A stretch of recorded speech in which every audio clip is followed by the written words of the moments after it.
accept and ignore. Just kicking down all the doors. Guarantee you, boy, if I ask for it, it's gotta be real big.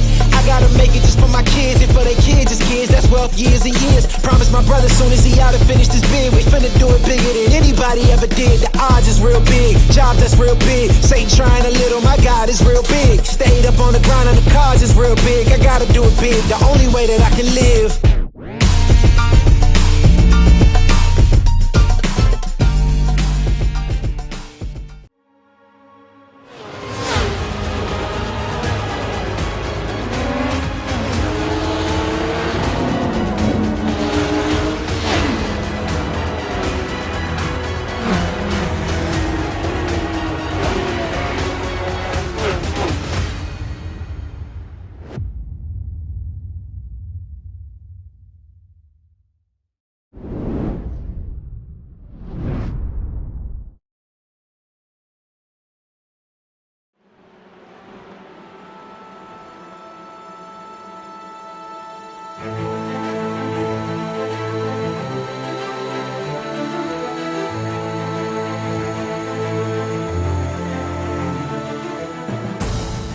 200 days ago, the drivers of the HyperX ClubSport series headed out to Fuji to start their championship quest.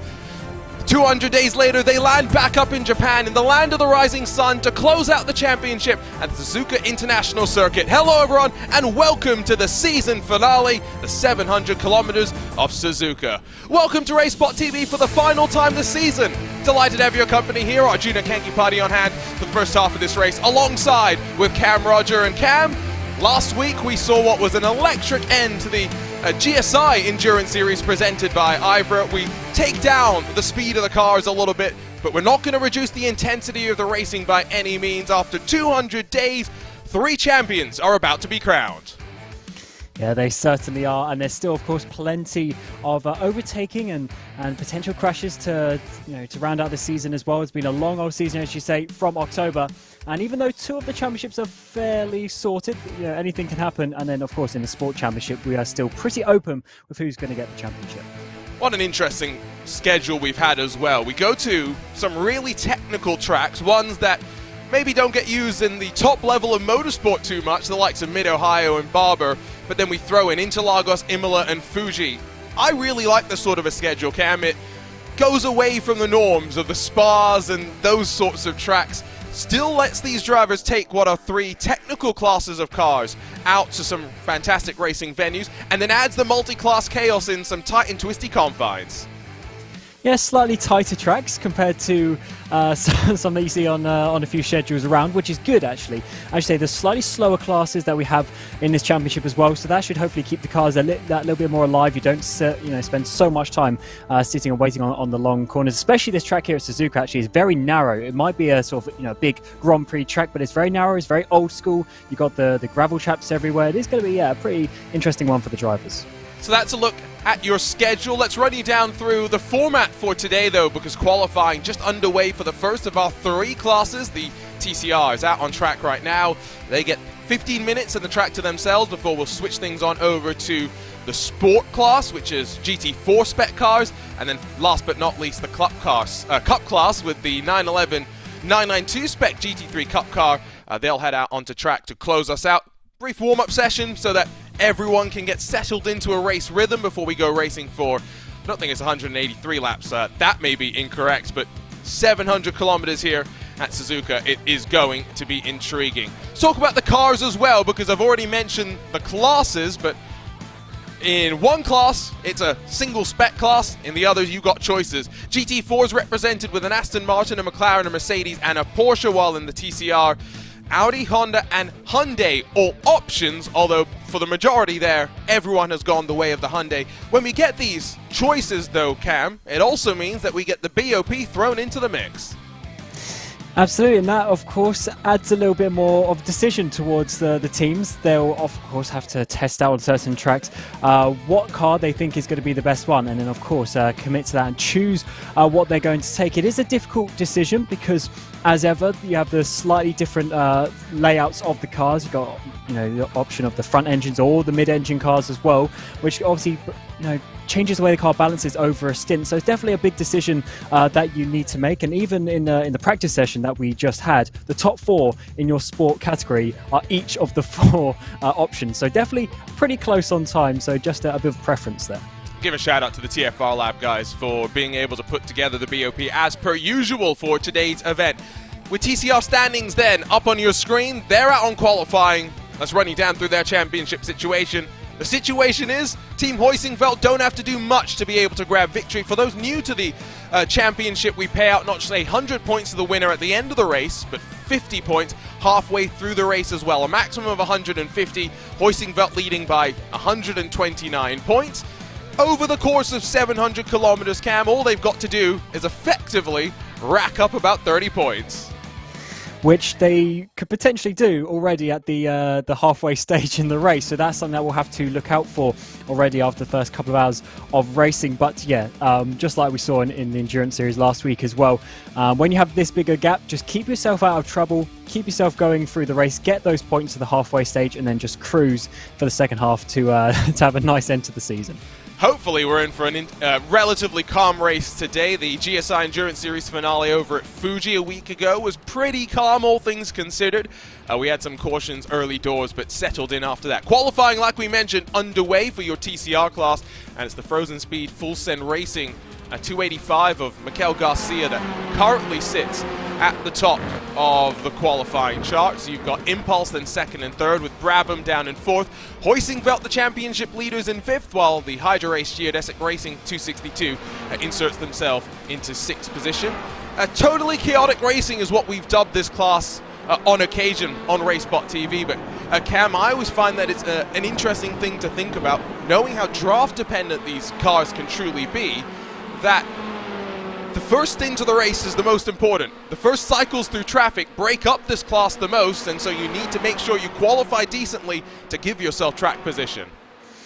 And especially with almost all of the cars in this category are in the same chassis as well, there's very little difference. So you're right, you've got to be keeping up with the leaders in that first part of the race. You've got to be keeping yourself cycling towards the front as best that you can. But that is always difficult, as you say. When you start getting the traffic coming through, it starts splitting up the train, it starts putting you out of position a little bit. And once you lose that draft, it just becomes so much more difficult, because that is just free time that you're losing. So yeah, the drivers who take the start of this race, they're going to know that that's potentially going to be the biggest, most important point in the race, and that also is why qualifying is quite important in a class like this. And as you see on the timing screens, just 2/10 covering the top 5 is certainly going to be a close category today. I like that you pointed out that we are basically a swarm of Hyundais today. There's one sole Audi that's elected to spoil the party, but at a track that Honda has built and become so synonymous with. It's interesting that there's no Honda in the field today. It's Wave Italy that jump up to the top, and now a quarter of a second clear of the Frozen Speed FSR car. Remember, 15 minutes in qualifying, and these are long laps, 2-minute 13s basically through the field. In some of the other classes, we may be talking about some of the drivers taking their cars into pit lane and getting new tires. I don't think that's going to be the case with these front-wheel drive machines. Yes, it's certainly a different style of racing than what you see, and also the fact that this comes into an endurance format. A lot of times you see these, this class of car can also be in sprint racing format, so to come and then obviously put it into the endurance race side is certainly a little bit different, but of course qualifying is the same in any case with that fact. And there'll certainly be a few specialists in the class, and of course by now we've had quite a few TCRs in iRacing over the last few years, and we've got more and more coming into the category, of course, over those years. So there's definitely quite a few teams out there that will know just exactly how you need to set up and prepare this car for a qualifying lap. Here's a look on board with Michael Polishek, former Full Send Racing driver, now part of the Wave Italy racing team. He's going to be competing in the 24 Hours of the Nürburgring in a few weeks' time, solo. Crazy. What? Yes, no, exactly. He'll be That's in top. difficult. He'll probably be top split. His I rating is 7,000. So yes. fair play on that one. I mean, it's hard enough doing a race like that, even with two people, let alone on your own. But that is certainly an interesting one. I assume there's going to be a few like longer pit stops here and there for the certain human needs, but certainly that's going to be tough. I think he's doing it for charity as well, just so everyone's clear. So today I will go and try and find those links as appropriate. Hopefully maybe we can try and get Michael to come and have a chat with us at some point as well about that, because that will be an interesting experience. We've seen people do solo races in the past, but not traditionally in top split. And Michael's going to want to win. He's got a love affair for the Nordschleife, as do I. Marcel Ty in the hoisting belt, 2:48 up to second, but still a quarter of a second off of the pace. Yeah, so pretty nice lap there by the way, Viti Racing Team, of course, joining the season a little bit later. They've only done the last two races in Mid-Ohio and Barber, so they're down in 13th place in the standings. So of course, not going to be challenging anywhere near the top of the standings today. But if they can get themselves up, maybe inside the top 10 or something, if they get a really good result today and the others have a few issues, then I'm sure they'll be pretty proud of that after doing only half the season. I feel like at the end of the day as well, no matter what happens today, with two of the champions effectively determined, we're heading into the off-season, quote-unquote, into summer, when sim racers will go and touch some grass, and then we'll head back and do it all again in the winter. Momentum. It's all about just getting yourself revved up for starting another season off. Sam Blees in that Hydra Race geodesic car has gone up to second, but we ride on board with the green and gold of Brabham Esports, working out of the first sector in towards the hairpin, which, by the way, Cam, officially on RaceSpot is known as the Kobayashi hairpin. I'm trying to remember what he did there. Oh, do you not remember the number of monumental sends? Was that 2012? I mean, to be fair, every time Kamui comes here, he decides he wants to send. But that might just be every race he's ever been in. Yeah, I'm trying to remember that race now. It was 2012, wasn't it? Yeah, he got on the podium, yes. I think, that year. Yeah, certainly. God, that was bringing up memories. That's getting a long time ago now. That's 11 years ago. So we won't go on to that topic of feeling old. But yes, definitely, that is an amazing overtaking opportunity on this track, as Kobayashi showed on that day, because you have the little kink, and it almost makes, when you're the defending driver, almost gives you that little bit of security, thinking you're okay, but then as soon as you straighten up again, the attacking driver can just send it down the inside, and with probably one of the hardest braking points on the track, you can really make a good move there. I feel like this is a track where there are actually plenty of passing opportunities, especially knowing that we've got this traffic stuff that is going to play out, so I'm going to be curious how that goes. Closing stages of this qualifying session then, Polishek does not improve, but behind him we're going to get some more indications potentially. The fiercely forward car being used as drafting by almost 3-4 machines. Brabham Esports up into second, and now only a tenth of and a half off the pace. I feel like we probably got maybe 1 or 2 more laps at most for these drivers to be able to deal with this pressure of qualifying. Yeah, of course, a long lap around here as well, well over 2 minutes, so of course takes a long time to set those laps as well. But when you're in a bit of a train like that, you might be able to work yourself up and get yourself some slipstream, as you say, and that's quite potentially important for Brabham, actually, sitting in 4th place in the standings. They're ahead now of Hydra Race Geodesic, at least for the grid. We'll see how the 5-6 hour race goes, but they're only 19 points behind Hydra Race Geodesic. They're sitting in 3rd place, and that 19 points can definitely be swapped around today to get Brabham up into 3rd place in the standings. Whoa, that's a bit of a miscommunication there, as the Ted line by Impulse Car tries to jink out of the way of a couple of cars heading down through the 2 Degners. Just got the 1 minute mark left in qualifying, so I would believe that this is actually going to be the final lap of the session, no matter where you are on track, because Michael Polishek is just under a minute in his lap left to go. Yeah, definitely. If that is the case, of course, you need to have started that lap. So all of the drivers on this end of the track, so as you say, looks like pretty much everyone going out there and staying out there, not coming back to the pit lane and spreading themselves out over the course of the circuit. Quite a long circuit around here as well, as we were mentioning, so definitely a lot of space if you can find it, but you do want that bit of slipstream, as Polishek is trying to get coming up through 130R. Look at the little bug that we had through the figure 8, where the shadow of the car got superimposed onto the track below it. Cam, do you know the only other FIA Grade 1 track that has a figure 8? Rainbow Road. I just saw the Mario movie yesterday, so it's a very, very good answer. No, it is not, unfortunately. Polishek finds even more time at the front. That's another 2/10 or so. 3/10 clear of Impulse, who have jumped up to third, with Martin Asher in the 222 being able to find some improvement. Who else is going to find some more time? Can Mikel Garcia find his way back up to the top? No, he heads down to pit lane. Qualifying done and dusted, it would seem.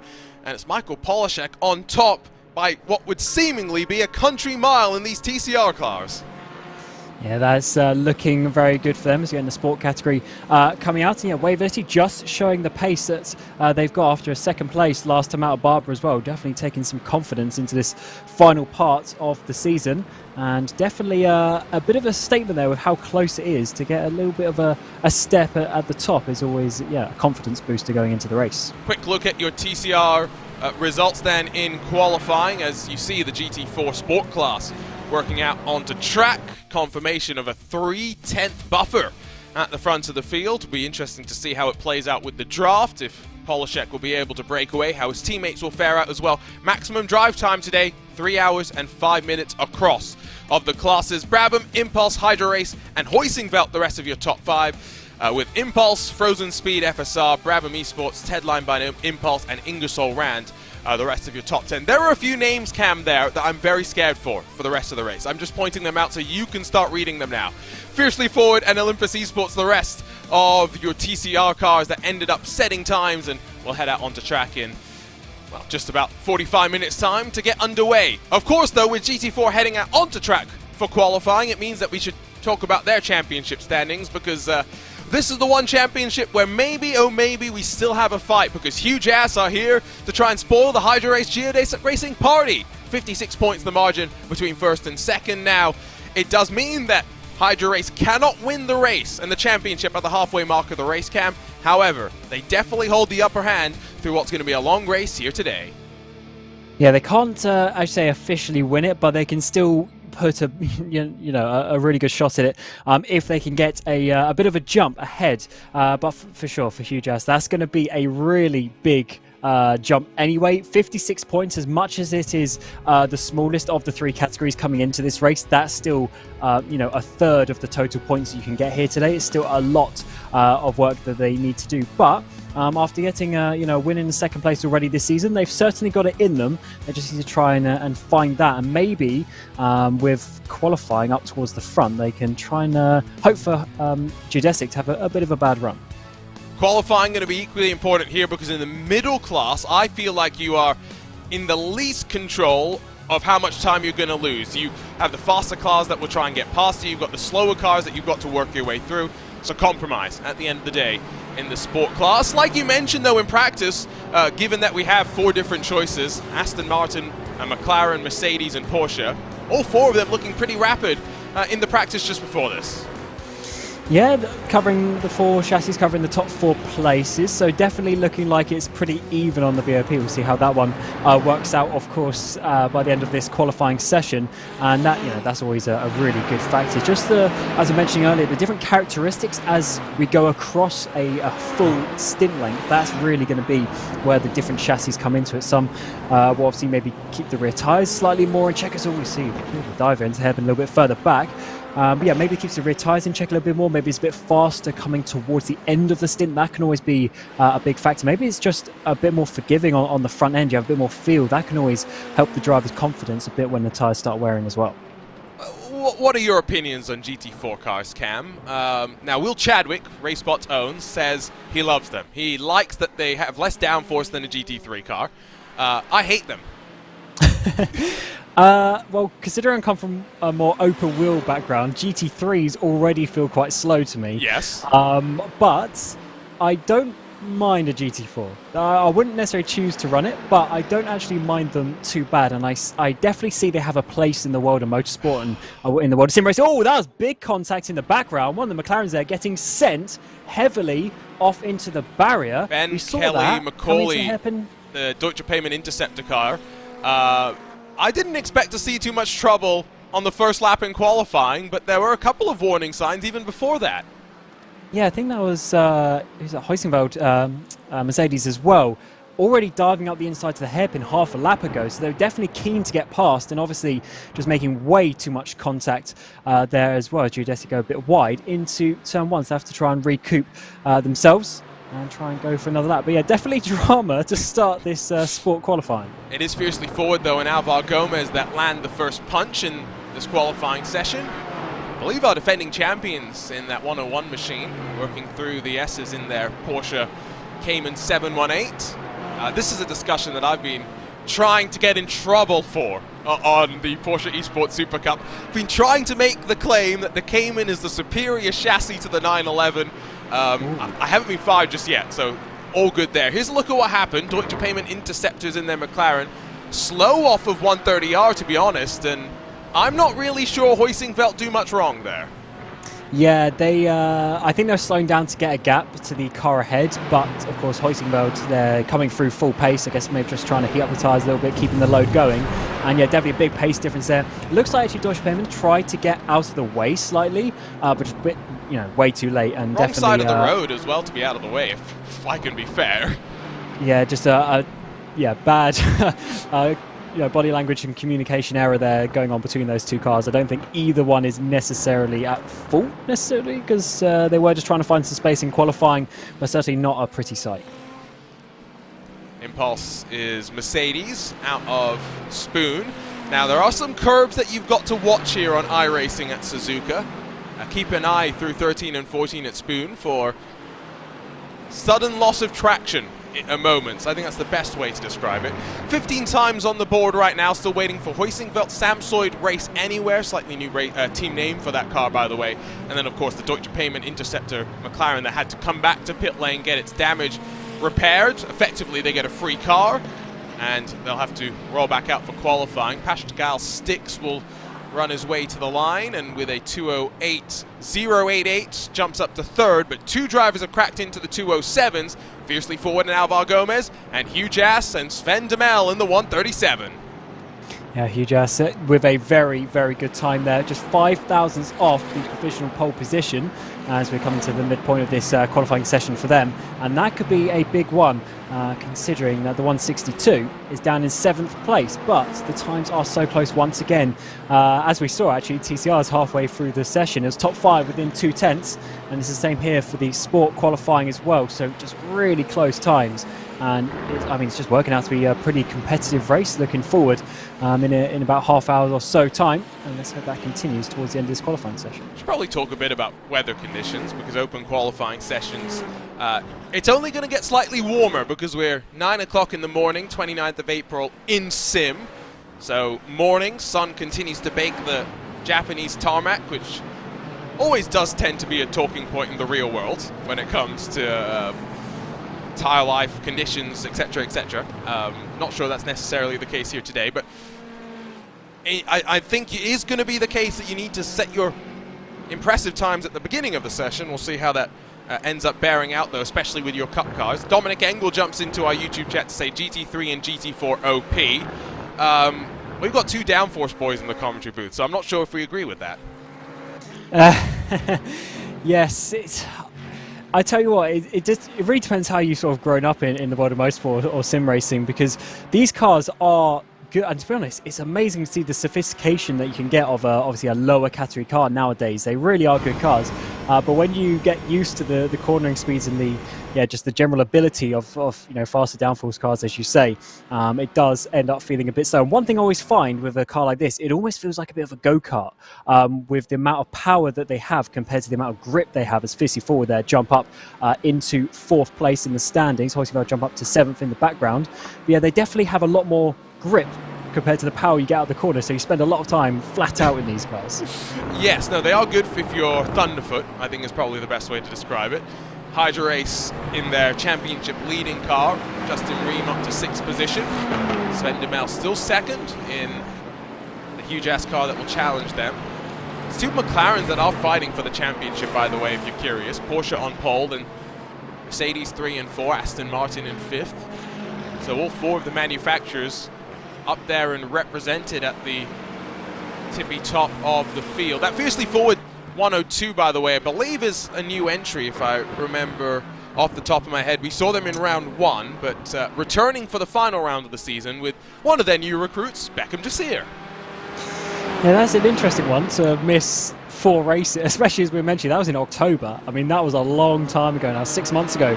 But then to come back for the final race, I guess if you're signed up, you might as well come back and see what you can do. But as you say, maybe with a new signing there, maybe just trying to just work them into the team a little bit more, get a bit more miles under their belt, and then see how that partnership's going to work moving forward. 5 thousandths the margin between Gomez and Demel, by the way. It's 1 second that splits effectively all 18 cars. We talked about margins in TCR being close. The sport class keeps it equally close. GT4 class, though, and the TCR, they do have, I don't want to say driver aids, but tools to help the driver, especially once you get to the top levels. Professional race car drivers definitely lean on ABS and traction control to get the most out of the cars.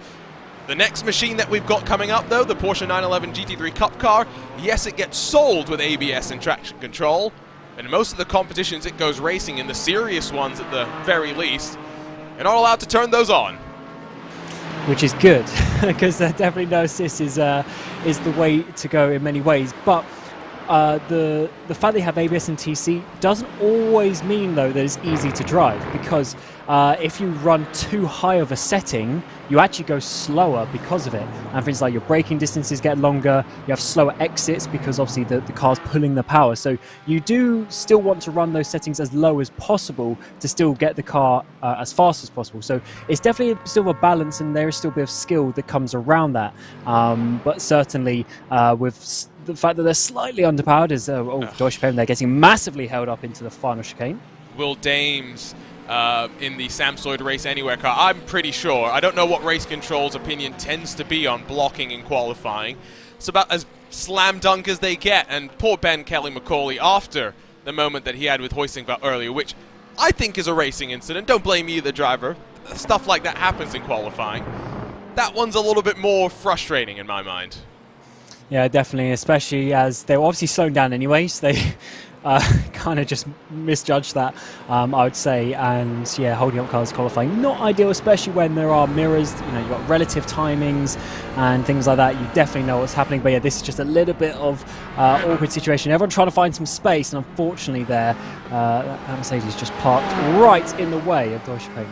Definitely cost them the lap because of the contact, even ignoring the time lost as a result of the interaction. Remember, incident points in iRacing invalidate your attempts in qualifying, which means you've got to stay within the confines of the track. At Suzuka, that's not necessarily such a hard thing because the confines of the track are the white lines and then the grass immediately after that. Spoon curve being the one place that maybe you can get away with a bit more. The middle part of the corner where that curb will sometimes unsettle, especially those cup cars. Don't necessarily think it will be the case for your GT4 sport cars. So we're going to head into the closing stages of qualifying here with just 18 minutes left to go on the qualifying clock. Not left for these drivers, though. They're heading into their final couple of minutes. And even for GT4 machines, we're talking lap times around 2 minutes and 8 seconds. These are lengthy laps, Cam, and if you make a mistake early, it just compounds, especially through the S's. Yeah, definitely slightly slower cars for the length of track that we've got, and only about 5 seconds different between the two classes, as Alvaro Gomez there coming across to start on the lap does improve on that lap, but actually, you know, 2/10 of the front, certainly having a really nice margin indeed, as we're seeing. One of the other 54s, ironically, in a different chassis, but still up there towards the front in 4th place. This is what happens when you get the split entries, as Gomez may be done for qualifying. He heads back to the pit lane. He's pretty happy with his time then. But if you get someone who's just coming in for the end of the season, they'll be in the car they're more comfortable with. Even if it doesn't help out the team that's been in the series for the entire season, it would be like, you know what, I'd like some setup help. Tough. It's not always going to work out in that direction. Demel to the line and just banking one lap, and with 1 minute remaining, this will be his final opportunity. In fact, it will be the final opportunity for everyone, with the 134 being the final car to come across the line to start a time. And this is when the pressure goes on for these drivers, of course. When you know it's that final lap time, you see the message pop up from race control. You know that you need to obviously put everything out on the table. But maybe by now you're not in the perfect conditions, maybe not quite feeling it after giving it all in your first laps. But you got to find some way of improving your time. And if you look how close some of these times are, if you just improve by half a tenth of a second, you will be going up 1 or 2 places. As Monar here comes through 130R in towards the final chicane, the final real corner on the track. Can the 115 make any sort of improvements now coming out of the final corner? Oh, huge chunk of the curb there. Nope, and he's going to head down to pit lane with qualifying officially seeing the checkered flag being flown. So, Beckham Jasir out of Spoon to 130. I'm not sure he's necessarily trending in a positive direction either. Behind him, he's got the HyperX Geodesic Racing Mercedes of Maximilian Fritz in that 155. With Justin Ream in the 162 championship leading HyperX car already back down onto the pit lane. I feel like with the rising temperatures, this might be, for the most part, qualifying done and dusted. Beckham Jasir does head back down towards the pit lane, and so far no improvement in the closing stages of qualifying. German Sim Racing got close, but they were half a tenth of a second off of their best time. I think Impulse and Pascal Sticks may be one of our final opportunity to see an improvement. It's 0.004 of an improvement. It's an improvement in time, not in position. That is insane to almost match your time identically. Well, that's a nice, at least showing off some consistency as Hoyteveld jump up into 6th place there, jumping up a couple of places with the final lap. That is going to be helping them, of course, as in the foreground we're getting the Cup cars come out to start their session. Very rapid turnaround here at Suzuka, as of course we'll have to quickly run through the results before we see these Cup cars go out on their flying laps. Yeah, we don't even get a chance to breathe here in the broadcast booth. It's just back to back to back with these qualifying sessions as the Porsche Cup cars try and get their tyres up to temperature. It's another 1/4 of a second at the front for Alvar Gomez in the fiercely forward car, but ultimately eyes behind to Sven Demel in the championship leading machine that will be, second place in the championship, that will be trying to challenge the championship leading machine of HyperX Geodesic Racing, qualifying down in 7th. Between them, though, Impulse, Fiercely Forward, German Sim Racing, and Team Heusingfeld, with SRN, Talk Freak, and SimCity Racing, the rest of your top 10. What a big class that we've got, and the 18 machines split by effectively about 1.2 seconds. SRN Motorsports just outside of that bracket, but what an intriguing class it's shaping up to be.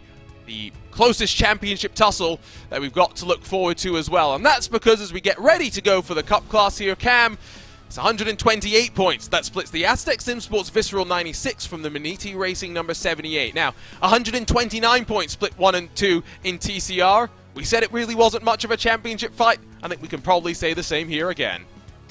Yeah, it's definitely going the way of Aztec Visceral, but we will have to see how that works out, because if they make a massive mistake and they DNF, on lap 1, or go massively behind and maybe have some further issues, then of course things can always turn around. But yeah, for Maniti winning obviously the GSI Endurance Series last week, it's going to be difficult for them to do the same in this category. But they do want to just make sure they keep ahead of Impulse behind. Only 26 points between those two for second place in the championship. That is definitely one to keep half an eye on as you go through this race as well. So yeah, Maniti also without a win so far. They've got a couple of second places but without a win, so maybe for them they just want to try and win this race and rack up the points to confirm that second place in the championship. The championship leaders come into this one off the back of a perfect race meeting at the Barber Motorsports Park, and so plenty of confidence on their side. Getting word as well that there is in our YouTube chat a ban for Maniti from the previous round, so maybe doesn't look like we have that much of a championship fight to worry about here today. Although, again, having said that, we weren't really thinking there was much to be talking about anyway. Qualifying with these cars, again, no driver aids. A little bit more brutal of a warm-up phase and then trying to get the most out of the car as well. I feel like we're in for an intriguing qualifying session. These cars are definitely on the edge when you run by yourself. They're on even more of an edge when you run in a pack. Now imagine when you run in multi-class traffic. Yeah, they're definitely tricky cars to drive in general. So when you add in all the factors you get into an endurance race, that is of course just an added factor for these drivers. And yeah, we're just under 12 minutes to go. They will get a few laps in, but as you said, as the session goes on, maybe we start to get a little bit slower potentially with the way things are heating up. So let's see when they can set their fastest lap, where they can find a bit of position on the track, and of course trying to get the clean lap when they have the opportunity to do so. So far, by the way, and I knock on wood, race control has had nothing to take a look at inside of qualifying. Yeah, there has, of course, been a couple of contacts. I don't know if that will eventually come out to something, but that is one thing that you want, though. You don't want incidents happening in qualifying because they're supposed to be driving on their own as such throughout the track. But definitely when you're looking for a bit of slipstream, or maybe you're looking for a fast driver to follow, you know, the cars can always get a bit close together on track. So we'll get the first lap times on the board here, but typically we see these times just tumbling in the first 1 or 2 laps. It's going to be the Deutsche Payment car across the line first, and then Visceral, who instantly pull to the side and look to try and cool off their tires after doing a 2:01.309, but it's almost 4/10 off of what their sister car was able to do, as the 97 jumps up to provisional pole. But the likes of Sable 3 seconds off on their first lap in qualifying. That was more of what I expected. Drivers just trying to condition these tires and set up for laps 2 and 3. Also with Olympus there, 5 seconds off at the back of the field. Definitely just doing a bit of a warm-up lap. When you are going that slow, though, you do have to be looking out to not hold up anyone or cause any issues, of course. But yeah, interesting to see a couple of different strategies opening up for the team, for the teams of how they're going to go about this qualifying session. And as ever, tyres are a big factor in racing there. What's really sticks you to the track ultimately, that's where the grip and everything is going through those 4 contact patches, so you've got to have them in the optimal conditions to get the best out of them. Okay, so it was 5 seconds slower for Olympus. ATRS Academy 27 seconds slow. Now I'm assuming there is actually something else that has happened here, although there are 3 cars that are all within about 3 seconds of each other, so maybe there's more gamesmanship going on. Yeah, I think that's doing a proper, although when you go so slow to that point, you're not even putting any load into the tyres for the corners. You're going that slow. So that is an interesting one, but maybe they think that's going to come their way. So let's look out for one of those to get pole. I'm just saying, we've seen some interesting tyre warm-up strategies in the Porsche Esports Super Cup this season. I heard rumblings that there's some weird stuff going on in other official series as well.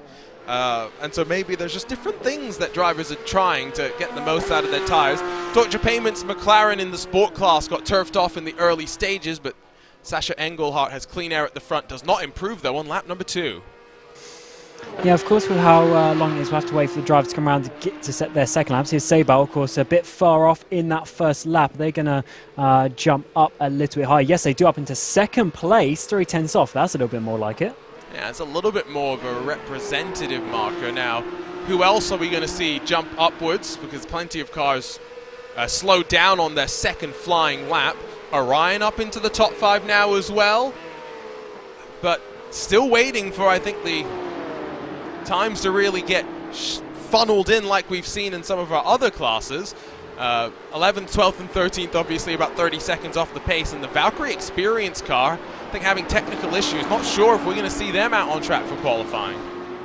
That's a bit of a shame, but hopefully they can make it in, because of course we have that warm-up session which gives them an extra few minutes to sort any issues, and hopefully they can at least make it into the race and see what they can do over the 700 kilometers. And that is always one thing to factor in. When you're getting a race, it's obviously going to take quite a few hours. It's not everything starting towards the front, but it definitely helps you, and that is why the drivers will do everything they can to start up the front, and that's why we've seen some of these interesting strategies for, pretty much gaining that last extra couple of tenths in the car. Okay, so we're finally starting to see, by the way, the ATRS car, I believe, set up for what's going to be an actual flying lap. Imagine going through all that tire conditioning and then not being at the very top. Yeah, that's painful, is what it is as a driver. Yeah, that's what I mean in my last point, when you're going for those extra last couple of tenths, it's all well and good doing something that has the potential to gain that last bit of grip, but you still have to be able to use that grip and to have the ability to get in the rhythm as well, because I find as a driver, I like doing a pretty decent outlap purely for the case of getting up to speed. and getting mentally prepared for the lap. When you do a slow out lap, then you all of a sudden have to turn it on and get in the zone. That is always a very difficult one for the drivers. So Sable Esports 77 will duck down onto pit lane and try and get some fresh boots on and head out for what maybe 2 more flying attempts come the very end of the session. Is anyone else going to follow suit? Orion pull on in, almost get tagged by the number 96 Acetec SimSport Visceral car. Meanwhile, Impulse up to second, SimCity Racing and Olympus jumps forward. Hydra Race jumps forward, but jumping up most of all, the championship leaders momentarily to the top, immediately pipped by the 97. Yeah, Acetec SimSports Visceral looking really good. 2 of their cars up the front, and as much as they don't need it, the 96 does have their teammate to help them during the race as well, so that is great for them. The number 15, of course, 3rd place in the championship and 3rd place on the grid as it stands. Of course, a couple of laps still left to go, but they are 6/10 off. That's quite a big gap. Just as I said, there was not much to talk about in qualifying. Race Control finally gets the decisions on the board, so maybe I was just waiting for my sheet to get updated. There are 3 penalties that come through in qualifying. 1 a 10-second penalty, 1 a 20-second penalty, and 1 a 40-second penalty. So there are plenty of infringements that are going to be penalized. Team Hoisingvelt's 248 is going to be dinged in your TCR class, which is intriguing, of course, because it at least means that maybe the championship is kept alive until the end of the race. In your sport class, both the 148, so the Team Hoisingvelt car that qualified up in 6th, as well as the 199 Samsoid Race Anywhere car are going to get penalties of their own. 20 seconds for the 148, 40 seconds for the 199. And we did say that for Will Dames, blocking in qualifying, it's usually pretty easy for Race Control. Yes, and especially with how we saw it as well. Yeah, very obvious and pretty much a slam dunk penalty, and that's not going to be too easy for them to get back, because as we were mentioning earlier, the beginning part of the race is so important. Losing 40 seconds in the first stint is way different from losing 40 seconds in the final stint or in the middle of the race once the cars are all spread out. Add that, the first time that they got to go into the penalty and serve into the pit lane and serve that penalty, that is really going to hinder them and put them right to the back of the train. Some more cars heading off on towards the pit lane here, and really no one on a flyer, although Scott Mokes across the line, who has been, or that livery rather, as well as Scott Mokes, been competing in the Porsche Esports Carrera Cup Great Britain, the championship finale tomorrow, as they head over to, is it Brands Hatch? Is it Brands Hatch? Oh, my memory, Cam. I was looking at my list of broadcasts for the month of April. I did 32 this month. No wonder I'm so frazzled. Yeah, it's fair. You've been doing a lot. Yes, unfortunately. Which is good. There's a lot of information to try and keep up on, but you're doing a good job with that so far, especially, of course, this type of car. You do a lot with that as well. So it's an interesting livery, I have to say. It looks like, do you remember those sweets that you used to get? I can't remember what they're called. They were like a lolly that was that colour. I can't remember the name of them now. It looks like it, but it's definitely one that stands out and is easier to see. I know what you mean, and now you've got my brain going scrambling trying to remember. Now, if you are based, this is a UK candy, of course, so our viewers in America, I don't think, are going to have too much clue what we're talking about. There's Ollie Peacock. Finally, we get an ATRS car across the line, and he's already backed off. He's done the 1 lap, and that was it. And after setting up the tyres for about 10 minutes, he's still half a second off. But he's still 3rd out of 13, so maybe there is something to gain there, but he's obviously feeling it though. Getting up to 3rd place is still a good place to come from. That 13 car is 6th place in the championship. They did get a win a couple of races ago at Mid-Ohio, but they've also had some pretty dismal results, namely Imola, the race before that actually. So definitely a bit of an up and down season for that 13 car. Let's see how they do, but 3rd place would be a nice way to set off 700 kilometers here at Suzuka. 9th for the ATRS Academy car, Brandon Blakesley. Orion, 12th. So in terms of the, it was Orion's 45 car that was trying the tyre conditioning. They're in 7th. There are 2 Orion cars, that's why it's a bit confusing today. Still waiting for Valkyrie's 31 to punch in a time as well. There's Impulse across the line with an improvement up to 2nd, but still 3/10 off, but they split the Visceral teammates on the front row at the very least. Yeah, and they go ahead. I mean, actually, they're way too far behind. They can't catch Visceral, yeah, just out of the way of catching Visceral, unfortunately, for the championship victory today, but certainly putting a place there to try and get up into that second place, of course, with Maniti not entering, as we see Moxo down in 10th place, trying to get that final lap in, potentially for that 21 car. And what candy does this livery remind you of coming on screen? If you know, do let us know in the comments, because we can't remember the name of it. No, and now you got my sweet tooth going as well. I'm very, very curious. Now, this is a discussion for the race. We've still got qualifying going right now. We're in the closing stages, so maybe we shouldn't be talking about this. American candy is not as good as candy everywhere else in the world. I will maintain this. It's just pure sugar. I mean, you could say that about a lot of things as well. Okay, no, let's not get into that conversation. But yeah, I think you're right in many ways. But yeah, especially if you go into some European countries, some of the more, I guess, authentic stuff you could say is just next level. Just actual chocolate as well, that is proper chocolate. That's my personal bugbear. I miss good chocolate. So Impulse is in the pit lane. Everyone else is still out. And Scott Mokes is going to be the next across the line and might even see the checkered flag. Last time by, he did a 2:01.735. Was good enough to see him jump up into your top 10. Is he going to be able to improve in the very distinctively liveried car? Down out of that final corner. No win for him to worry about. That pushes him off into the gravel. But 2/10 off. No improvement for him. And now we'll wait to see if anyone else can find more time. Certainly would be good for them to start higher up in the race. For any of these drivers coming through the final couple of corners now. Here's the 31 machine trying to, of course, go through this very tricky final chicane. You've had a long flat out section, brakes off again a little bit colder, but out to the final corner, keep it flat out as long as you can.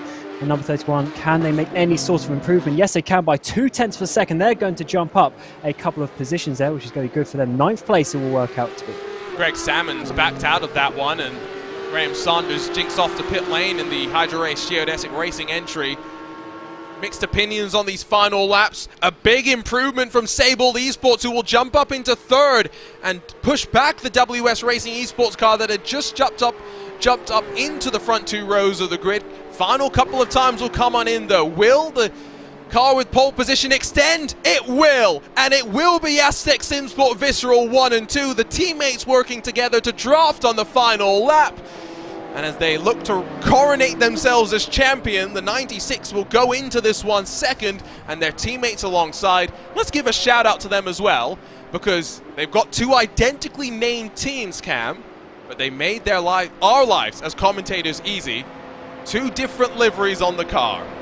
Yes, more than just different mirror colors. Yes, let's go. Or like wing end plates. That's very nice. And yeah, just working together as a team. Perfect job from them. Getting a massive gap as well. These gaps, I mean, the gaps behind individually between the cars are quite small, but the jump to Aztec Simsport Visceral up the front is massive. That's 0.6 between pole and 3rd place is going to be quite a lot to overcome. And even further down, 1 second is already 7th place. We got it. I think we got it at the very least. Sorry, Cam. Olympus livery looks like a mix between drumstick squashies and then another candy that I was just sent an image of. I'm going to ding these over to you into a DM so that we can get on the same page with our candy choices growing up, because these, of course, are the very important choices. But thank you to Tom, who I believe is maybe going to be racing today, for sending this over to me. We've answered the question. Yeah, drumsticks, that is the one we were looking for. I haven't had them probably about 20 years, but definitely that is the important information that has come from this qualifying session, is that we definitely know what the 21 machine is going to look like. But here's the grid anyway for the Cup class. A quick look through the results, of course, warm up to come before we get racing. It's Aztec Simsport Visceral 1 and 2. Impulse 3rd in that number 15 machine with Sabelt, and then the WS Racing Esports car through the rest of your top 5. ATRS tried the tire conditioning. They qualify in 6th with HyperX 7th, Orion 8th, Valkyrie, and the ATRS Academy car through the rest of your top 10. Just 14 of these Cup machines, Olympus, SimCity Racing, and the Orion Race Team, followed by Deutsche Payment Esports through the 18 cars that set qualifying times. And now, of course, as mentioned, we head out onto track for a brief warm-up session, especially important for some of the drivers who have been sitting and waiting and watching since they went out for qualifying. Or in the case, I'm sure, of some of the teams, Cam, where you had one driver that did qualifying and another driver that's going to start the race. Yeah, that's definitely something that we see fairly often, is that you do see teams swapping around their drivers. Often, from my experience, sometimes it's better to keep the same driver in because they're in a bit of a rhythm. But of course, with, the way the iRacing works, how you can drive alongside your driver who's in the car effectively, so you can do practice directly without too much faffing around. So it's always good if you have a driver who's a bit more confident, because as much as the first couple of laps are pretty clear, once you get into that first lapping of traffic, that's when all carnage ensues, and you definitely need a driver who's confident to make those quick instinctive decisions going through traffic. Of course, the overspeed isn't crazy between these classes compared to some things that we see, but it's still still difficult decisions that you have to make. We haven't really talked too much about how the traffic's all going to play itself on out. Three very different cars in how they make speed. Of course, the GT3 Cup cars have plenty of power to the point where sometimes they're faster in a straight line than a GT3 machine. The GT4 is a stripped down GT3 car, very similar to the road-going counterparts, less downforce, just basically add in a roll cage and go racing, while TCRs are front-wheel drive cars. Cam, at a track like this, where we've talked about there being no room for runoff, but there are so many winding corners as well. No matter which class that you're in, you're going to have to be patient about what the other classes are doing, because the TCRs are going to be faster mid-corner than the Cup cars, while the Cup cars are going to be much faster on entry into 130R. Yeah, it's a very interesting set of classes, this actually, for how it's going to race, especially on this track with how narrow it is. That's really the biggest thing for me. When you're coming through, especially through like the first sort of sector of the track, up through the S's, the faster classes, of course, are going to have to try and go around the outside. But the issue is it's so narrow, you've got no room for error. If you start getting out maybe onto the marbles, maybe just where there isn't so much grip on the outside, you're really going to be struggling to hold that. So definitely look out for a few interesting situations that come along the way, especially when you're in the faster class and you're batting for position. That's a huge spin there coming through 130R. That is a prime example of why you don't want to go too wide there. And that is a huge barrel roll. 2 flips. Okay, so add 2 to the flip counter. We'll try and keep track of those today. This has become one of my personal hobbies. Have you ever watched the Chili Bowl, Cam? I have. Okay, I was introduced to that fantastic event courtesy of iRacing Special Events, and so when I watched it for the first time in the real world, and they actually had a flip counter, I flipped. I was just like, the real life one? Yes. Oh, it's the coolest thing amazing in the world. So yes, the Chili Bowl flip counter has made its way over to RaceSpotTV. Let's talk a bit about the history very quickly of this fantastic facility, because out of the tracks that we've been to this season, this is by far the most established Grand Prix venue. But you go back in time, 1959 is when Soichiro Honda first built this facility and got it running, but it was then redesigned back in 1961 by John Hugenholtz, the circuit director over at Zandvoort, to make it what it is today. And then it got modified so many more times after that, we've lost track. About 8 different major modifications have gone through. 1983 is when we added the Casio Triangle. In 2003, we changed up 130R in response to some hellacious incidents out of there. It's also one of those interesting tracks I mentioned earlier. It's got a figure 8, one of only 2 FIA Grade 1 tracks to do that, Fiorano being the other. It's got 2 layouts of the track, Cam, such that you can run 2 different races independently at the same time if you really wanted to. Yes, that is true. With where the cut-throughs are, yeah, you could actually, because it's literally just before the final chicane is where sort of the west circuit is, and then the east one, just as you come up out of the final left-hander up through Dunlop, you basically go right immediately to come back on to start finish race. Yeah, you could. It's certainly a very interesting track. In my opinion, there's also nothing like it as well in the world, just with how the track layout is. You wouldn't make it like now, as you say. It's always better in the old days, but it's certainly a very old school track that's been kept up to modern standards with those changes that you mentioned, and I think it still provides really good racing now with pretty much whatever series comes there. Of course, it's not the most used in the world, and things like, WEC goes to Japan, but it goes to Fuji. But even then, I still think it's a really great circuit to have in the world. So I love this philosophy that when John Hugenholtz came here, we're talking 60 odd years ago now, that they were trying to figure out what modifications to make, right? And when the facility was first built, it was through rice fields, through the paddy fields and all of that. So there was difficulties that come with moving and constructing in that environment. And so one of the challenges was to move the least amount of earth, which resulted in the figure eight. The original track concept, Cam, didn't have one figure eight. It had 3 figure eights. And a quote that I read from Mr. Hugenholtz, my father's opinion always was that a racing circuit must have a combination of different corners and challenges, so a crossover was certainly possible. I love how he just comes up with something like that, because by that logic, we can force racing drivers to do anything. Go upside down. I mean, I'm sure that will come one day with the way that Ground Effects is going, but it's certainly weird that there aren't more tracks like this as well, especially with the amount of purpose-built tracks that have come in the last 15, 20 years. You'd think someone else would think of doing it, because when you see a lot of tracks, say it's a predominantly anti-clockwise circuit, of course you're doing so many left-handed corners that always the right-sided tyres get worn, but here it's a little bit more even with how things like that work out, and it actually in many ways is a really good idea for balancing things like that. So yeah, I wouldn't be surprised actually if we see a few more come in the next decade or so. It's of course a championship that has seen so many championships decided here. Think back to Formula One, all those monumental tussles, and it wasn't just on track between the likes of Ayrton Senna and Alan Prost, even when Nigel Mansell crashed back here in 1987, the first ever race at Suzuka to end his championship bid. Qualifying was intriguing, and with the drivers getting their final moments in warm-up, let's start to run you down through how they'll line up through what is a bumper field to close out your 2022-2023 HyperX ClubSport Series presented by IVRA. It's an Asedex SimSport Visceral 1 and 2, and shout out to them for making the commentators' life easy. The black car on the inside of the front row, the red car on the outside. Pascal Costa in the Impulse number 15 will line up inside of the Sable 77 with the WS Racing Esports number 23 alongside Ollie Peacock in that ATRS Esports number 13. Almost 9/10 of a second splitting the front 3 rows, and back in 7 it's going to be Graham Saunders in that Hydro Race Geodesic Racing number 62.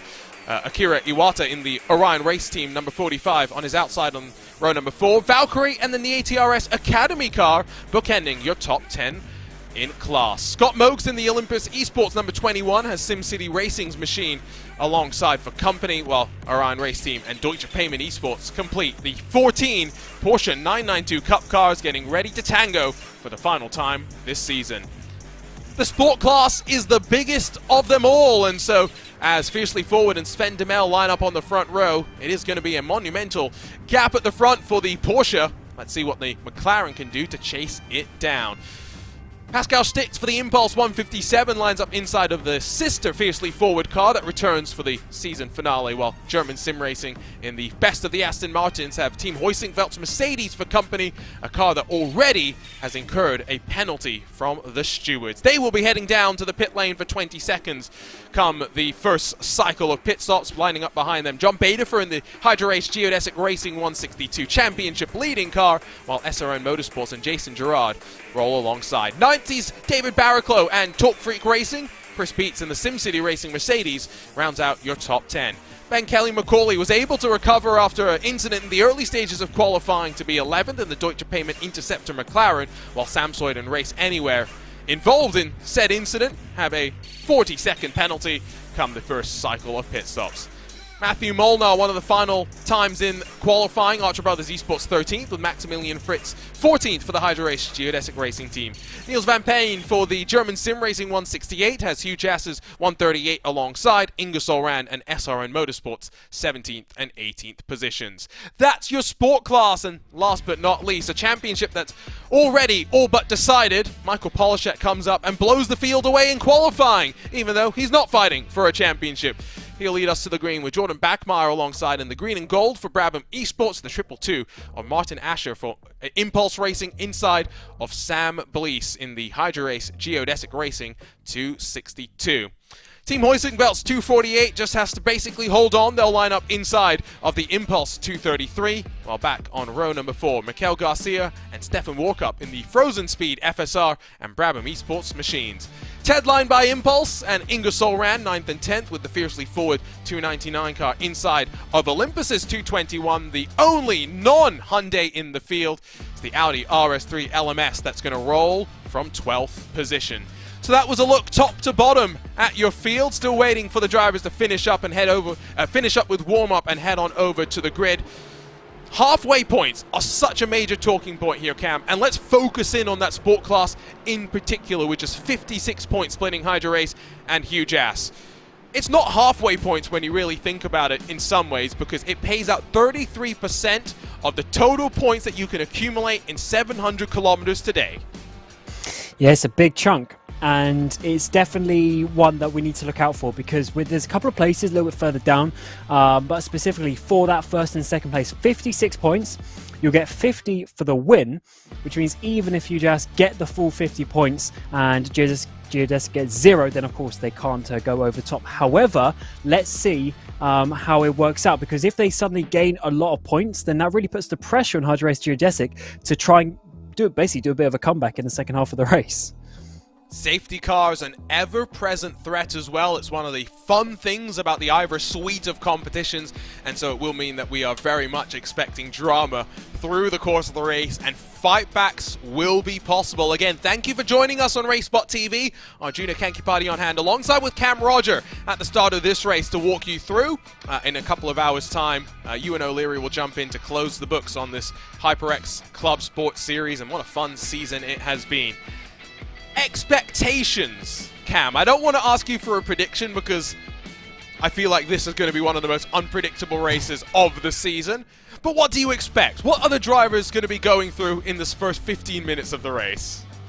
I expect a lot of awkward situations in traffic, and as you know, that is always a bit of a lottery sometimes of where you meet the traffic, and maybe if a driver ahead makes a bit of a mistake. So I reckon a few traffic incidents today are going to completely turn this race on its head, and therefore the safety cars that come with that and how that affects the strategy is going to be difficult. So I reckon it's going to be very difficult for the drivers and for the teams and the strategists to predict the winning strategy today. They've just got to be on their toes and just try and make the right call when the situation comes in front of them.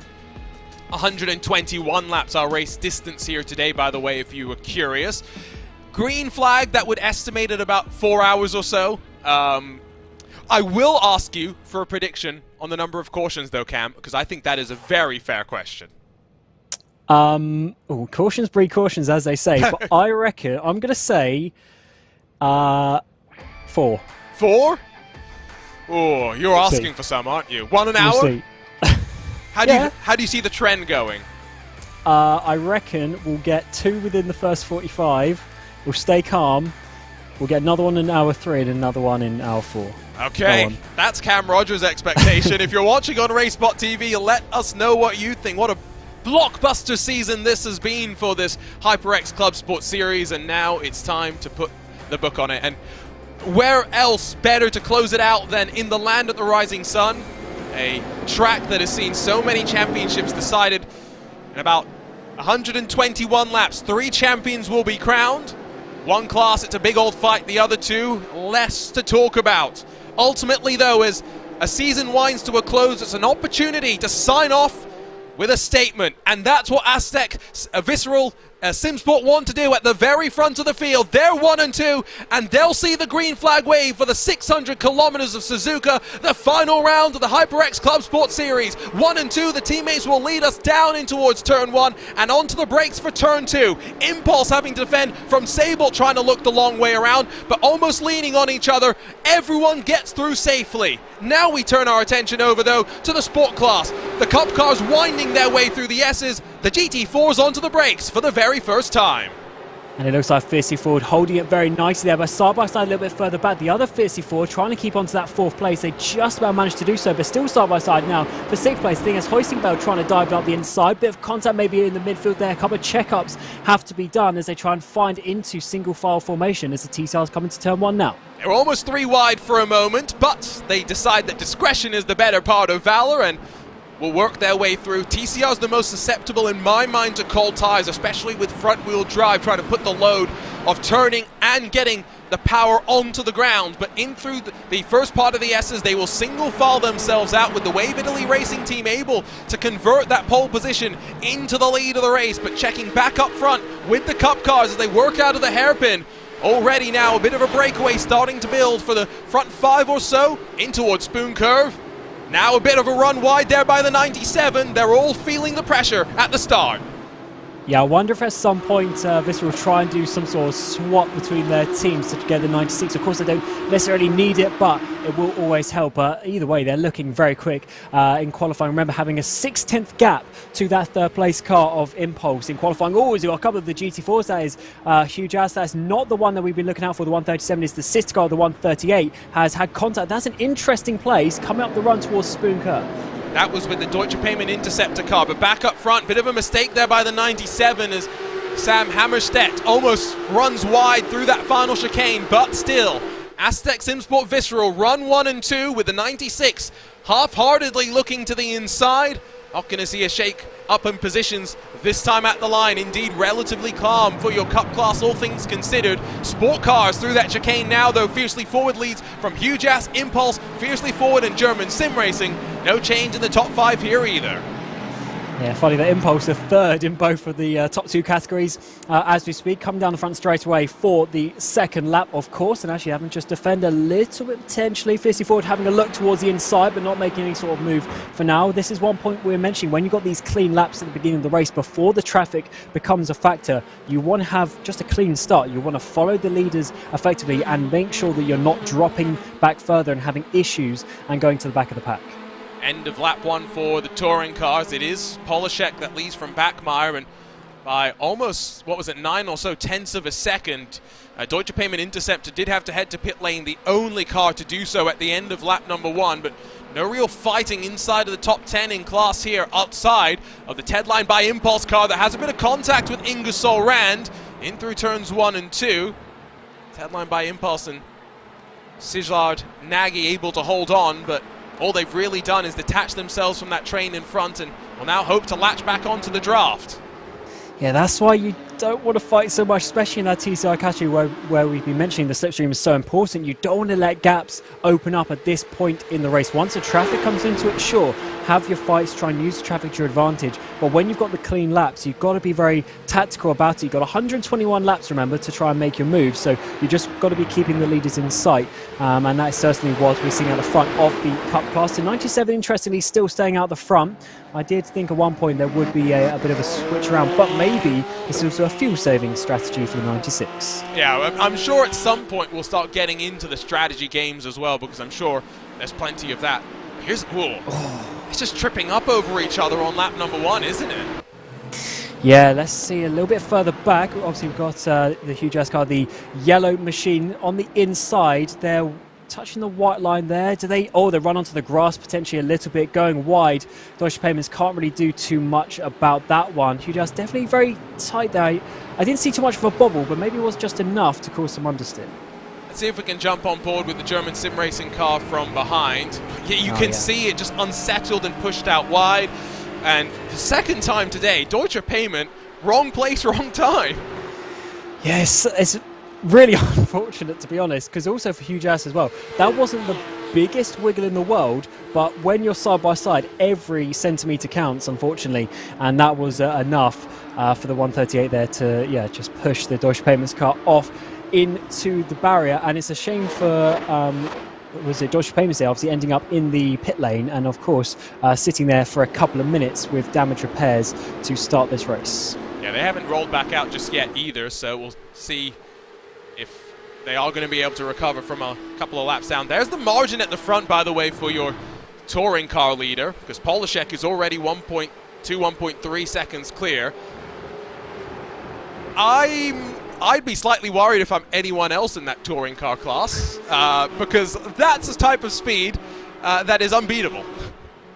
Yeah, it certainly is. Last lap as well, about half a second quicker than Brabham behind. So that is certainly some strong pace. So of course, you saw the gap in at the front in the qualifying session of a few tenths when everyone else behind was separated by a few tenths. So definitely there is a bit of an advantage for that car joining a bit later in the season, but really showing the pace that they've got. And if they can start pulling a gap by the time the traffic comes around as well, that is going to be even easier for them to hold on to that. So very strong start for Wave Italy. And of course, still 118 laps to go. Just got to keep it going for now. Sable Esports seems to have had a technical issue and have dropped away from the timing screen. Not sure if that is going to subside, but this has gone on now for long enough that you're slightly scared, unfortunately, for the internet connection of poor Clement Buzzelin in that 77, and indeed at this point I would say unfortunate that they have now dropped out of contention. See if they're able to catch back up on track at some point. Speaking of a track map, by the way, if you're curious how many laps it's going to take us before we have to start to deal with traffic, there's a good indication. The sport cars going to be a while away for the cup class to deal with. The cup car is probably only about 5 or 6 laps away, I would think, from getting to the tail end of the touring car traffic. Yeah, so if we're looking at the difference in lap time, the difference between the cup and the sport classes are approximately sort of 6-7 seconds, but then the gap between the cup and the TCRs is closer to about 11 or so seconds. So yeah, definitely a bit of a jump between those two. And of course, if you work that out, that is going to be, they're going to be lapping, to be honest, every sort of 10-12 laps or so. So it is going to be fairly common throughout the race that we're going to be seeing this lapping. Of course, once everything spreads out, it's just going to be constant traffic. To be honest, but as you say, the sport class, they've got a little bit more of a breather before we get the cup cars coming through. That's what the safety car does as well in this series, is that it will bunch the classes up and re-expose you to the cycle of traffic again and again and again. So keep that in mind if we do see the caution come out.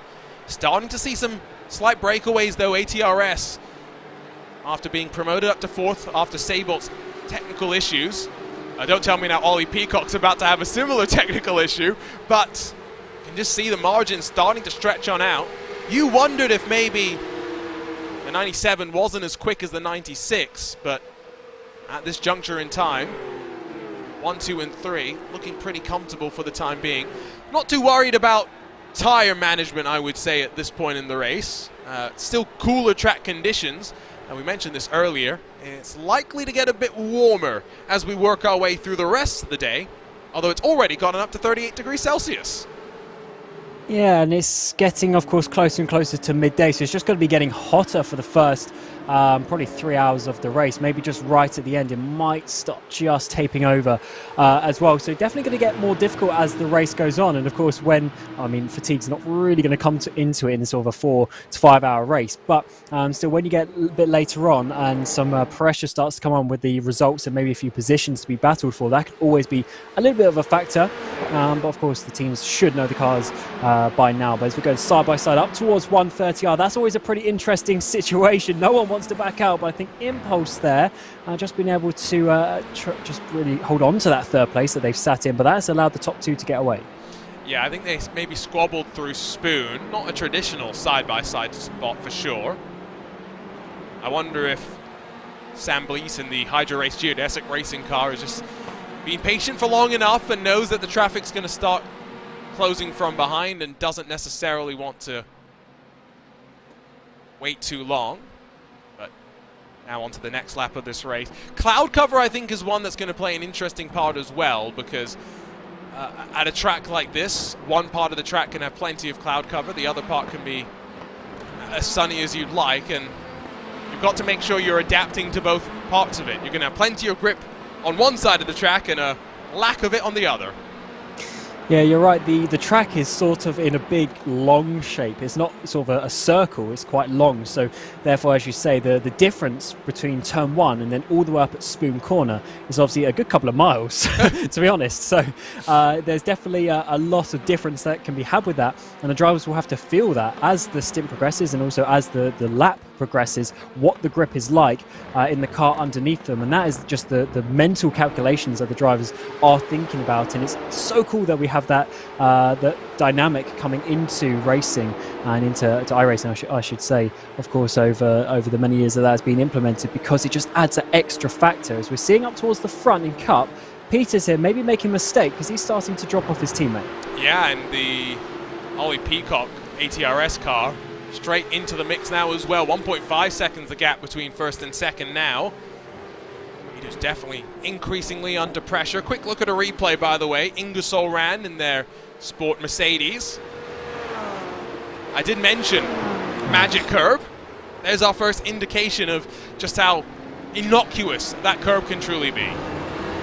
Do you know what's funny? It doesn't matter what sim this track is on. That curb will get you anywhere in sim racing. It's crazy. That little strip, that little darker green strip, is just such a difficult place, because naturally you want to ride just over it a little bit wider, take a little bit more speed through the corners, but as soon as you touch it, it just seems to swap the cars around. It's pretty crazy how that one works out, but it's definitely a tricky corner. We see it in real life as well. You're right on the limit, so any sort of little grip loss, any unsettled part of the car, you're really going to struggle. You just saw how wide Vince Peters was on the exit of Spoon, and this is a brave look to the inside, and that was not necessarily, I think, the wisest call from Impulse. It goes to show how much they think they're being bottled up behind this 96, who's now 2 full seconds off of your race leader. Out of the chicane one more time, end of lap number 6. It's now Impulse more under pressure from ATRS than the 96 under pressure from the 15. That's why you got to keep that a little bit more patient and try and keep the speed going through 130R to overtake into the chicane, because as you see, they just slow down so much in that Impulse machine that they couldn't keep up with the Aztecs and sort of Visceral car out of the final chicane, because they just went in too hot and had to back off through 130R. So maybe just a little bit of tactics, but of course they're being put under a lot of pressure by Ollie Peacock in the number 13 ATRS machine in 4th place as they start to close up for the back end of the podium. Fortunately for them, they do have a little bit of a gap behind to WS Racing, but still a 3-way battle. It's a tricky place for Impulse to be. Graham Sanders has lost a couple of spots, by the way. A big moment for him. The car control to hold on to that one. Pretty impressive. Let's jump on board with the Valkyrie car and just watch the wiggle. Yeah, let's see this again. Getting a load of curb there, going out wide, hitting the second curb, and wow, bit of a tank slapper. That was a good save for sure. Unfortunately losing a couple of places from that, but at least the car isn't meatballed. But yeah, definitely that would have been a bit of an adrenaline rush and a bit of a snap on the old force feedback. So Vince Peters struggling in what may be the worst point in the race to struggle, because next lap is when we're going to start dicing our way through the TCR traffic, and you've got to think that not just Impulse, the ATRS car behind, but even the likes of WS Racing, Philip Hammer lurking in the background, will be looking at this as an opportunity, almost 3 wide, as they work past the first part of lap traffic, and now into 130R. And this is where drivers ahead are going to be held up at some point potentially, and the cars behind them might be able to stay flat out and then get the run. So this next lap of traffic could be very important for these battles towards the front. And for the 97, that gap is, just going to be absolutely lovely. They can slow down a little bit. They can afford the extra couple of tenths of a second, whereas the 96 machine can't do that. They've got to have these instinctive decisions. Once they see a gap, they've just got to go for it. But this is certainly going to start opening up the race as we get onto lap 8 for the leaders. That gaggle that we've got a little bit further back, heading into turn 1. Got one of the Orion race team cars on the outside, Valkyrie up the inside, and through turn 1 and 2.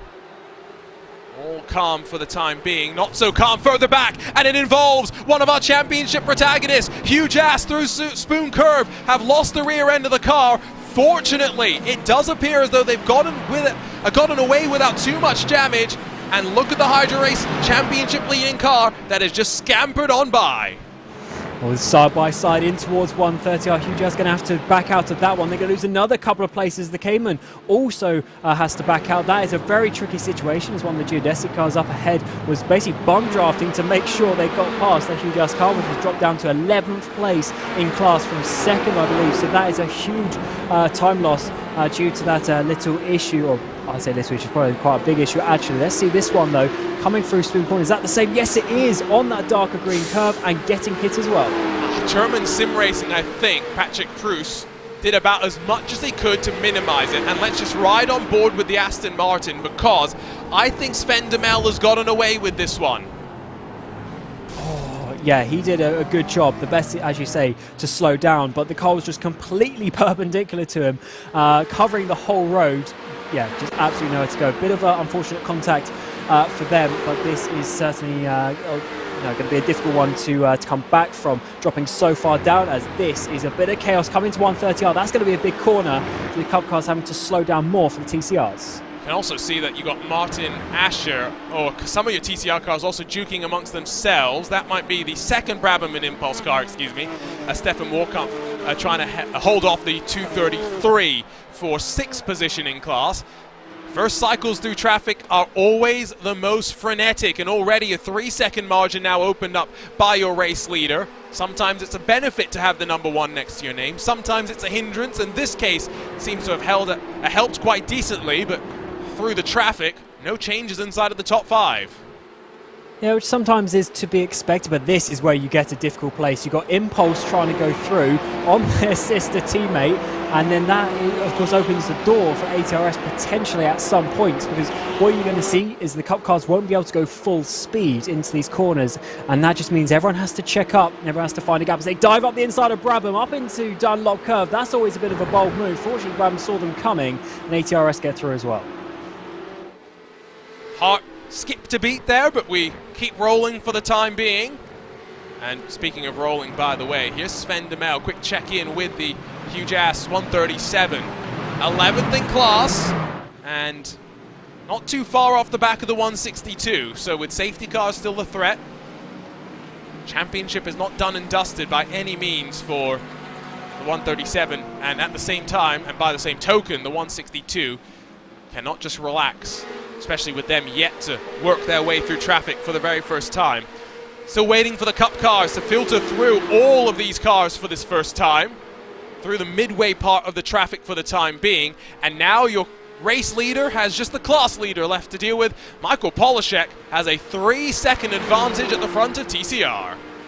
And that's a nice clean overtake as well. So absolutely zero time lost, just loving life out the front there, and just showing you how these things can spread out over only the first sort of 20-odd minutes of a race. And when you get that sort of a gap, as I was just saying earlier, you can afford to lose a little bit, which is always a good position to be in. You can always have that element of being conservative in a battle or in a bit of lap to traffic. And that's a really good joker card to have. It's actually worked out quite well in the traffic for the second Aztec car, because they've actually increased that gap quite a lot to Impulse behind over the course of that traffic lap by quite a way. As ATRS go to the outside of turn number 1, that's always a bit of a tricky situation, because you have to hold it all the way around the outside of turn 2 as well, but they sit in behind for now. You can try and swap back if the car up the inside is a bit too committed, but in the case of Impulse and ATRS this time, no major issues by any means for them. And now they can start to build the gap up to the likes of WS Racing, who now more worried about behind. Valkyrie, Orion, and the Hydra Race cars all stacked on up. Swap around though for third as Patrick Preussen, the German sim racing car, gets up in front of the Impulse car.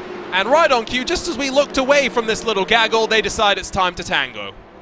Yeah, there's the Cup car. They're trying to get back on. I wonder if there's some contact with one of the TCRs. It's Graham Sanders for the number 62 machine down at the back of the field now, and of course is not going to be enjoying that one. That could potentially have been a pretty decent hit as well, so there could be some damage on that car. And for a car that's already down to 13th in the championship, they definitely want. Oh, that was 3 cars there, all having a bit of a a bit of an incident going in towards that uphill left-hander of Dunlop. Did we really decide that 3 wide was a good idea? Ooh. I mean, I don't think it's necessarily intentional. Oh, it's not, because the Orion car in the middle just got a big old wiggle. Yeah, that was the Valkyrie car initially. Tries to go around the outside, gets a little bit wide, potentially a bit of contact potentially as well. Of course, Orion just trying to avoid left to right and then getting ping-ponged between the two. And Sanders, unfortunately, getting sent off to the right as well. That is just too many cars at the same bit of track at the same time. So, as we get ready to complete the 10th lap of this race, it's been relatively calm, all things considered. I expected it to be a bit more chaotic, which I think is probably a good thing, especially if your name is Fiercely Forward, because they run 1 and 2 in the sport class, and not by a small margin, 3 seconds between Beckham Jasir and Alvaro Gomez at the front, and then a further 4 seconds back to the Aston Martin trying to chase them down. Yeah, it's working out really, really nicely for them, especially as that second car started in 4th place as well. So able to get up a good couple of places and pull a gap, which is always what you want to see. But look at this gaggle of cars for the back, also for the middle part of the GT4s. From 3rd place down, that is going to be a huge battle over the next sort of 20-30 minutes while these cars stay really close together. Aston Martin of GSR leading the way, but of course Impulse behind. Then you've got Heusingveld as well as SRN. So many cars battling for this final place on the podium. It's a really long choo-choo train that's continued to be stuck together since the start of this race. Now, in terms of traffic, as they come through the final corner, you can see they've still got a ways to go to latch on to the back of the TCR class. And if anything, I feel like this Cup class is more likely to catch the Sport class before the Sport class catches the TCRs. Yes, for sure, with how we're seeing, and actually just seeing on there the 62 machine of that HyperX Geodesic car, so Graham Sanders came into the pit lane and is getting some repairs, as you would expect, having hit the wall there, just come up towards Dunlop. Bit of a unfortunate situation with the amount of time that they're going to lose from that as well. Not the ideal situation. As you say, the only other DNF is that 77 Seybold Esports Cup car, and then of course the 187 Deutsche Payments Interceptor, spending 3 minutes getting repairs, so they are quite a way down, and actually at the back of the field, even though they're not in the slowest class. So one retirement, that is the Seybold car. Deutsche Payment back out there. I get the sense Hydra Race Geodesic hopefully we'll be able to head back out there again. Didn't look like the damage had been too bad. Go back up to the front of the field where, it's really closed up between 2nd, 3rd, and 4th. Traffic's allowed the 97 to break away, and even though the championship is effectively already on the head of the 96, they've not been having an easy time of it to start this race off. No, I just think that car doesn't have the pace. They obviously got their teammate to slipstream them in qualifying, which obviously put them up into 2nd place. But I just wonder if they just don't have the pace. That gap was pretty big to Impulse just about 1 or 2 laps ago, and that's closed right up. So I reckon this car, the 96, is struggling quite a bit with that Impulse and ATRS right up the rear diffuser, with that 3-way battle continuing, and that is going to be a bit difficult for the 96 to hold on to, I reckon, as the race progresses, if Peters can't just up the pace a little bit. Last lap 7/10 slower than their teammate. Big send attempted by Impulse, but door shut by Peters. That was late but committed. Not overly committed. That was a move worthy of the Kobayashi hairpin, although it wasn't as late as it could have been. So that's maybe where he's going to have to improve next time. And once again, I don't know if it was quite the place for that Impulse car to make the overtake, as Ollie Peacock gets really close up the back. And I think Impulse just trying to get past at the wrong places of the track, not doing it the most efficient way, but this could actually be a good run up towards 130R. Aztec already defending. Surely not side by side in through here, and it is going to be Peters that half-heartedly jinks to the inside, doesn't cover the door, and I'm a bit more surprised at Impulse's willingness to hold the inside line, because ATRS could have had a look, and now as Impulse get chock-a-blocked on the outside, here comes Ollie Peacock trying to set it all up. But he does the switch back to get a better run out of this final corner. And once again, Impulse dropped back off that Aztec Visceral car. Coming down towards turn 1 now. Can Peacock get any sort of draft towards it now? I don't think on this lap and this corner potentially is Impulse there. Dive a bit towards turn 1 where Peacock definitely lifted off a bit. They're trying to work out how to get past this car because they're definitely both faster, but the 96 is holding on to 2nd place, at least as we speak. And for now, they need to look out because the 5th place car of WS Racing is slowly catching up to them in the background too. Yeah, now that they're not in traffic, Hammer's been able to get the hammer down once again, and so just keep an eye on his progress, that is for sure. Mentioned it earlier, I saw the Mario movie yesterday. Cam, have you had a chance to go and see it? I have not. I would highly recommend you do. It was a lot of fun. To be honest, I actually didn't know there was a movie out there, so I will be honest with that one. But I have to look it up. Do you know who plays Mario? No. Okay, because this I think was the controversial thing when it was announced. As Impulse again to the inside, here comes Impulse through the hairpin, and Vince Peters has to open the corner up a little bit more. He'll be able to get on the power that tad bit earlier, but Impulse showing their willingness again to go to the inside. They won't get the move done in towards Spoon. All this is doing is detaching them even further from your leader. The gap now up to the 97, 7 full seconds. Oh, that's very difficult. Impulse up the inside of Spoon. That's going to actually just slow down the X's. So Peacock here for ATRS is going to get a great run up this back straight away. And Impulse definitely inefficient with where they're choosing to battle. Let's see if Peacock can find any sort of gap. But as we've been mentioning, try not overtake into 130R. Just try and keep your momentum going in towards the final chicane. Peters getting a bit onto the inside curb and once again defensive into the braking zone. This is where you've got to start thinking ahead, set up the move, and so both Impulse and ATRS trying to cut back a little bit more aggressively, but out of the final corner with the first signs of the sport class in front of them, they will realize that traffic is looming in just a few laps' time. To get back to the point, yes, Mario, you're thinking Italian, you're thinking voice actor. Hollywood was thinking Chris Pratt. Probably be quite good, to be fair. He wasn't bad. He was actually quite good. Jack Black as Bowser, though, was amazing. That's also a very good casting as well. I like that sounding so far. Seth Rogen as Donkey Kong. Yeah, I see that. Who, by the way, so fun. I just thought it was really well done. It had enough stuff for people like me who aren't hardcore Mario fans. I played the game, you know, I know the themes, the songs, the stuff. I got all the little nuances. It was great. And even the music like incorporates all those do-do-do-do-do-do like into the soundtrack. It was really well done. I definitely have to go and have a look at that one again. I haven't been to the cinema. You know what I mean, theatre since COVID actually. So that was really quite a good one. Yeah, genuinely. So like for 3 years now, haven't been. So what was the definitely last movie that you saw? Probably one the I don't know. Fast and Furious, something like that. Family. Yeah, maybe one of the old James Bond films, but obviously not the previous one, the last one. We made one of the previous ones. So did you just skip? Definitely a long time ago now. Did you just skip No Time to Die or whatever it was called? Oh, I did see that. Maybe that was in the theatre. Ah, okay. That was already a long time ago. It was a long time ago. That was 2021. Can you believe it? Yeah. Okay. Time is flying. To be fair. So actually, no. Yeah, I definitely saw that one. So that was probably the last one then.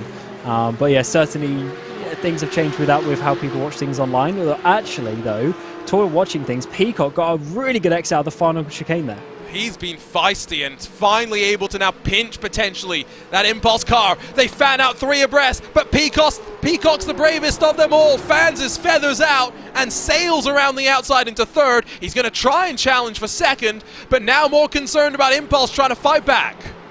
Side by side through this tricky sequence of corners. Peacock backs out of that one smartly, taking the conservative approach not to have a crash there, but definitely showing he's got the ability to make the overtake. They just need to find exactly the right momentum to do so, but they're really sort of holding each other up. The gap to the front is opening out even more, but somehow Peters is holding on to this position. I think if it was a 1-by-1 battle with him and Impulse, it would be a lot different situation, but with Peacock there keeping Impulse pretty occupied, that of course just extend this battle as they start to get up to some traffic. Oh, and that was one of the huge ass Mercedes that almost got a big old tank slapper out of the 2nd Degner right in front of this train. Now, if there was a car that you were thinking was looking untouchable today, yes, the 97 would have been a candidate, but I would argue that Alvar Gomez in the 101 Fiercely Forward car was looking even more comfortable. However, comfort sometimes can go too far, and Alvar Gomez, all by himself, spins it from the lead of the race. And is down into 9th place in your sport category as well. That is just a solo mistake. Once again, running too wide, and the natural track limits doing their job. and keeping these drivers on check. Fortunately, had the gap actually to pull around pretty quickly, but it still dropped down, as I say, to 9th place, which is not the best position when they were leading clearly, as from 4th to 1st, the 102 goes at the front of this race. This is really, really fun stuff. And now Impulse, they were 3 wide with the German sim racing Aston Martin. And again, going to be boxed out. Contact with ATRS as they work their way off of the corner. It's getting very, very intense. Not just with these drivers, by the way, but up and down through the field, because take a look at the bottom part of your screen. 2nd place in Sport. That's a train that now has about 10 cars stacked up in it. This race has turned out to be an amazing start to the opening of the 700 kilometers of Suzuka. Absolutely loving this one. Battles at the top of each of the categories for 2nd place, as you say. That was a very, very broken car trying to find its way through the grass. Matthew Molnar has been able to pull to a spot. Will this see us not need the caution? Potentially, as he pulls right off behind the barriers. That is in a completely safe position to do so. But of course, if they are stopping and requesting a tow, that might always end up with a safety car. We will see lap 16 of 121 here, and might potentially be getting the first of the 2 cautions that I predicted in the first 45 minutes, but maybe not. Unfortunately, at least they actually pulled off to a nice part of the track there, because that is always a courteous thing to do to the drivers. The Archer brothers have already towed to pit lane. The heads-up driving from Matthew Molnar to actually find a gap in the wall has prevented the first caution of the race. Immediately we'll go and take a look at why he had the incident, though. That's a Hydra Race Mercedes that's going to invoke the wrath of the stewards. Yeah, didn't quite see how far back they were, but it looked like almost a bit of a dive towards turn 2, which is not something that you always see. Definitely potentially lifting off the brakes a bit and then going back on, and unfortunately just taking too much speed there. That isn't really the way to overtake necessarily. It's just so tight. Let's see this on board from the AMG. Yeah, quite a way back, a couple of car lengths. I think just lifts off the brake, tries to roll down the inside, but just misjudges the gap there. Maximilian Fritz. We all make mistakes, and that was a bit optimistic of him, all things considered. Just amazed at the heads-up nature of Molnar. I would have been just filled with rage. He was calm enough to be able to do the right thing at the right time. German second place. Nope, that's the other German sim racing Aston Martin. You see, this is why, thank you Aztec SimSport Visceral, we can tell which one is the 97. We can tell which one is the 96. I'm going to show you an Aston Martin next. And you tell me which one it is, Cam, okay? Yeah, definitely it's easier when you have the different colours on the machineries. But I was just wondering with the amount that we've seen. But that is definitely the 2nd place one, because they've got Impulse behind them. And, oh, wow, as you were mentioning a couple of laps ago, look at the huge train behind them. It seems to be getting bigger as the race goes on, which just tells me that Aston Martin car there is not the fastest. Which is obviously holding up everyone behind. Is not, by much necessarily, just a few tenths here and there, but that is always enough to, with how close that these drivers are. And it's great to see all the different manufacturers up there as well, with that Aston Martin in 2nd place. But this is going to be a tricky one to hold on to. Let's see if we can dial up that German sim racing Aston Martin down the tail end of the order and see what happens. Oh, we got past, and so that's going to set him offline. Straddles the curb. Now, almost saves it. Does save it. Was he on the brakes or not? I think he was just rolling backwards, which is not the most safe thing to do, but it did keep him out of the barrier, because look, he's rolling backwards. That's probably a good 100 meters or so that he's rolling. Just look at that. That doesn't look safe. They tell you to hold your brakes. That's all I'm trying to point out. Yeah, and the reason why is so that generally when you hold the brakes, the car goes like in one direction in a predictable manner as well. When you're rolling, especially sideways, and you roll across the track, that's very unpredictable for the drivers coming. So definitely wise to roll, as we're seeing Impulse getting a bit of a run there towards turn 1. With some replays coming up towards Spoon as well. This is a championship, a moment that maybe has championship implications, because that I'm pretty sure is Justin Rem that is absolutely turfed Jason Gerard out of the way. And if that is the championship leader, that could be a hefty penalty coming their way. And of course, we've always been talking, oh yeah, that's just too late, to be honest, on the brakes. It wasn't actually the biggest contact in the world, but it's plenty to get themselves a penalty. I wouldn't be surprised if we see that coming their way at the first round of pit stops. I would suspect small penalty. It's not the most egregious thing that we've ever seen, but knowing how close this championship is relative to the other classes, it does take on increased significance. Let's see if we can have a quick chat, by the way. I saw Miguel Vigo was standing by. Don't think he's driving today, so he's just watching on from the couch. Miguel, how are you doing today? Good, how are you guys? We're doing well. No driving responsibilities today? I actually was supposed to drive, but Graham was a little bit quicker than me, so we decided on him starting, but I guess I don't have to drive now. Unfortunate end to the season, but talk through the winter that it's been for you guys at the newly renamed HyperX geodesic racing team across the IVRA competitions. It's just been a horrible season in both series, to be honest. I mean, endurance, we just had bad luck after bad luck, and the same thing here. Just we just couldn't really put it together this season. Hardware failures and just other things that crashes that weren't our fault. Just like what just happened now, we got net coded, and we tapped the wall, but for some reason it gave us a meatball, and we had a lot of time to take repairs for. So we just there's no point in continuing at that point. Totally get it. What's the plan for the summer then? Is you guys take the off season to relax and then get ready to go for another frenetic winter? Oh yeah, for sure. I mean, I'm probably gonna take maybe like 2 months or so. I mean, I'll do the special events, but I definitely need a break, especially just since I help with the BOP and stuff for IVRA, so it's a lot of laps, a lot of racing, and a lot of data analysis, and I'm ready for a break. So it means that we're going to make sure we blame you for all of our BOP woes. Got it. Thank you, Miguel, for all your hard work. Sorry the season didn't work out in your favor, but hope the off-season recharges you, and we see you next fall ready to do it all again. Yep, I mean, that's just racing. Appreciate it, guys, and thank you for the broadcast and to the IVRA organization for putting up a great series. Always good to chat with Miguel Vigo there, and yes, just a reminder, all BOP complaints can be directed in his direction, Cam. Yeah, I do love the old BOP talk here and there.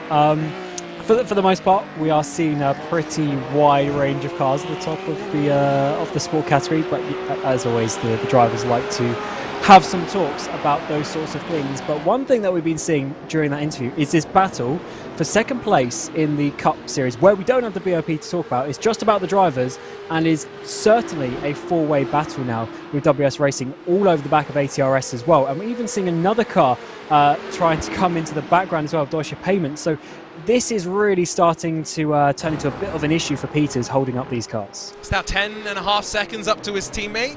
You say issue, I say it's going great from the team perspective. Yeah, relative issue. I just meant obviously the pressure is going to be coming his way as we get, this is going to be an interesting one. All this GT4 traffic up towards 130R, they're all going to be slowing down at different times. This is going to be very tight. We're going to somehow survive safely, and this is crucially not also with the TCR traffic overlapping as well, because when we get all three classes, if this is crazy, that's unsafe. That's where you need to get the hard hat and the yellow vest out as determined by health and safety. Oh, poor Niels Van Payne. Another spin for his German sim racing Aston Martin down at Spoon Curve.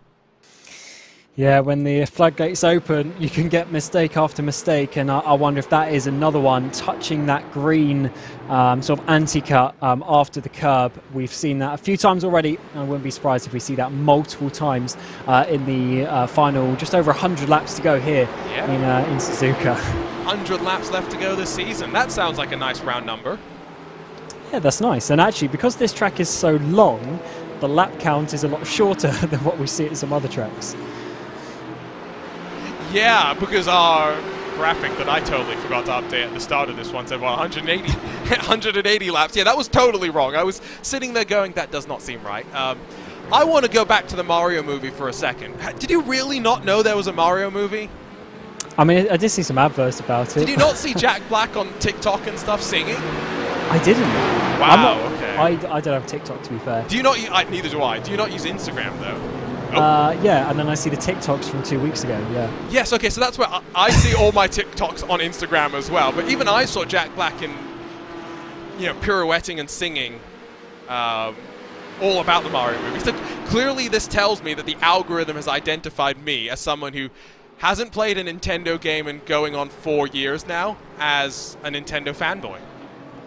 Yeah, I guess it depends on the type of content that you consume on those apps. But yeah, certainly it's not. Yeah, that wasn't always the biggest thing growing up, and especially the last 10 years. Were you a Sony just kid? Been full motorsport.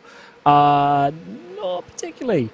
Oh, that's a little bit closer for Impulse. I tell you what, this is about the 15th time that it's been a half-hearted look up the inside into 130R.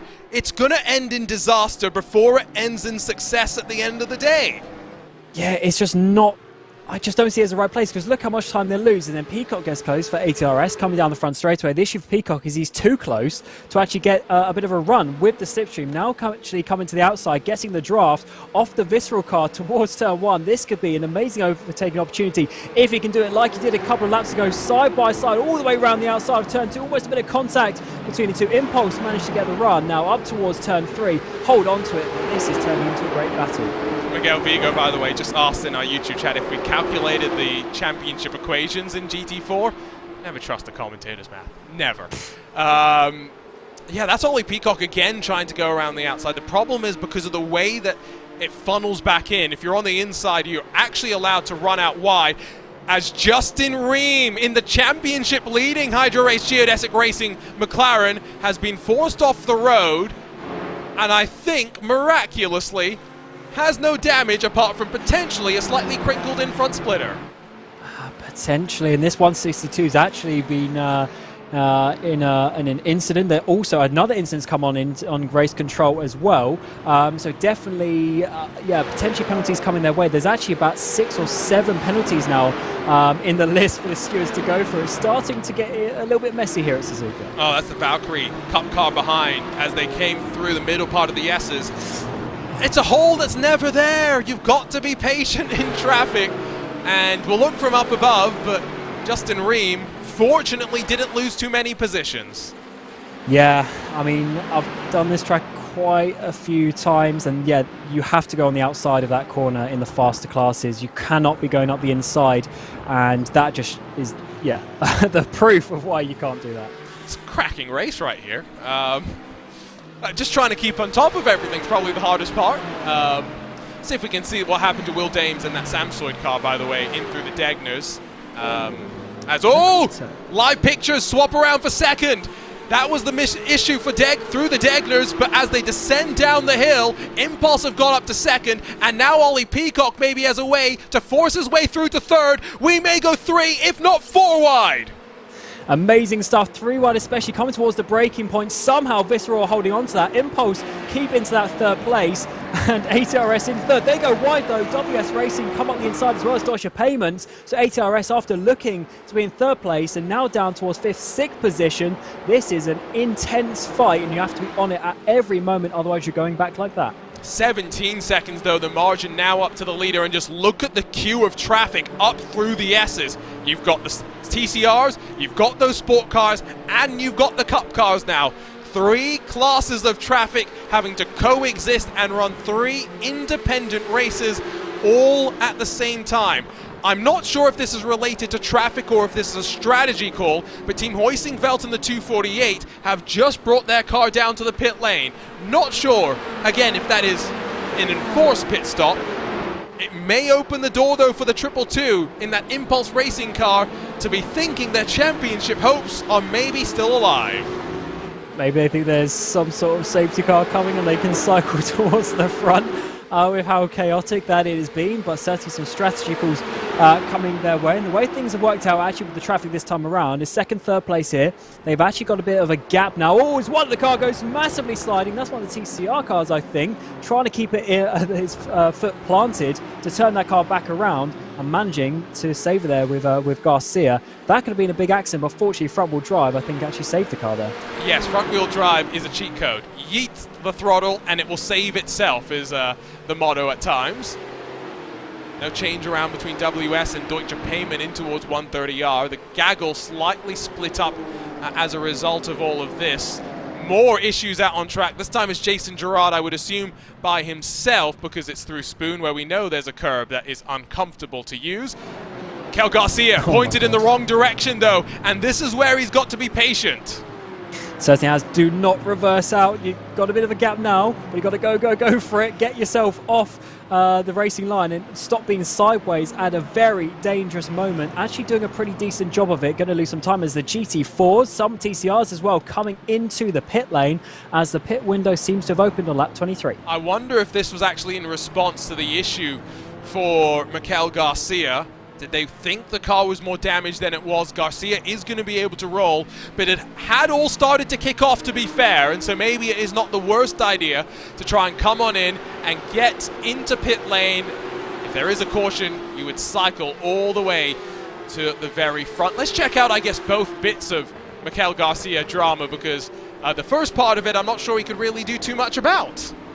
Yeah, let's have a look at this one. Oh, a bit of contact with the WS car up the inside, and that is a really good save, actually. That was sliding quite a lot, but managed to have a good save. Then coming through 130R, going a little bit wide, touching that rear tyre once again. I think actually, yeah, front-wheel drive, managing to pull it away from the corners, but unfortunately actually going off to the right in the end with a big hit. I thought he was actually just going to be pirouetting there, but definitely trying his best to save it. Full send, as you see on the side, but just about, unfortunately, going into the barrier. Yeah, he had it saved until he didn't. It was one of those. I reckon he lifted off just at the end there, thinking he got it, and then that's when the grip came around again. Unfortunately, putting the weight back into that direction of the barrier, and that's going to be some damage repairs coming their way as well. As Visceral holding on still, Impulse can't find a way past. They just keep half-heartedly looking into 130R, though, which is not a passing opportunity. They keep thinking that it is as well. That's what's the funny thing, is they just seem so confident through there. Whatever they have got in terms of the setup just seems to grip into the tarmac so well. ATRS pass Sasha Engelhardt in the Deutsche Payment car, by the way, for 5th position. So Peacock now will try and latch back on to WS and Impulse after his moment dropped him outside of those top 4 positions. Cup cars expected to go a little bit longer. TCRs do have a limited fuel capacity, which is why we see them in a little bit earlier than expected. They're at about 50% capacity. GT4s are at about 70% of their capacity as well, so they do tend to pit a little bit earlier. And here comes the rest of the field into pit lane, led by the likes of Pascal Stix and Patrick Preuss. It's a busy time in pit road. Yeah, I tell you what, I definitely like the shorter pit stops like that, especially in these slightly shorter races. Of course, adds more pit stops to the mix. And yeah, loads of teams and drivers coming in now. But it seems like Torque Freak has stayed out with Ingersoll Rand as well in your sport category. So trying to get a lap ahead there, which is always an interesting one. If you can get a lap off fuel here or there, will of course help you a little bit later on in the race when we get some sort of final pit stops. We're seeing Fizdie Ford there driving their way up towards the front of this race. But of course, this is actually the car that had those that issue a bit earlier through Dunlop. Gomez still in the car, of course, have to be trying to calm himself down. It's actually the teammate, the 102 machine that we saw leading the way. But as the 101 comes down the front straightaway, some cars coming out, but they're still quite a way back. Ultimately, though, for Alvar Gomez, he's still in contention inside of this top 5, which is all that he could have asked for after a self-inflicted mistake. It is still Aiden Young that will lead after taking over from Beckham Jasir in this cycle of pit stops in the fiercely forward 102 Mercedes. Like Cam mentioned, Torque Freak and Ingersoll Rand both going one additional lap, but it's now time to get our cup cars into pit lane. And while we see Sam Hasterdet jumping on into the lane, here comes the rest of your contenders. Vince Peters is going to be staying out there for one additional lap, but Peacock Hammer will follow in your race leader as we got a race off of pit lane as well.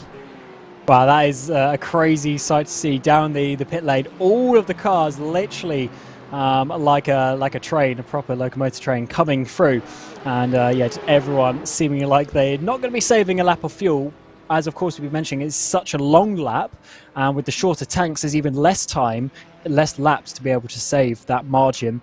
Let's see if anyone can save half a second here or there and jump a potential teammate or a competitor, I should say, as we are seeing two cars of Visceral and ATRS continuing for another lap. One thing to remember as well is halfway points will come in at the end of lap 61, I would assume, and so whatever offset strategy you have now is going to impact you later on. Now, why has the 97 just stopped on pit? Had a 5 second, I believe. Yes, 5 second penalty they had from contact early in the race with the 44. Okay, and I'm glad you brought that up because the penalty box is at the exit of pit lane and not the entry, and that's why I was confused, because I had missed the penalty that they had been handed down in that 97. We should probably go through those list of penalties now. Starting from qualifying, just remember, 96, 97, both had a penalty. The 96 gets a 20-second penalty, 97 just the 5 seconds. 44, Orion Racing also had 5 seconds. The 199 Samsoid car had 40 seconds. Hoysingsveldt's Mercedes 148, 20 seconds. Hoysingsveldt TCR machine 10 seconds. That's all of your qualifying penalties. Then immediately at the start, the 138 in the sport class ended up getting a 40-second penalty. That was the huge-ass Mercedes. 10 seconds has come on down for the 221. That's the Olympus Esports Audi. We've had 30 seconds, and then a subsequent 20 seconds for the 155, so a cumulative 50 seconds of penalty. Race control's been pretty busy. Yeah, they certainly have. They're up to 20, including qualifying, 20 penalties. Which is not ideal for only about a fifth of the race being done. But let's see as we end side by side down the front straight. But we're going to be seeing that Visceral car, the other one, of course, getting some time penalties as well as Mercedes. Can't quite find the way through. Potentially a bit of contact as well as GSR hold on for what is currently 14th place in the 168 machine. These guys very much separated from those in front. They are waiting for the caution to drag them back into contention. So remember, the 96 has got 20 seconds, so we should see it drop out of that battle for second spot. The question will be, over the course of the rest of the race, can it inject itself back up into that picture? And battle for second has stretched out as a result of the pit stops as well. Some drivers are executing pit lane entry and exit a little bit better than others. WS Racing now runs second, with Impulse still third. And then ATRS, we'll see where Ollie Peacock ends up cycling once we get him out of pit lane. He's still up on the Jackson getting the instruction to roll. There he goes. He's going to drop behind Vince Peters, who, of course, makes his way into that penalty box. And Ollie Peacock ends up net second after all that fighting. And I think that is pretty much right in terms of the pace that we've been seeing in that first stint. The ATRS car, I think they should have been in second place, but it's just difficult to find a way through. And especially the way that Peters was defending, was able to hold on to it. And also how it worked, the 97 car, of course, had a 5-second penalty, but that literally doesn't matter because the amount of gap they made already in that first stint. So, I don't think they'll be too fussed about getting that penalty right at the end of qualifying. Still a 11.5-second lead at the front of this Cup class. Now 3 cars still in a train, although it could become 4 very shortly if Deutsche Payment close up in this fight for second. Let's go back over to the sport class now. 3 laps exited of our pit stop cycle. Still Aiden Young that leads, but now by just 3.3 seconds over German Sim Racing, who in their Aston Martin have got the Mercedes for Impulse, and then the Porsche of Alvar Gomez are running pretty close, carving through the Degners with lap traffic, and that's Brandon Blakesley in the ATRS Academy car that finds himself trying to rejoin. I do feel like in the last 30 minutes, Cam, business has picked up. Yeah, certainly. Certainly has. It was a little bit calm at the very beginning, but I definitely think that's because of the traffic wasn't quite so much of a factor as well. As we're starting to see, there's some close calls and there's some close gaps that are being very quickly changed, as you know, especially as getting towards these podium places in quite a few of the categories. GSR, of course, holding on to that second place for quite a while now. Impulse in third, as they have been in both categories, Cup and Sport, for a long time. They want to get up to that second place, but they can't quite seem to do it. Just look at this traffic, though, having to figure it out before 130R. So important to make sure that you have gotten that sorted. Here's a look at what happened to the Talk Freak Racing sport car, by the way. Off into the gravel and then with no control. It's a big old smash. Yeah, that was a huge kill. Was that Barraclough? No, I think this was Antti Salminen who was behind the wheel at the time. Oh, yeah, because I remember the Barraclough car going towards the front of that pack. But, yeah, definitely a huge hit. Just going a little bit too fast into the first Degner. And, yeah, with the gravel on the outside, you just can't seem to slow down enough. Exactly what we're seeing there as well. It actually manages to keep it out of the barrier, does that car. But certainly it's a tricky part of the track. You want to go up the inside there of the TCR car, but then you're tight on the apex. Got to make sure you don't take too much speed. And just a little bit awkward running through the gravel. Brandon Blakeslee giving us a good display of how aggressive that first curve through the Degners can truly be. So Vince Peters has left pit lane in his number 96 down in 10th position, or 11th position, and has now gone and passed Brandon Blakeslee for 10th position. Ollie Peacock, though, in the sister ATRS car at the Kobayashi hairpin, has speared himself directly into the barriers, and now has he just returned to... This is the problem with Ollie Peacock. He's got dodgy internet. This may be a mandatory safety car. I think it might do. And the fact that he hasn't got going quickly tells us there's some big damage. Or, with how it went in, possible hardware failure as well. We'll have to potentially see on that one. But definitely that could be a big turning point if we get a safety car coming this way. Will bunch everyone up, of course, and with how close we've seen these battles, that's just going to make it even more intense. He's still there. He's still there. That could certainly change the way of this sort of first third of the race. That's Stonewall. There is no safe way to get the car out of dodge. It is going to be a safety car. Here's a look at what happened as they worked in towards the hairpin. Just overcommitted. No, he lost his monitors.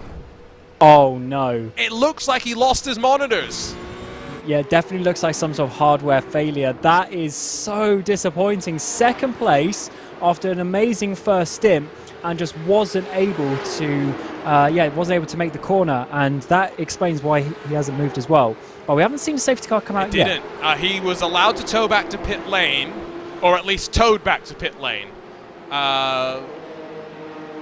If you do tow without permission from race control, that can sometimes still trigger the caution.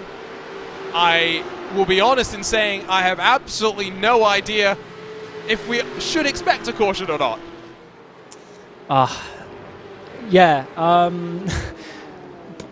Probably. The fact that he stayed there for so long, it probably should have been called out, but looks like it hasn't for now. Some of the drivers might have gotten away with that one. The ones who had a big gap to the cars behind, which is a slight shame for us in many ways, but there's still plenty of battles going on. But that is a real big shame for Peacock. He was so fast in that first stint, got up into second place as well, but just couldn't keep it going because of that potential hardware failure. See if we can get word as well from the camp of the number 13 team. It was the way that he slowed down all right initially, and then as he got to the apex, he lost all sense of direction. He became a James May, for lack of a better word.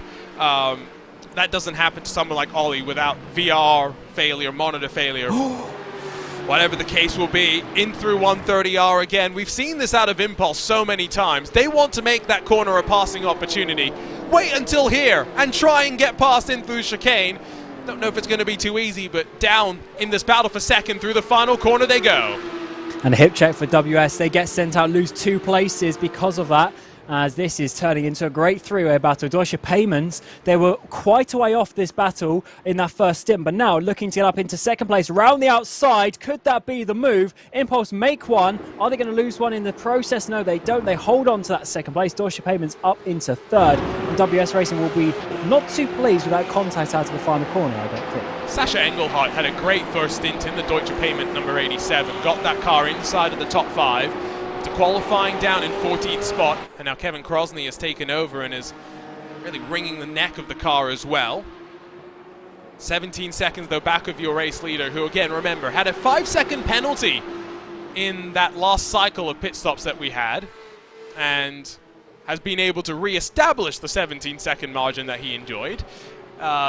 if anyone was happy not to see the caution, let's be real, it was the crew chief for this 97.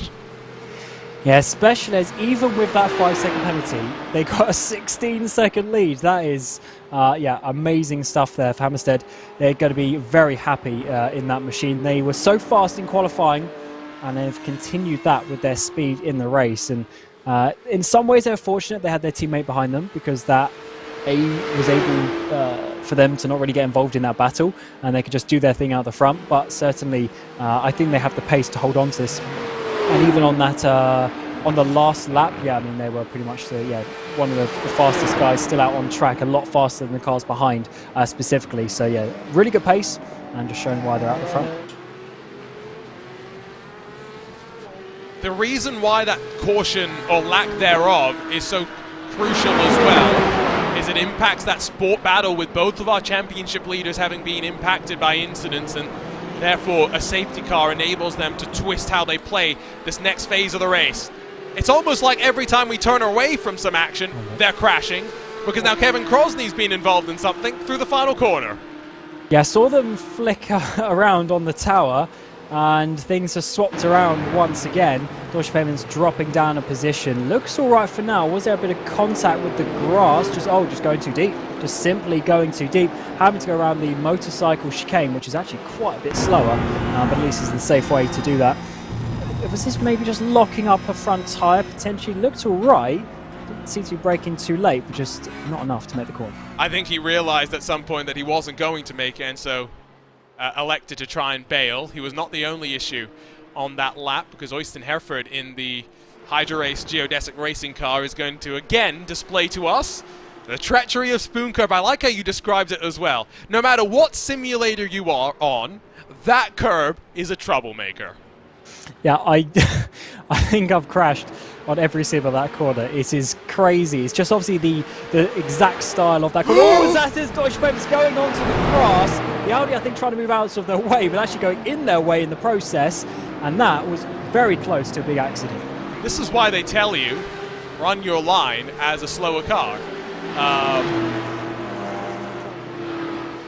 My heart needs a second to calm down, sorry, just give me a second. Yeah, same. That was... it's one of those things, we saw it coming like a second before it happened as well. Obviously, the Audi should have just stayed on the racing line, and then obviously they would have had to sort it out themselves, but at least you do the right thing for yourself. And we are very lucky we didn't see like a Danny Kvyat accident like we saw, was it 2015 maybe? Yes. In that corner, as we saw barrel rolls. That would have added to the flip counter of this race, like we saw a bit early on. But fortunately, are you saying that as a I'm disappointed. Yeah, in many ways it's a good thing though. We've seen a couple of crashes, but nothing too bad. Hopefully, in many ways that continues. But I would like a cheeky safety car at some point in the race. The race needs a safety car right now. If the commentator's curse does exist, who should we curse? Who can we get in trouble with? Acetec leading the way in the cup, I guess. With the lead that they've got. We need to curse the 96 because they've already won the championship, so they can't be disappointed. Yeah, although they kind of did that themselves with the penalty going down into. Didn't bring a safety car. Sadly not. The 162 as well. They're also not the best day down in 7th. Yes, so it's. Yeah, we're not really in a position where we can hope too much for that one, unfortunately, at this moment, I don't think. Just scrolling through some of the conversation in the paddock that they've been having through the course of today, by the way. One thing that was pointed out is how there are certain sections of the track where the GT4s, by virtue of having ABS and traction control, those driver aids, slower speeds on entry, brake later than the Cup car, which is always a little bit of a flip for your mind to be able to process. You've got to remember as the slower class that, wait, I might be braking later than that faster car in front of me. And it always is a tricky situation where the fast class is like going for a dive down the inside of a hairpin. So they've got all this overspeed, then obviously they brake, and then the gap obviously then extends again, and then they've got to kind of like awkwardly get through. It's yeah, it's certainly a difficult one, but of course they're just massively faster in a straight line as well, so they physically have more speed to get off as well. So yeah, that's always a tricky situation. But as the race progresses, and even through practice, you know, in the week prior to this, you learn where you're faster than the certain classes, but that doesn't make it any easier, to be honest. Confirmation from Peacock, by the way, that it was a VR failure. So not much you could do in that situation. He is back out on track. Well, Fraser Smith has taken over the 13 to be more accurate and is back out on track. And one lap down, we'll see what they can salvage from this race. Now, the one thing that maybe Fraser Smith is going to be able to do is bring this peloton for second forward towards Aiden Young, because he could act as the bridge potentially in terms of enabling a bit of drafting help. That fiercely forward 102 machine still runs at the top by itself, but margin to second spot has actually grown somewhat since the cycle of pit stops. It's up to 4 seconds at this point. Yeah, certainly has got that little bit, that little bit too much, where obviously you can't really be seeing the cars ahead, but we've still got a very big battle, and it's actually worked out really well for this 101 machine, because they're going to be able to get themselves up behind their teammate fairly shortly. I wouldn't be surprised. They seemingly have the pace on the field, like we saw earlier, them leading the race. Unfortunately, that mistake by Gomez just stopping that one for now. Trying to get the slipstream down towards turn number 1. Aston Martin, though, GSR holding on as they have for quite a while now, getting very close to the 2, coming into the first couple of corners. It's gotten dark, hasn't it? We've said that the cloud cover is going to make this race an interesting one for the strategists to be thinking about. Even though we're heading towards the hottest part of the day, midway through the day, but track temperature's only gone up a couple of degrees Celsius, which, all things considered, Cam, is a good thing. Now, these drivers don't have a tire set limit like the GSI Endurance Series does, which means that they can change tires a lot more freely. Doesn't mean you always necessarily want to be changing tires at every stop, though. Now, it also depends on the time that it takes to physically change the tires, because obviously if it's like 3 minutes, then you're never going to want to do that anyway. Also, it depends on the drop-off over the course of the stint. If you're able to keep a similar pace, or close enough pace, and of course you're going to go on, and especially with the fact that we have the shorter fuel tanks in this series as well, that helps that. Because physically there's less fuel at the start, so less weight, less load going onto the tyres, but also there's just less laps in the stint for them to wear down. So that's definitely a factor that the teams have to work out. But again, at the level that we are, all the teams should have done the homework roughly to work out how the maths works out for that one. Yeah, this is go back to last year when in GT3s tyres and fuel were done separately. Changed this year, you can change them at the same time now on iRacing, but in the BMW Sim GT Cup, we used to have these sequences where you'd have 60 minutes of tire saving, and then you'd swap drivers over, no tire change, and the second driver would go and run with the tires that the first driver had already used. Now, how do you practice that? There's only one way. The first driver, by doing it. Yeah, the first driver does an hour, the second driver does an hour, and you do that with no tires taken, you take it with 2 tires taken, and then you can extrapolate out what 4 tires. Fresh tires is like, right? You don't need to test that. But regardless, you have to do the testing, and so that's what all these top teams are doing. And you're right, I think that's an important point to bring up. You're not reacting on strategy that much, you are just adjusting course depending on how the wind is shifting effectively. Back in with TCR action, by the way. It's been pretty boring at the front because Michael Polishek is doing Michael Polishek things. 4th place is looking pretty fun. You've got the green and gold of Brabham, Hoisingveld, Impulse, Tedline, and then a second Brabham car, all very much still in contention here. As they're getting one of the GT4 cars coming past, they're not massively faster in a straight line, but they should be able to just about get there in towards turn 1. A little bit awkward, though, for Brabham, actually. Lost just a tiniest bit of time, but Hoisingveld couldn't find a way through at that point. But as you say, this really sort of 4-5 car battle is getting closer and closer as we're getting Hoisingveld have to move out of the way a little bit. That has let Brabham off the hook just for now, but Impulse, therefore, will gain on them before Tedline as well get closer and closer, just showing how traffic can open up these battles, but it generally comes back as well once the overtake is done for the cars ahead. If Ted Lowendick is watching, by the way, is that meant to be the Tedline? We don't get a great look at it, but everyone knows Team Redline, but what they don't often, I think, realize is the name Team Redline comes from the fact there is a literal red line down the middle of a car. So Ted has appropriated the name, and as much as the driver is irritated by the shenanigans of the traffic in front. I'm still trying to figure out where this headline is. Is it not just play on words? Oh, it is, but I'm taking it literally. Yeah, I would assume it's for that, but are you sure that the team Redline is named after the livery, or is the livery named designed over the name? Good point, but regardless, all Redline liveries include a red line. I mean, that's pretty logical. But surely it's red line because of the a limiter on a car of No, the RPM. yes, no, you're right. But again, literally, all red line cars have a red line down the middle of the car as well. It'd be funny if they had a red circle. That would be hilarious. Although, just for a bit of a banter livery. I'm trying to think about. We talked about the 96 and the 97 Aztec Simsport Visceral cars. Different colours making it obvious for commentators.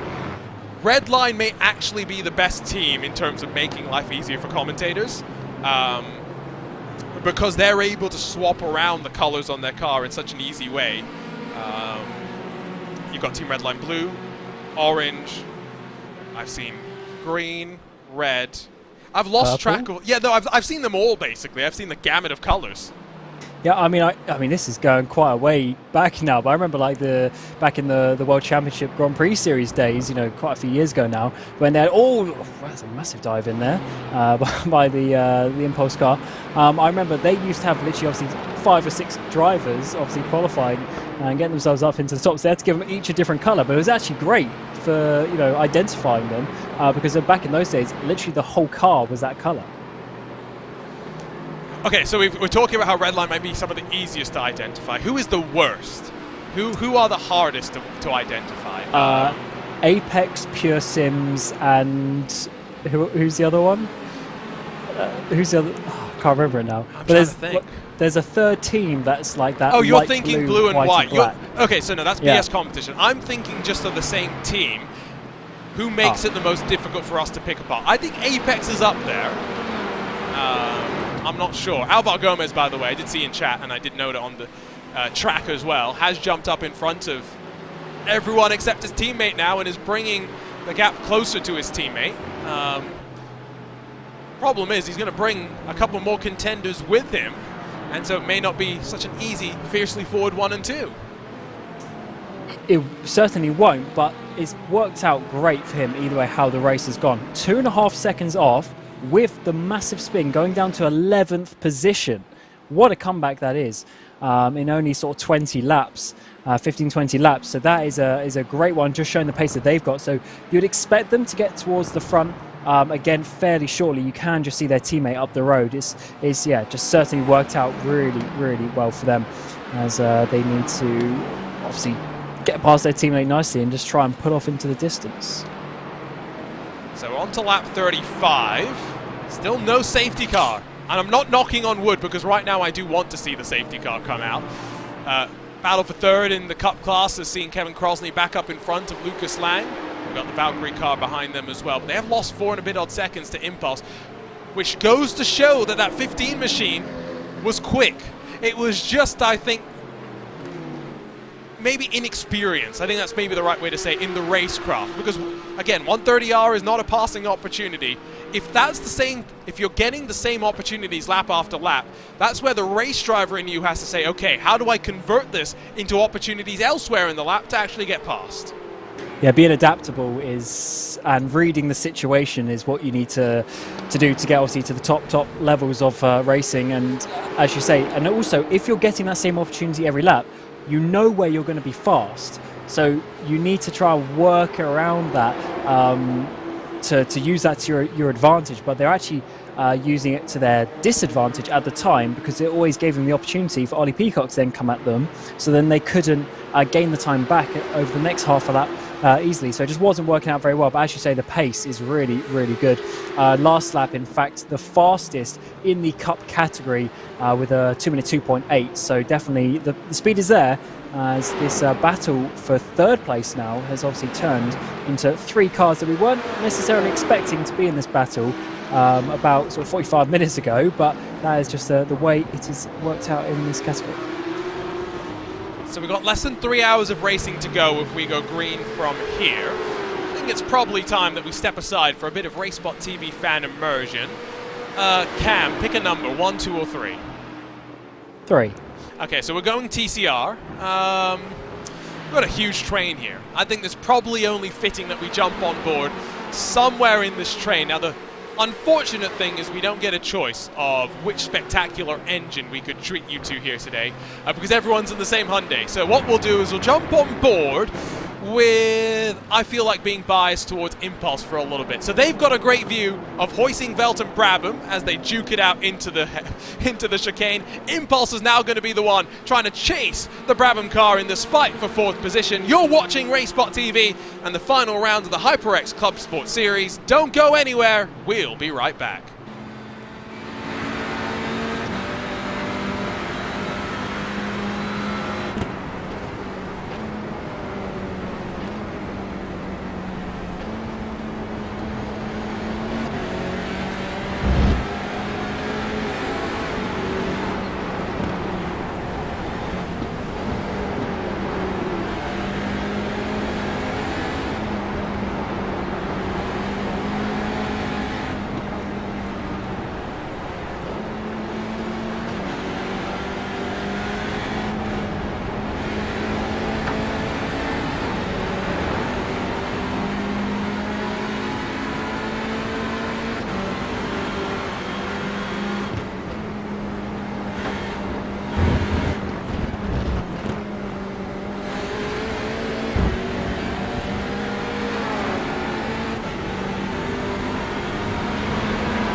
Well, welcome back to RaceSpotTV. Bit of drama in front of our Impulse Racing 233 car. And as we rode around there, around Suzuka, plenty more action here in the 600 kilometers of Suzuka. The final round of the HyperX ClubSport Series. Arjuna Kankipati on hand with Cam Roger through the start of this race. It's been an electric start as well. And after being caution-free for the first 40-odd laps, Alvaro Gomez has just had to fight his way back to the front and leads the fiercely forward train at the front of this sport field. Cam, what a fight back it's been from that Porsche. Self-inflicted mistake in the opening sector. Heavy contact at the front, now leading once again. Yeah, we definitely expected this to come, but it does seem like the 102 is actually struggling quite a bit. The seconds that have been caught down are quite a lot, and they're obviously not in the best shape as it stands to obviously hold on to this, especially with how close the battle is behind with the GSR, the Impulse car as well. But maybe the Fiercely Forward can work together in some way with this team together to try and hold on to this 1-2 that they held right at the beginning of the race. Here the Porsche hit the rev limiter. Not the only place there has been fighting, because here between Deutsche Payment and the Valkyrie car, they'll go side by side into 130R, and after a poor run out of Spoon Corner, it's going to set up a potential pass, and it sets up half synchronized spins for both of them. Rear tire is going to be screaming out in agony, and as Godestad rejoins the track right in the midst of oncoming traffic, it had just started to heat up. It was a rather quiet opening 30 minutes to the race, Cam, and from there, the doors have been thrown wide open. Yeah, people are starting to take the risks now. They've got comfortable. We're about a third of the way through the race, and they're starting to realise the positions are there to be had, and some risks. Potentially, too much risk being taken in a few cases. We're starting to see some accidents happening, and we're definitely seeing the penalty sheet get a little bit longer each time as well, and up to 22 incidents submitted over the course of the event. That's only going to go up from here as well. Let's check out what happened to the Brabham Esports machine in through 130R. 3 wide, 3 bits of traffic. The McLaren tries to cut over. Brabham Esports faultless. Absolutely faultless in that situation. Yeah, huge hit as well, flying through the air. That's going to be some big damage repairs coming their way. Big shame. Let's see that one again. Definitely just coming over to the right. Oh, massively avoiding, closely avoiding that Porsche going through as well. And that is not what we want to see. I'll just say something that I don't think many people are going to agree with. Porsche shouldn't be there. I recognize they want to get on through, but it's one of those holes that was always going to disappear. The first thing I got taught when I was learning about traffic, because when I first started as a driver, I was awful. The first thing I was taught, look ahead. Think about the next corner, what's going to happen. Don't think about the corner that you're going through now.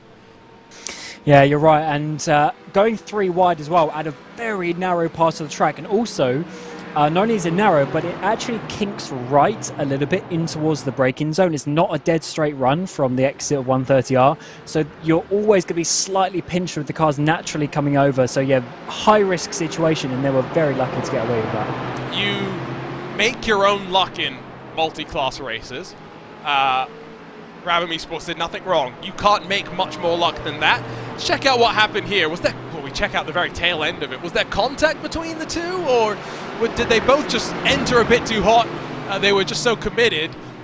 No, Valkyrie definitely, get into the rear end, and Deutsche Payment do a great job to hold on.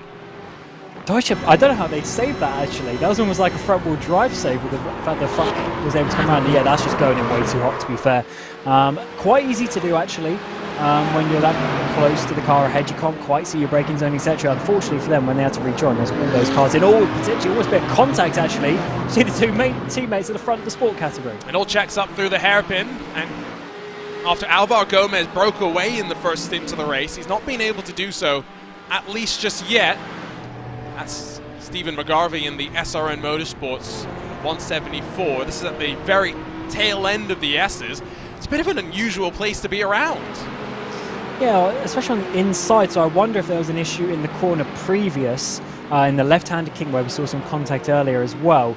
Let's have a look at this one. We've got one of the cup cars coming all the way around the outside. I wonder if there's a bit of contact here on the apex that sends them wide. No, definitely a lot later into the corner than I was expecting. Trying to get back onto the racing line, just slightly misjudging that. I would say nothing too bad for the Porsche. That was your touring car leader, by the way, who has such a big advantage that he could slow to almost a crawl there and still lead in class by 6.5 seconds.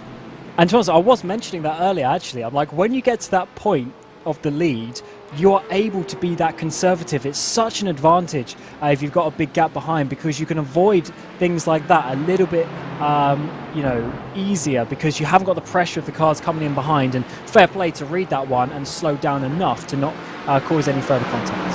I mean, Polishek is just driving the perfect race right now.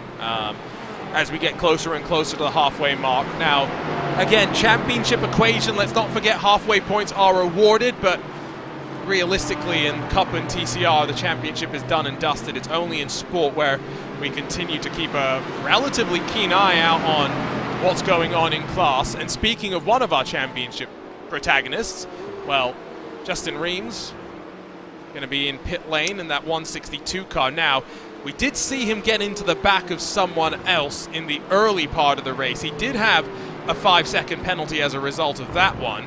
That has not been served, so he's going to roll to the end of pit lane, be stationary for 5 seconds before continuing back out onto track.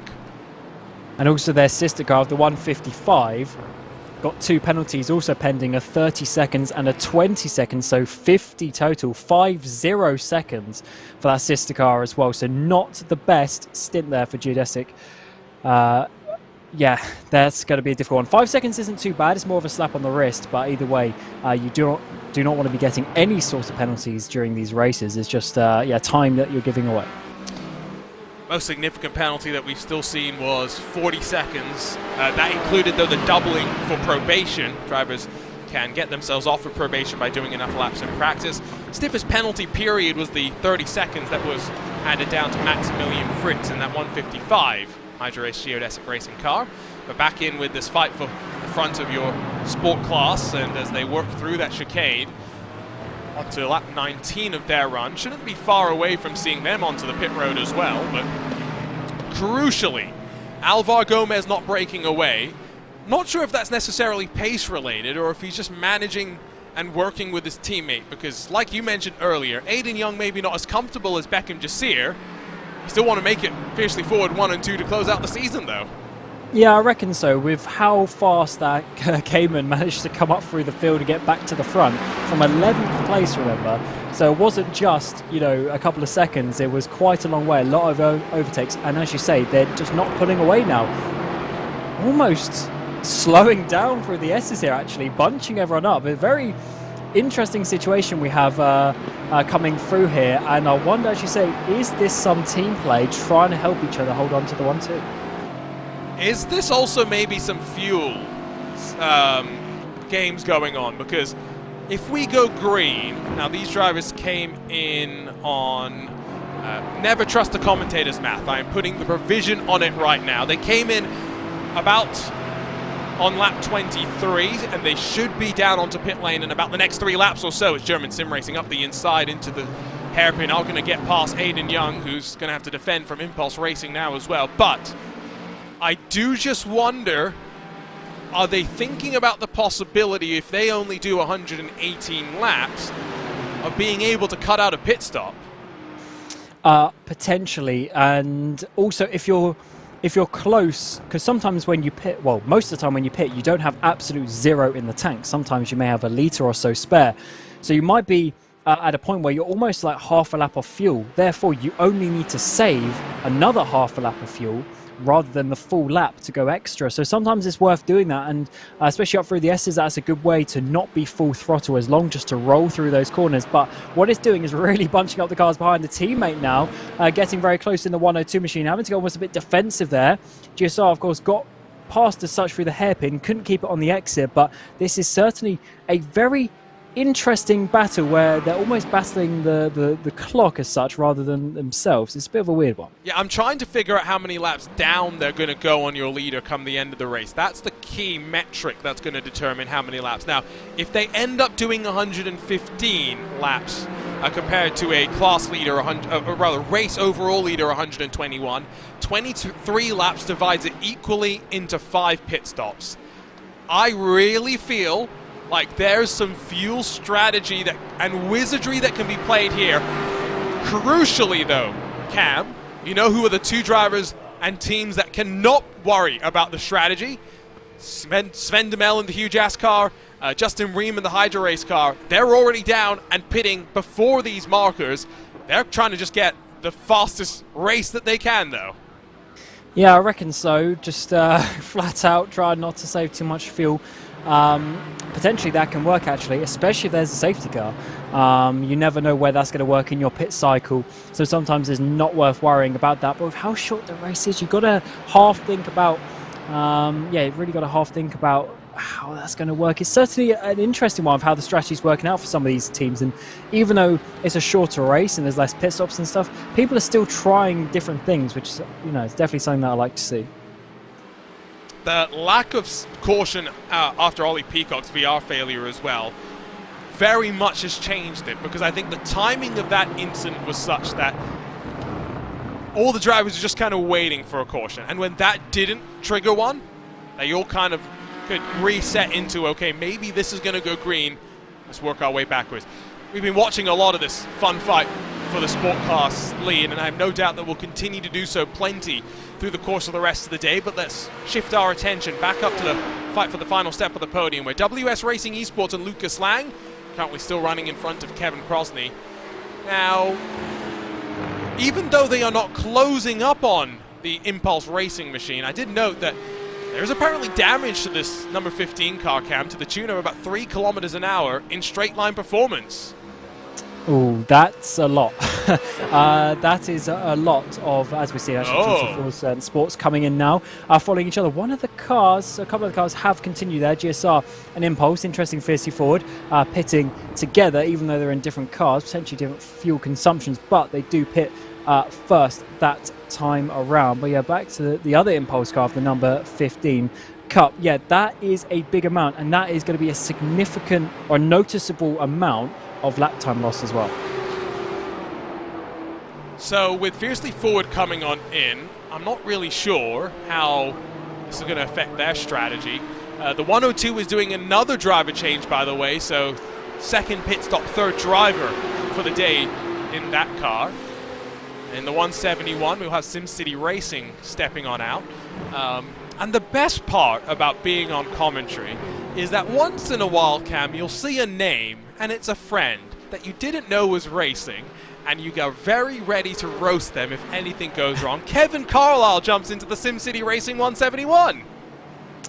Yeah, it's always nice when there's someone that you know, because in the back of your head, especially if it's like a good friend, you're kind of hoping that they crash on camera as well. Yes. As much as you want them to do well, you also want to take the biscuit when you get to Discord later after the race. Yes, no, it's why I'm still hoping for that opportunity to get Lewis into our commentators race, which we'll do later this year, so that when he crashes, boy, am I going to rip into him. Because you know I'm not racing, right, Cam? I refuse. What, because you're too good? You just don't want to show Yes, him no. up, you know? It's because I once qualified one. Oh, who's that? That's a lot of smoke, isn't that? And that is to the right-hand side, not even at the apex. Is that Fiercely Forward? I saw a yellow and black car. It is Fiercely Forward in TCR. Good call.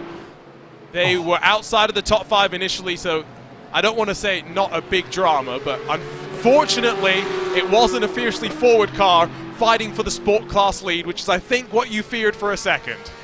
Yeah, I certainly did. After the issues that we saw for them earlier with the 101 machine, actually, Dodge Pavements having a half a look towards the inside turn 1, just trying to get themselves big in the mirrors there of WS Racing. But that just shows you how quick things turn around, just touching the grass on their own. Interesting with the slight overcorrect as well, and unfortunately damaging both ends of the car. So that might be enough to warrant going in to get some repairs. I don't want to say unusual one, but it goes to show how you're always trying to maximize the entry into that corner. Impulse and German Sim Racing, by the way, both onto pit lane, and driver changes afoot for them. We'll see how they fare relative to the Fiercely Forward duo, although already 3 seconds built for Alvar Gomez, who is flying today. It is remarkable the speed that he's got in that Porsche. Does have a maximum drive time that he'll bump up against, 3 hours and 5 minutes. We'll see where that filters out. German Sim Racing, though, are going to scramble to the lead of the class. Second's going to go to that Fiercely Forward car. Net second, it will be third for Impulse, who emerge in front of the second Fiercely Forward, the Mercedes. And that gap has, opened up quite a lot through that sequence, and just showing the pace that they've got. We did see them going, of course, a little bit slower at one point, wondering what that was all about, but I guess it's just worked out for them. They've got a good couple of second gap now, and the strategy seems to be on their side as well as the pace. So I wouldn't be surprised if it is just a green flag normal race to the end if we see them in victory lane, but there's still plenty of racing to get. And of course, we have coming up very quickly is that half race points to think about, and of course the championship implications that might have. Have to try and figure out if the champions are crowned. Maybe this is where we can rely on race control a little bit more to make our life a bit easier. So Sport pit stops basically now in the books, and it opens the book on the Cup car pit stops, and we'll just wait for TCRs to cycle on through as well. There's the 15 already into the box. I don't think they're going to do a driver change, because at least for the there we go. Pascal Costa's going to take over in that number 15 machine. We've also got Deutsche Payments coming in. Sasha Engelhardt's going to jump back into that car. Now, if the maximum drive time is 3 hours and 5 minutes, and we had an estimated green flag running time of about 4 hours time, I feel like as long as you have a driver do one stint, the second driver can run the rest of the race here today. Yeah, pretty much about that. I mean, that's still a lot of driving for the other person too. So, and if you do that, do you have the second driver do a stint in the middle of the race? Or do you have maybe your faster driver just do the whole of the race until that final stop? But then maybe a safety car comes at an awkward time and makes that difficult. Yeah, it can always be a little bit of an interesting one with that. And that's why you need to have a pretty consistent team in terms of the lap time. So you're just a lot more flexible with when you can put certain drivers in the car. Ewan O'Leary, who is getting ready to join us in the commentary booth in about 20-ish minutes time, just reminding us that at the halfway marker, if Team Hoisingveld in their TCR entry are running in 9th, they clinch the championship. And of course, Cup class already going the way of the number 96. The sister car, though, for Asetek SimSport Visceral, still looking to try and grab the victory to close the book on the campaign. It's been a dominant opening stint from Sam Hammerstedt. We'll see if he stays in the car or if he's going to hand on over after an impressive 48 laps. Yeah, can't really complain too much about the race that he's had at the front of this race. Just doing a really good job with that one, to be fair, and enjoying the time at the front of the field. Had such a big gap at the front, was able to pull away massively, and I wonder if there's going to be a change at some point, or if they are going to stay in, actually. And if we're doing the maths, we are going to have, just about 5 stints in the race. Of course, the final stint will be... Oh, wow! Huge contact! Deutsche Payments. That's Sven Demel! That's the huge-ass car! We keep talking about a close championship fight in sport. Not one, but now a second incident. Surely, the damage to that car... Is this the championship challenge done? That was huge contact as well. That is going to be very, very slow, I would say, even if they do try and continue with that one. The Deutsche Payments is all up in the air, and as you say, twice big contacts onto that car. Weird place though, because there's loads of space on the left-hand side from memory. So maybe just a bit of misjudgment from there, but I don't think they were doing anything wrong for Huge S. No meatball, crucially, as well, which means that they aren't going to be forced to head to pit lane this lap. That's a big, big factor. Let's take a look at this, because... So, The Porsche's on the out. Oh, maybe not. There's plenty of side to the right. That's all I'm saying. Yeah, initially I thought the space was on our right as we were looking at it, so I thought the Porsche had loads of space, but actually in hindsight, he didn't really. The McLaren was definitely coming across to him, and you can definitely see why that is. So second time watching it, opinions definitely changed a little bit. I do think Hugh Jazz could have helped out in that situation and kept more to the right. Yeah, I feel like they were expecting the Porsche to go up the inside, and by the time it was in the left side mirror, it was too late. But that's kind of the wrong way of doing it, though, because, again, in a corner like that, you want the faster class to go around the outside. So, yeah, definitely just completely misjudging that one. And definitely they've got a big part to blame, which is a shame because, as you say, they are the ones that we were looking out for to actually have a chance at overcoming a championship, with the other two classes being pretty much confirmed. But unfortunately, I think we're going to be seeing the three champions being crowned that we kind of expected coming into this race. And the two championship contenders in class are now within touching distance of one another. We've got Justin Ream in that HyperX geodesic racing car. Sven Demel still running in the UJAS 137. At the very least, it means maybe we can just focus on the battles for the lead, but right now there aren't many of those because no driver change in the 97. It's still technically an Acetec SimSports Visceral 1 and 2, although Vince Peters is very off-kilter with the rest of the class right now. He's 8 laps into the run, whereas everyone else is 1, maybe 2 laps in. Yeah, I was looking at this actually about a lap ago, but I didn't quite have enough time because obviously when they served their initial penalty, that was just during the pit stop phase. So how have they got out of sequence? Did they pit earlier on purpose, or was this a further thing that we haven't seen? It looks like they had another. They have another penalty coming down. Yes, but they can just serve that at the pit lane, at the pit stop. Though it doesn't explain why they've decided to go off sequence. What has happened to Alvar Gomez? What's happening in this race? That I think is a good question that we're going to have to ask ourselves at the end. What happened? Was this another self-inflicted mistake, though? Because if so, Alvar's worst enemy is himself. There's no one around him for a country mile. The car's already going sideways. You can't afford these kind of mistakes when you're that quick. And twice as well, touching the curb at awkward points. I mean, a nice line, just going a few centimetres too wide, just going over the edge of the red and white rumble strip. And as we've seen in a couple of corners here, once you go onto that sort of AstroTurf, the little darker green anti-cut, that sort of area of the track, there's just way less grip on the outside. And at that point, you're so loaded up on the outside that any little difference from that, a little bump, a little bit of less grip, and the car's just going to go for a spin. So it's Sherman Sim Racing that now leads. Florian Hohen in the 167. They've got Impulse and Sven Janssen and a Mercedes behind, Fiercely Forward's 102, and then the 101 for Fiercely Forward that will be trying to get its focus forward, although SimCity Racing behind in their very distinctive Mercedes, working up in towards 130R. Cam, you've got about 15 minutes before we say goodbye to you, say hello to you, and we were talking about liveries and how teams make things easy for us. Imagine if you had 2 identical SimCity Racing liveries. How easy would your life be? Difficult, yeah. I would assume. And what a team like this does, you see how they got like the green mirrors?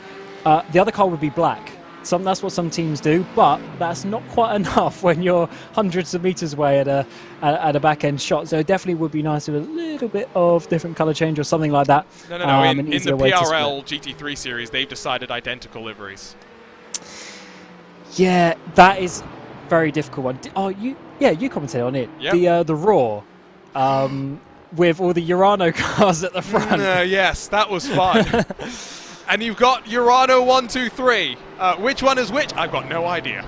And of course, they battled to the finish line as well, actually. And the numbers are like as small as they are on these cars, like so because they were GT4s as well. So you tell me what number car that is, if we didn't know what number it was.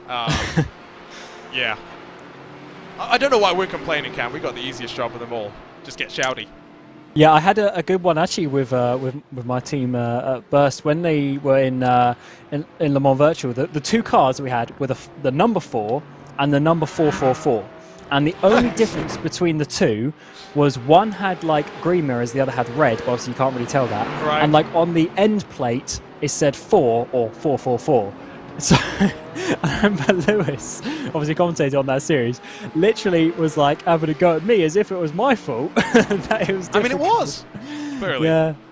So Yeah. It's never a commentator's fault, which is why when we say a name incorrectly, what really needs to happen is for the person whose name is being mispronounced to go back to their parents and to explain what the correct pronunciation was meant to be all those years ago. Yeah, fortunately, we obviously with sim racing being a global scene, we have names from every different language in the world, and the little accents on certain letters, or maybe just the way it's said in a different language, certain letters are said differently. We often do get corrected on that, which we do thank you for, because of course coming from other languages, obviously we try our best, but there are certain names which are quite difficult, but there are definitely ones out there where we're starting to get the hang of it. Let's go back to TCR, because we were just saying 6.5 seconds. It's now 2-point-something seconds. I'm not sure what's happened to Michael Polishek here, but whatever margin he did have has very much been shrunk on down, and it's a party of two fighting for the lead, you'd have to say. You've got Sam Blease in the HyperX Geodesic 262, the 261 of the Wave Italy racing team. I wonder what the second driver's pace is going to be like, because neither of these drivers have handed on the reins over to their teammate just yet. We know they're pretty equal. I guess it's all going to come down to driver number 2. Yeah, on the last lap, Polishek was quicker by half a second, actually, as well. So that gap was even less last lap. Interesting that it has come down. We've been mentioning how that Wave Italy car was just in control at the front and really having the advantage. But maybe not as much as we were thinking, and that's actually a good thing, of course. We want to see these gaps come down, and as we're very, very close now to that half race distance, is there going to be a potential change here in the 262, getting themselves that half race victory? Helps when I unmute myself. It's the lap time at the line. Polishek responds as in the 213s. While Sam Blease in the 214s. Traffic's going to play such a big factor between these two as they continue to just go back and forth at the very top of their class. Remember, halfway points awarded at the end of the leader finishing lap 61, and so doesn't matter what lap number for Polishek, we're just all relative to where that number 97 is. I do think that Vince Peters in that 96 car is going to be good on fuel to the halfway point, but I think we're going to see him pretty shortly into pit lane after that to get that tank filled up. Yes, they definitely got enough, enough in the tank to go over halfway. I wonder how that's going to work out for the strategy a little bit later on. I'm just trying to do the quick mental maths. They're still going to have 3 stints after that one to the end, which I guess is pretty much similar to everyone else. So it might actually work out okay. Maybe, as I was mentioning earlier, the final pit stop is going to be a bit shorter for some people. Maybe they're just going to have a full final pit stop, which isn't necessarily perfect, but because they're getting each other off strategy now, that might end up working out in their favour, as the 97 goes off almost in sympathy of the car ahead. That Orion Race Team car went even further off the track. There are alternate track limits, and then there was that. iRacing giving a 1x, and of course there are incident limits in this series as well, so drivers do have to watch their aggressiveness with the white lines, so they can't be too helter-skelter with that. Final race of this championship, so let's not forget as we head off into the off-season that IVRALeague.com is your place to learn more about the series, because we were talking about this, I think, last week on the Endurance Series finale. There's a ladder which you can climb up through. If you're new to iRacing, you're new to endurance racing, well, sure, you can start with special events, but let's say you want race control, you want something a little bit more serious and competitive. You can either start with the HyperX ClubSport series, which is, I don't want to say introduction to endurance racing, but has a bit more of the slower class. We go to some of these tighter tracks where you got to learn a little bit more. You can also start with the GT Sprint Series, which is 2-hour races. You can do it solo if you want. That maybe is your stepping stone into it. But regardless of where you launch off from, Cam, the intention is, let's say you like it and you want to go into faster cars. There's nothing wrong with staying in the ClubSport series if that's what you want, but let's say you want to go prototype racing. Well, then you've got the GSI Endurance Series, which has the GTPs, and then GT3 Pro and Am goes to Daytona, some of those bigger tracks, longer 12-hour races. Everything's got live race control, though. It's all a great community. You can find yourself a little slice of endurance racing heaven for the winter. Absolutely, and the races are at a pretty regular schedule, and obviously we had the endurance series last week, then we've got ClubSport this week as well, so you can basically have regular action. You can also race, as we see quite a lot of different teams race in all the different series as well, so you can work your way around it, and as you say, eventually build yourself up into the endurance series, which was obviously a great watch, and it's just that extra level of achievement when you get to the end of these longer races. It's certainly it's something that you have to work yourself up to. You can't always jump into it, but the way that IVRA is set up, as you say, you can do those stepping stones to get yourself there, and at the end of the day, great community. And things like safety cars, not every league has, and that is definitely something that I like about this. Yes, you change the way that you think about strategy as well. I think that's definitely a selling point, if you will. Let's not forget there's an LMP3 car coming to iRacing in the not-too-distant future. The ClubSport series used to run a quasi-prototype in the form of Radical. What do you think, Cam? Do we introduce the dentists to the HyperX ClubSport series? Dentists. That is an interesting one. I mean, to be honest, it would be a nice, soft introduction to prototype racing. To replace that, I guess, as the top level it would be. So that, to be honest, that would actually be quite a good idea, I would say. Obviously, I guess it depends what is done with the classes in the endurance series as well. Whether another prototype is added there, or if we keep the dual GT3 category, the Pro and the Am series. So that might affect it as well. But definitely, I would say actually that's a pretty smart idea. Miguel Vigo, I think, likes that idea. I'm torn because I see the benefits in introducing a prototype to the ClubSport series, but I also think the Porsche is a great car to have as the top class for this one, although Miguel Vigo disagrees. I just like that it's a driver's car. Maybe not the implementation here with the tires or whatever, but I like the philosophy of having that car being the top level. And to be honest, Lewis and myself have commentated on enough GT3s at Spa.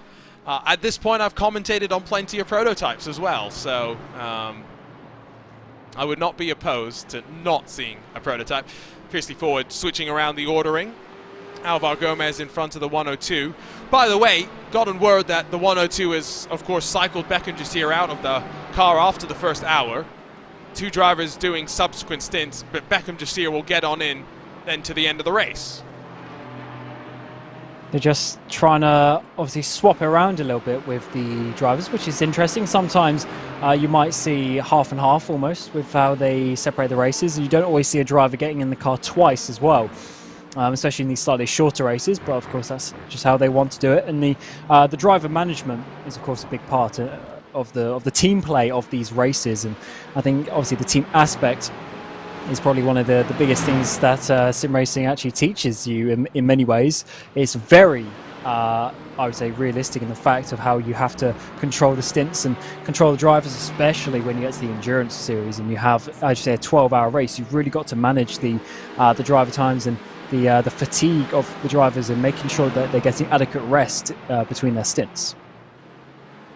And an hour at Suzuka is very different than an hour at Le Mans when it comes to how mentally fatiguing it is. I'm going to make no comment on the technical difficulties of the track. I'm just saying I know which one I could do 4 hours at straight and which one I would be begging to get out of the car after about 30 minutes. That is for sure.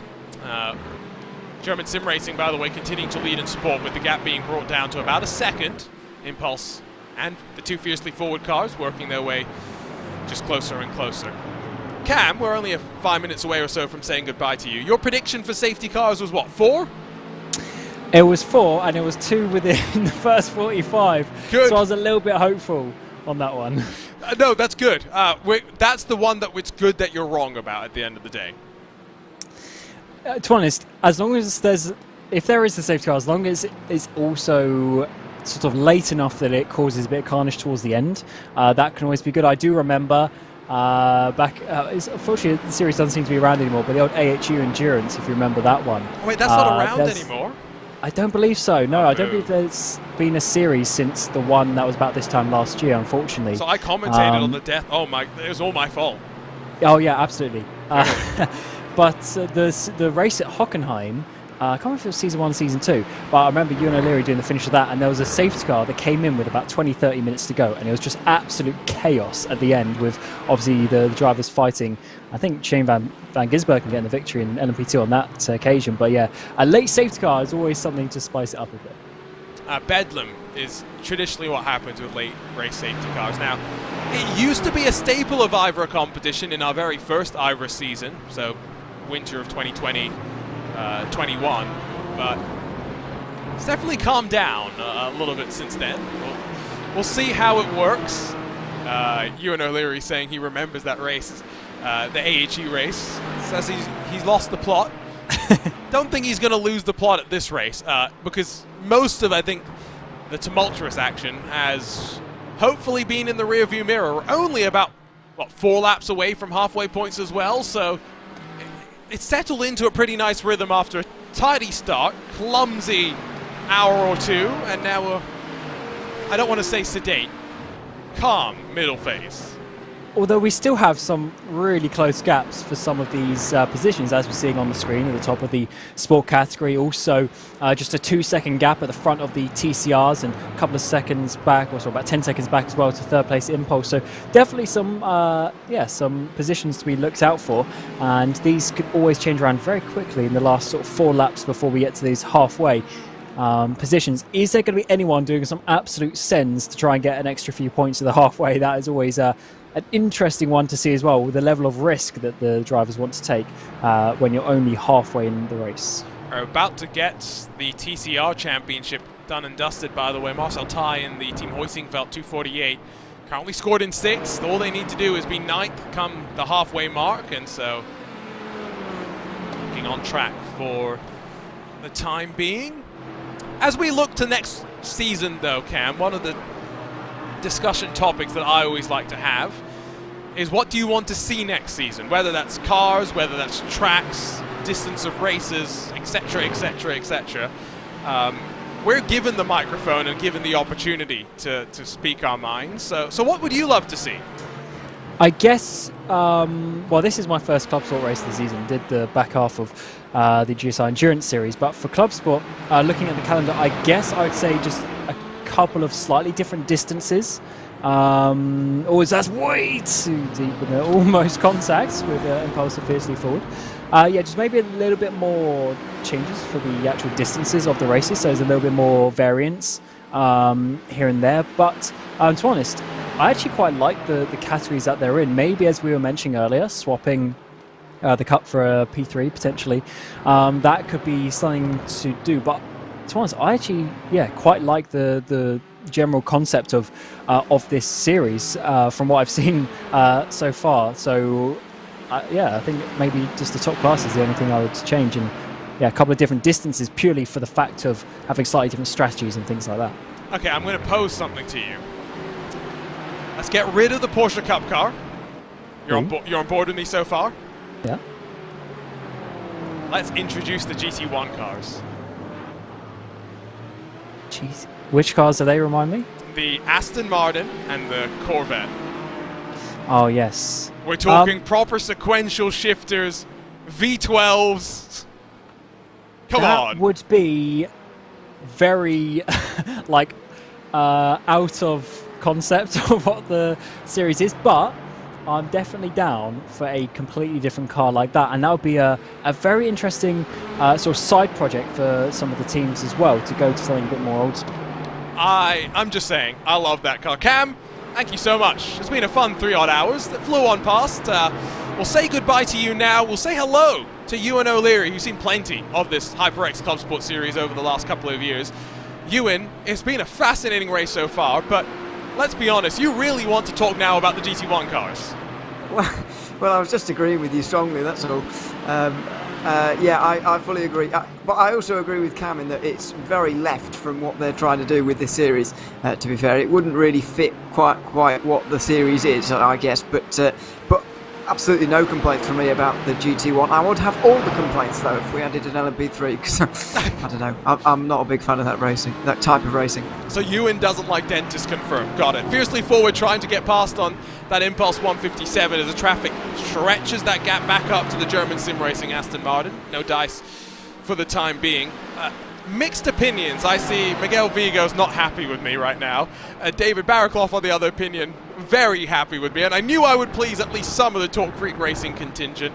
Yes. They used to do a lot of driving in GT1. I remember their livery on those cars as well. Those, we talk so much about sounds, right? It being such an important part of motorsports. There may not be a better sounding car, sounding era than that era of motorsports. Don't tell me they're really going to try and go 3 wide into 130R. No, they're not, because Alvaro Gomez grabbed second away from the 157. Would have been 2 teammates going side by, or 3 wide indeed as well, which would have been even worse. It is 3 wide. Dive from 2, Mercedes in 1.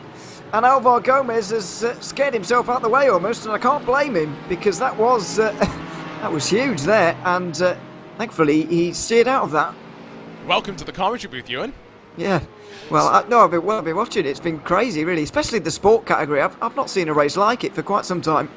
And again, remember, 2 laps until the halfway mark, and so with the Hydra Race Geodesic 162 still behind the 137 after what was a huge incident for Sven Duhamel, that championship is still quote-unquote alive, but it is the 162s you'd have to say to lose.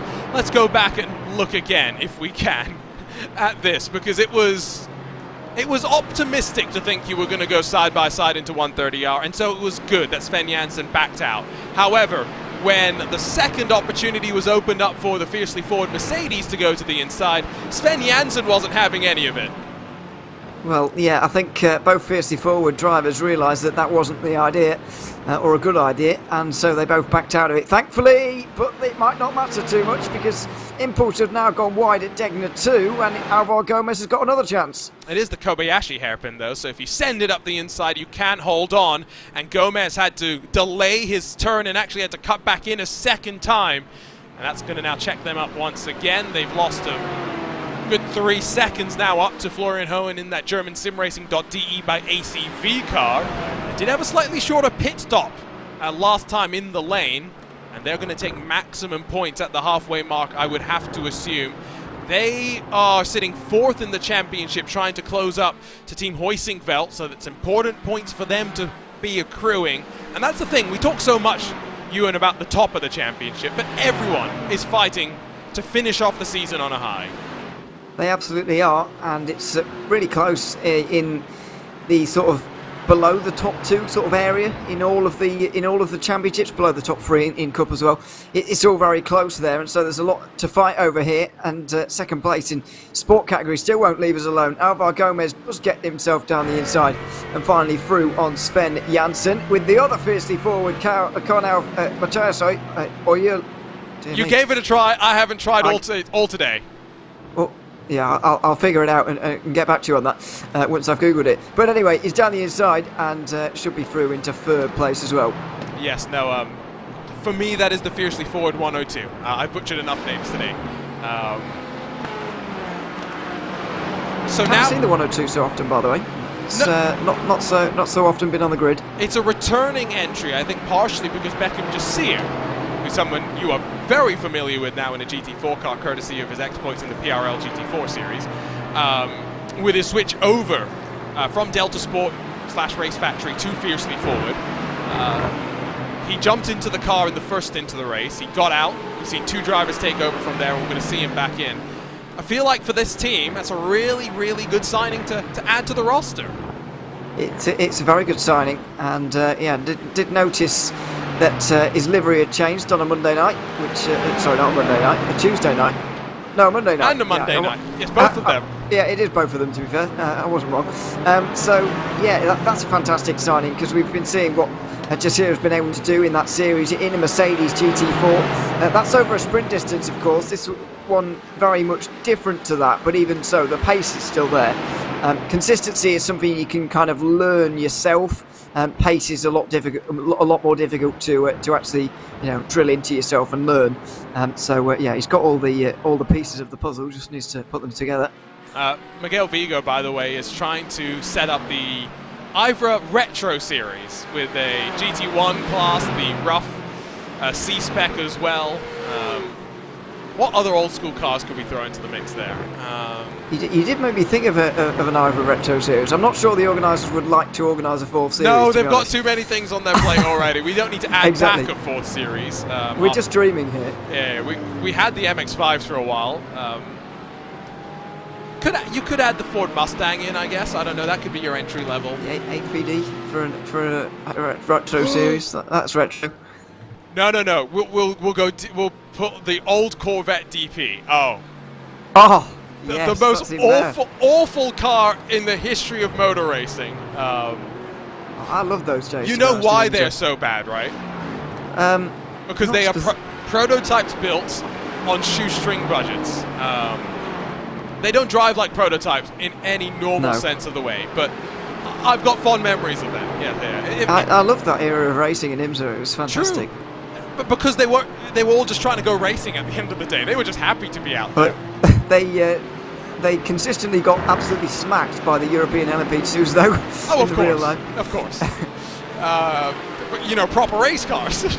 Yeah, well, exactly. I'm half joking when I say proper race cars. I'm half not.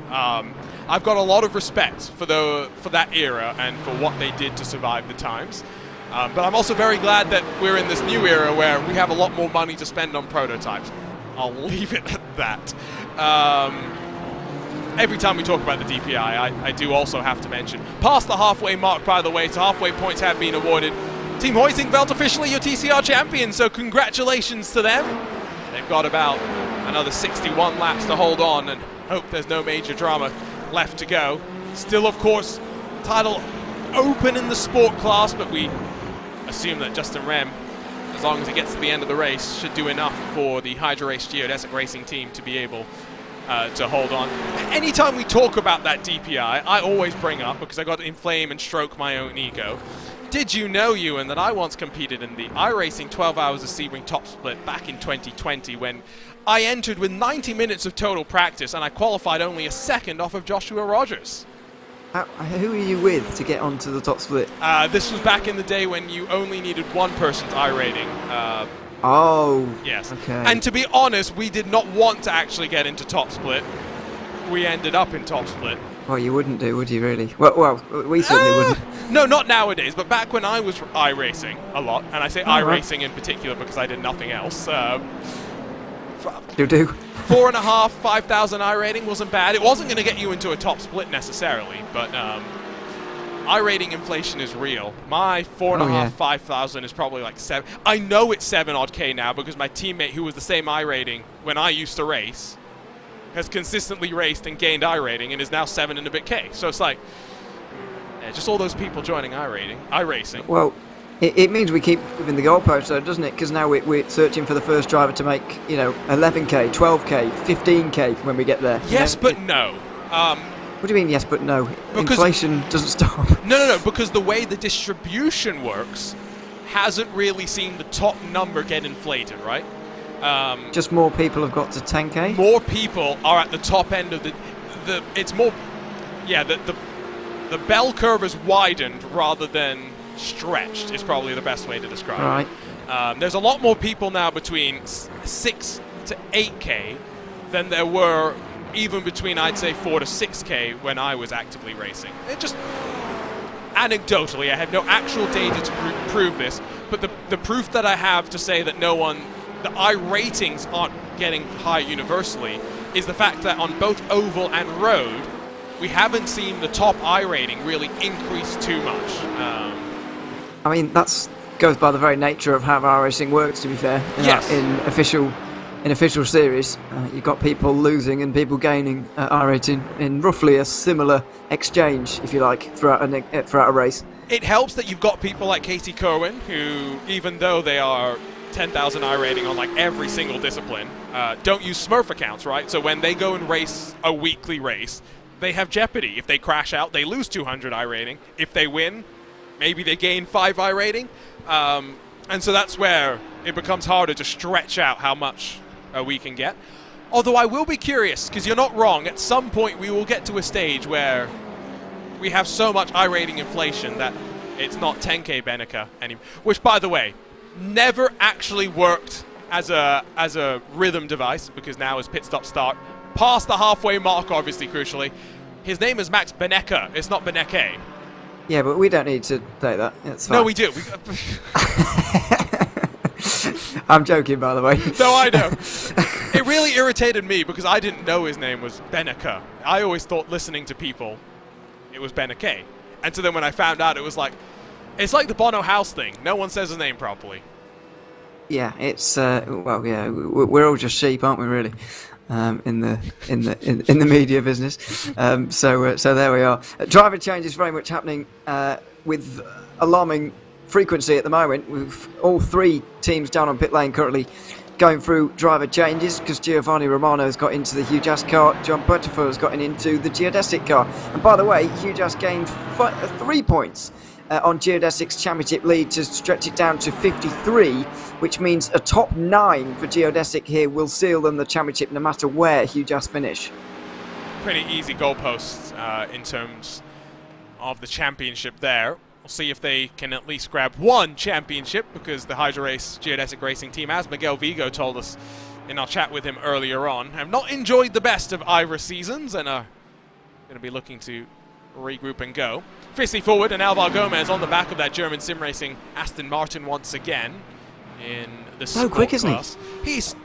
But again, 2 self-inflicted mistakes. I don't want to drive the knife into him, but when you're that quick, you've got to marry it with a touch of consistency as well.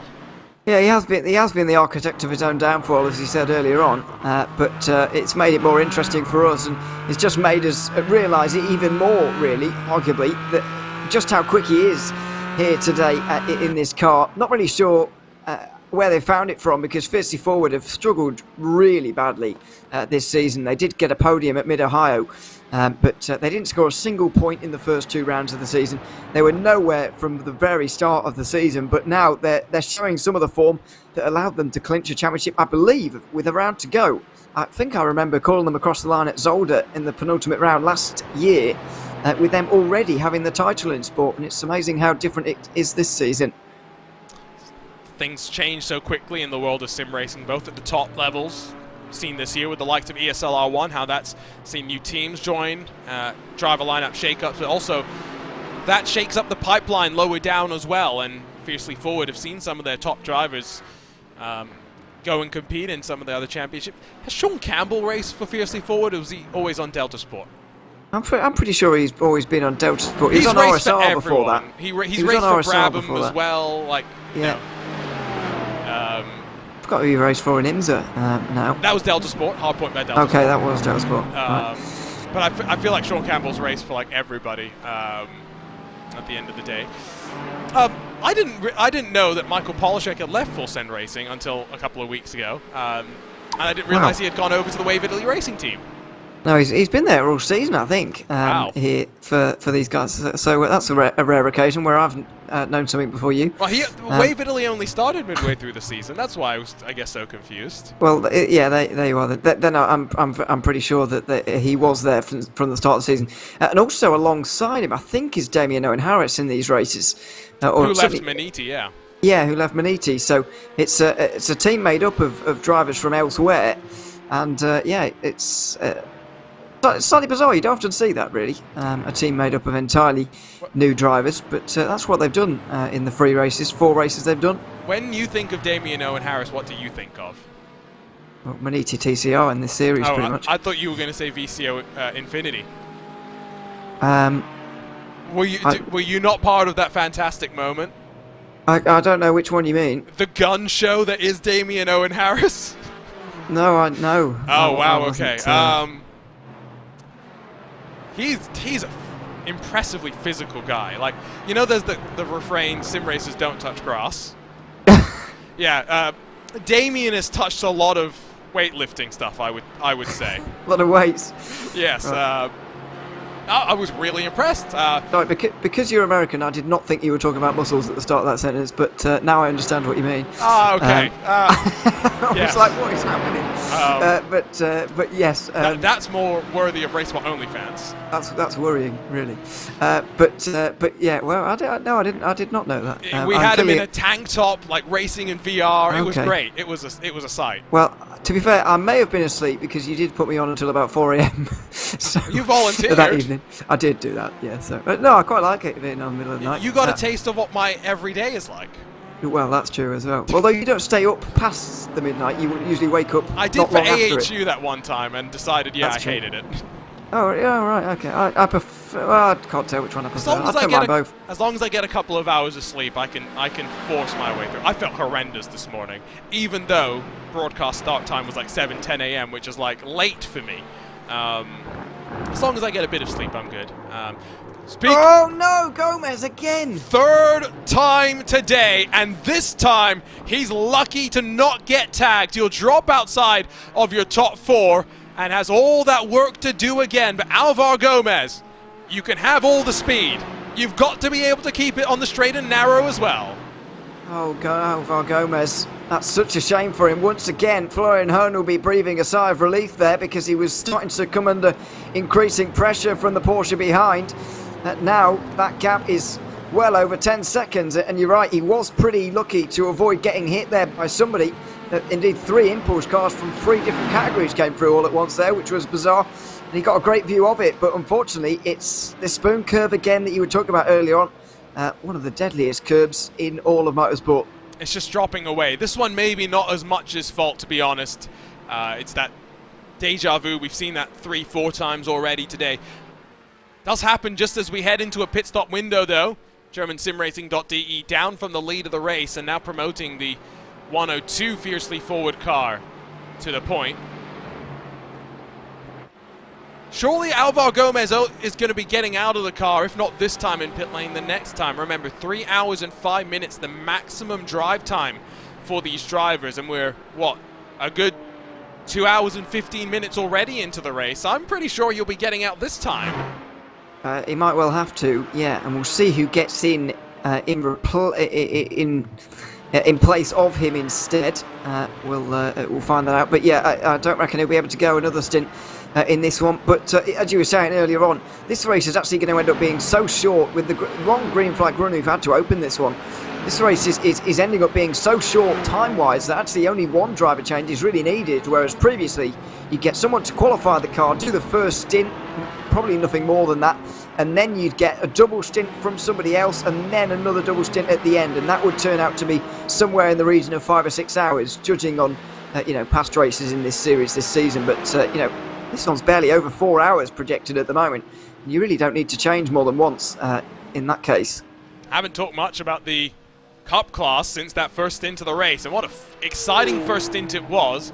It's very much settled into a rhythm since then, but still, Hammerstead at the front in that number 97, black and white Aztec SimSport Visceral car. This is the patience. He's not forcing the issue right here. He knows he's got a 31-second lead. Yes, he could try and get around the outside if he really wanted to. But he's not gonna force it. He's gonna wait, he's gonna be patient, he's letting the race come to him. Well, this is the kind of thing you can do with a half-minute lead, and maybe if Alvar Gomez had one of them, he might have been, more inclined to be more patient and make less mistakes as well. But yeah, this is what you've got to do, and I have been very impressed with the 97 team actually in this race in particular. Their last couple of rounds since we came back after New Year have not been so fantastic. They were part of a great double podium into Lagos for Visceral. They were on the podium again at Imola. I don't quite remember, but they were, if not leading the championship standings at one stage, then they were up there. Unfortunately fell away a little bit as 2023 came, but they're very much back on track here. And as you said earlier, it's a real perfect way to sort of get your season back on track almost, or end the season on a high, I should say, to go into the next one. I think that is a very underrated thing, because a lot of the times, even if you had a bad season overall, your lasting memory of it is the final race. And so if you go out on a high, very much just give you a little bit of a boost heading into the summer. Now, let's talk a little bit about the track, Ewan. We talked a bit about it with Cam. I want to see if you know this as well. Suzuka is one of only 2 FIA Grade 1 tracks with a figure 8. Can you name the other? Oh, blimey. Grade A, did you say? Grade 1? Grade 1, sorry, that's what I meant. If I said Grade A, apologies. I think I said Grade A. I think you said Grade 1. But I get mixed up. The other figure of 8 Grade 1 circuit. Now, that is a difficult question. Can you leave it with me for 10 minutes? No, because I don't want to leave it I promise not to Google. I don't want to leave it with the viewers for too long either. I'll give you a helping hand. Okay. Grade 1 indicates Formula 1. But not necessarily. Yeah, or does it? It does. Or is it a Formula 1 circuit? It's not a Formula 1 circuit. It is a Grade 1 circuit, which means it can carry Formula 1 cars on it. Right. And it has been Formula 1 previously? Not as a racetrack. Okay, that's narrowing it down quite a lot, but I still can't get it. It should actually narrow it down to basically just 1. Yeah, but I can't think of it. That's the problem. I'm going to kick myself, probably. Should I start narrowing down the continent? Yeah, go on then, yeah. It's in Europe. Yeah, I had a feeling it would be. Is it in Italy? It is in Italy. You're getting... Oh, good grief. I can picture it, but I just cannot think of it right now. You can't think of the name as I think what it probably is. Yeah, I've had this image in my mind for quite some time, and I think I'm right, but I just cannot put my name on the name. You know what track it is, you just don't know that it's called Fiorano. Yes, that is, yeah, I was thinking of that, but I did not know. Well, I did know it was called that, but yes. I would never have got there. No, so this was, of course, the former Ferrari testing facility when Formula 1 used to be a little bit more lax with its restrictions. And so you just have constant... Can you just imagine living in the sleepy Italian village and then every day you just hear... I'm not going to make a Formula 1 screaming engine noise, but you know what it is, the neums. Yes, it would be pretty annoying. But then again, you do generally live there by choice. You live there by choice, yes. So it's it makes a bit of sense. I don't know why that. If that's the Ferrari test. Why does it have a figure 8? Oh no, sorry, I was looking at the wrong place. I was about to say, why is it so far away from where Ferrari are based? But it's in fact not, and I was looking at the wrong place. So don't worry about me. That's absolutely fine. No, I was thinking of it. I had the letter M in my head for some reason. I was thinking, what is it named after? Mugello? No, definitely not Mugello. Okay, good. I figured whether it was named after like a city like Maranello or Modena or something like that. But gotcha. No. Yeah. No. But I couldn't get that. Fiorano's an interesting track as well, having seen some of the onboards there. Very interesting track. Out of pit stop cycles, by the way, Beckham just here back into that 102 and straight onto the case of that German sim racing car, so we'll just keep an eye on it as they fight for what is now the net lead of the race, let's not forget. And Alvaro Gomez has got an even more difficult task, given that Beckham Jasir did look quick in the first stint of the race. What happened for Liam Matthews? That Porsche came and never looked like it was settled, and in the 115, the Archer Brothers car finally just broke loose. Yeah, it's unfortunate through the S's, but these kind of things happen through that first section. Oh, that car was very loose from very far out in that spin there. I do bring big news, I'm afraid. In the case of the Huge 137, by the way, they've just taken their pit stop, but their next stop is going to be a very, very long one, because they've just been given a 30-second time penalty for the contact they had with Dutch Payment Esports on the run down towards Spoon. That was, of course, for a bit of contact that we saw earlier, and I think we did kind of think that it was maybe a little bit more on Sven than on the Deutsche Payment car that was working on through. Let's go take a look at the replay again, Ewan, just so you can talk us through what you think about it. Yeah, I didn't quite agree with you both, if I'm honest, but it's so hard. First of all, it's really, really awkward to try and do this around a corner that's so gentle like this, but the line is so... It's somewhat exact, but you can run a number of lines around there. First of all, the fact that there's contact doesn't help, because there shouldn't really be, but anyway. And secondly, it's just really awkward. For me, I would almost pin that down as a racing incident and no further action kind of deal, because if you think Demel's at fault, then first of all, he's already had quite significant consequences anyway. And second of all, it's sort of 6 of one and half a dozen of the other. I agree with you on the latter part. I think 6 of one, half a dozen of the other more than anything. But I don't agree with you on that first part. The consequence should never actually... I know, yeah. Yes, should never actually dictate the penalty, even though in reality, I know it doesn't work that way. I'm not that oblivious. I just want to make sure everyone knows that I'm clear. See what happens to the team hoisting belt Mercedes, though. It's coming through 130. Oh, what's that curb? Yeah. It's another one of the deadly ones, isn't it? It's very like Spoon. This one is... Sometimes on Spoon, you lose it because you exit the curb. You get to the end of it and it feels like it just falls away. This one was like right through the middle of the curbing, though. And you saw the way that he actually rode that curb for a little bit. I think he knew what was coming there and thought, how on earth am I going to get off this? So, you know, I think he knew that was coming for quite some time there. But there's just not a lot you can do about it, really. The damage is done, which is unfortunate because, well, I guess it just happened in real life as well, but it does look a little bit odd. Plenty of drivers talking about damage in the virtual paddock right now, so plenty of cars nursing various incidents right now. Here's the battle for the net race lead. Still waiting for Torque Freak Racing to come on in. I think they're trying to cut the pit stop out that we talked about earlier, but Beckham Jasir gets in front of the German simracing.de Aston Martin, and now we expect him to go to the end of the race at about 1 hour and 40 minutes. Let's see how much he can push from the front. Yeah, I believe he's only got one more stop as well to make in this race.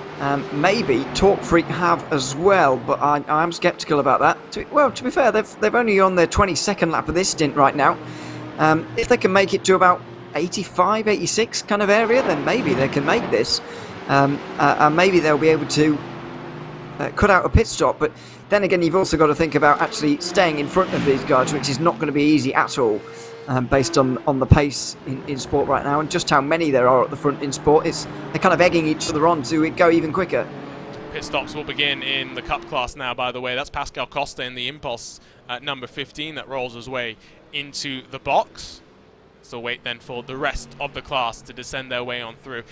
Fiercely Forwards 101. Alvaro Gomez got out. Not sure if we highlighted this in the sequence of pit stops. And Michael Lemont takes over. Seen him in the YouTube chat a couple of times today. He's got some pretty quick shoes to fill. See what he can do as he tries to work the 101 back towards the front. I did wonder if it was going to be Limon. He is one of the drivers who's done a little bit for them so far this season, as has the likes of Pecorini and Hugo Zure as well. But it's been Alvaro Gomez most of the time in this car, doing a lot of driving.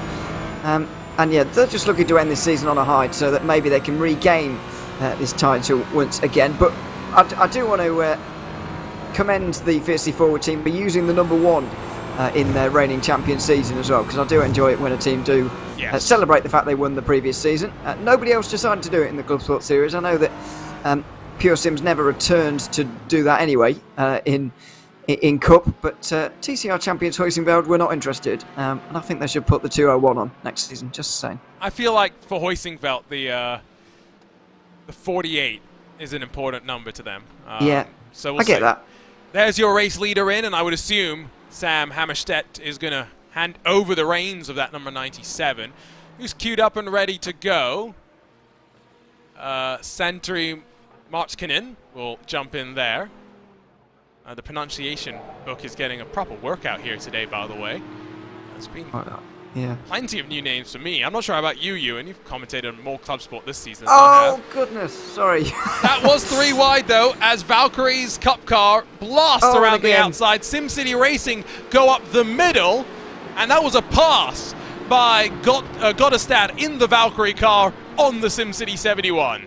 Well, fair play, because that was really, really close between all of them. I thought the reason why I was squealing a little bit is because I thought they were going to go 4 wide at this moment here. But honestly, I just think as well, there's a bit of tarmac to the right-hand side here on the alternative pit entry, and he's gone and used it. But a little bit tentative there from... who was it? Lawrence Studd at the wheel of the SimCity racing car. And I can't blame him either, because, it was... very close to a big incident or a big moment as he just has to reverse into his box. I can't blame him for being a bit tentative through there, but it did cost him a place. I mean, he was coming onto pit road, so tentative.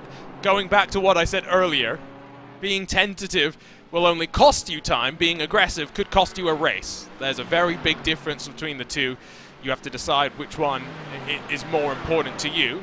And clearly for SimCity Racing, survival was priority number 1. So, still wait for the WS Racing Esports and Valkyrie cars in Cup to come onto the pit lane.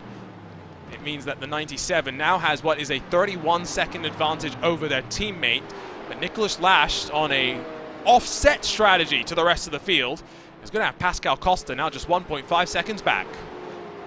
And we'll just have to see how that alternate strategy really pans out here. I think it's slightly alternate strategy, isn't it? But it's only alternate in the fact that he's going to have a longer stop than those around him, rather than it's actually going to affect him too much. I still believe he's only got 1 stop remaining in this race. I don't know if you know any different, but with this amount of time remaining, he should be fine to make only 1 to the end. But he is going to be stationary for that little bit longer, so that's where he's going to lose out, and that's where he's going to have to start thinking about extending the gap to those behind him, because he'll know that when the pit stops are done, he'll come out behind them if they stay as they are.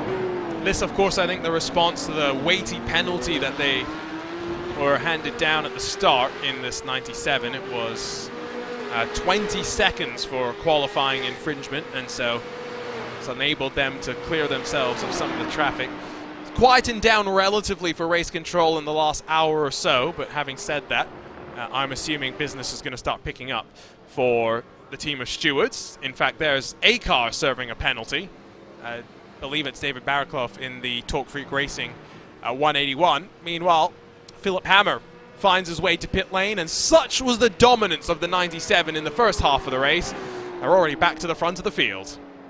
They are, and it's very, very impressive indeed to see quite what they've been able to do so far in this race. As I mentioned earlier on, they've been a little bit below where you'd expect to see them in 2023 so far, but picked it right back up here, and they're going to end up with 30 seconds of a lead again over possibly their teammates here, who have gotten out in front of Pascal Costa. So the 1-2 is restored once more, although there's 30 seconds between them. Fantastic day for Visceral, looking for their second double podium of the season. I'm just going to say it again, because when a team does their bit to make the commentator's life easy, we're going to make sure we sing our praises. Visceral making their cars very, very different. It's very easy to differentiate the two of them. Not the same for most sim racing outfits, if we can be fair. So thank you. Thank you from the commentators in the booth. Let's check in, by the way, with Sport Championship contenders. Still running in line, 6th and 7th positions. You said that HyperX Geodesic just had to finish 9th. I'd argue John Baderfer is pretty content to just run behind Giovanni Romano. Yeah, he will be, especially with that 30-second penalty that Romano is going to have to serve at the next pit stop for the Hugh car up there in front. They'll know that here at Geodesic, and there is absolutely no pressure on here to make the move. By the way, if Geodesic finished 8th and Hugh won, then they would be tied on points, but Geodesic would win on countback, so I thought I'd mention that. But I can't see that is going to happen here. The biggest winning margin in the championships in the ClubSport series last season is going to be the closest one by the looks of things in this season. Just goes to show how the tide changes, how teams are moving around, drivers move around from class to class, and complexion shifts, and we could be in for a similarly seismic shift heading through the summer. Now, one thing I'm noting riding on board here, Ewan, is not anything to do with the driving. John Baderfer's looking great. Romano's not looking too pressured either. Look at the amount of Alcantara on the dash here. Do you know how bad Alcantara is? It's the worst material in the world. I don't know what it is, for a start. Do you not know? Have you never touched Alcantara? You have touched Alcantara. Maybe, but I don't know what that is. I don't know what you just said. Oh. Sounds like some kind of tablets that you're given if you're ill, doesn't it? That's not bad. Well, get back to that. Nicholas Lash is on to pit lane. Early. You were just talking about him only having to do one more stop. I was going to agree with you until this, because he is going to have to make another stop now. When I made that comment, he was on lap 10 of a stint. Yeah. I didn't say it that long ago. So, what has happened here? Is this expected? It may well be. I'm not sure. Well, it splits up the remainder of the race into, what, 46 lap stints, which I guess works? So they pitted 10 laps ago, so that would have been after the halfway mark. So that doesn't... I was about to say, did they short fill to try and get halfway points, but that doesn't add up because they pitted after that already. I'm not sure.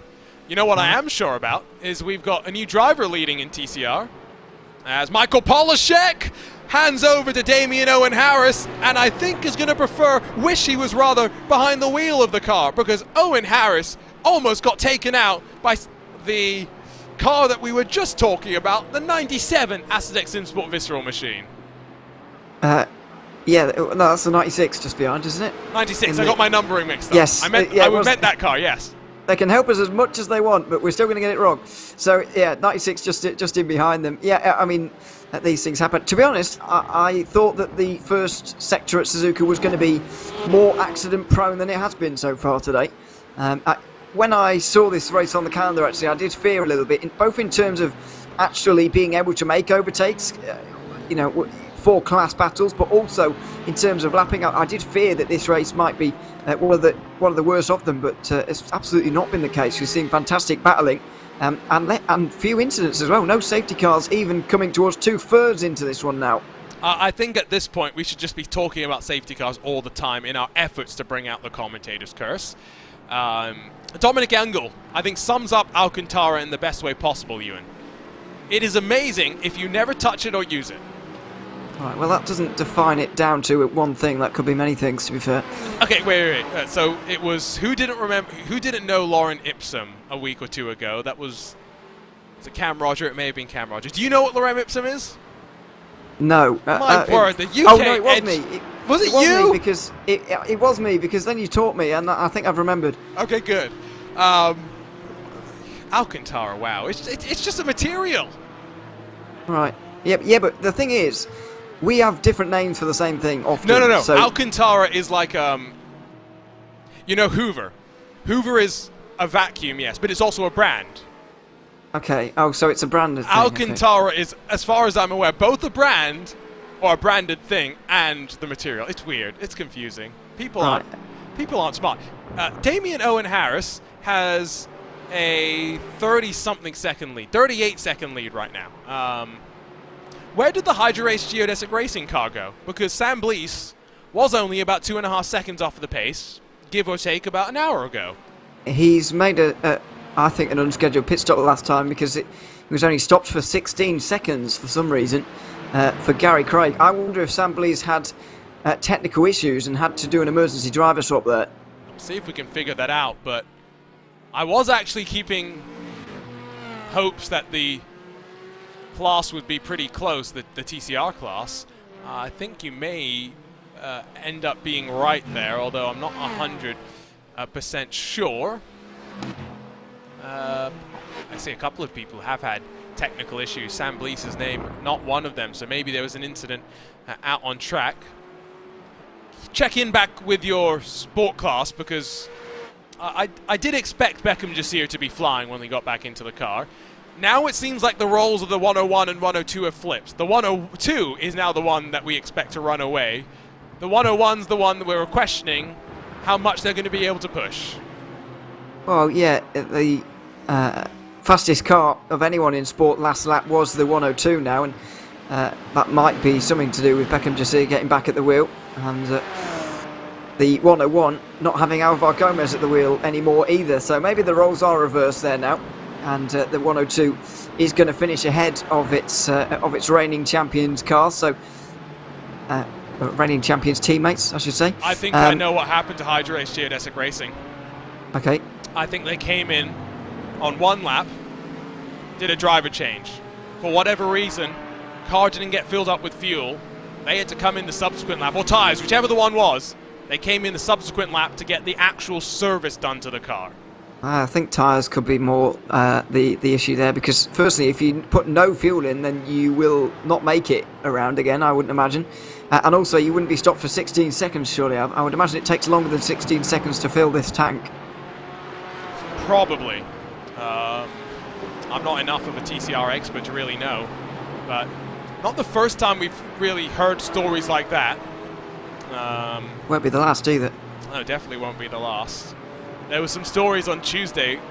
You commentated with me on the PRL GT3 Sprint Series, a fixed series, excuse me, at the Nordschleife, where oh, yes, crew chiefs apparently forgot to put enough fuel into the car basically across the board.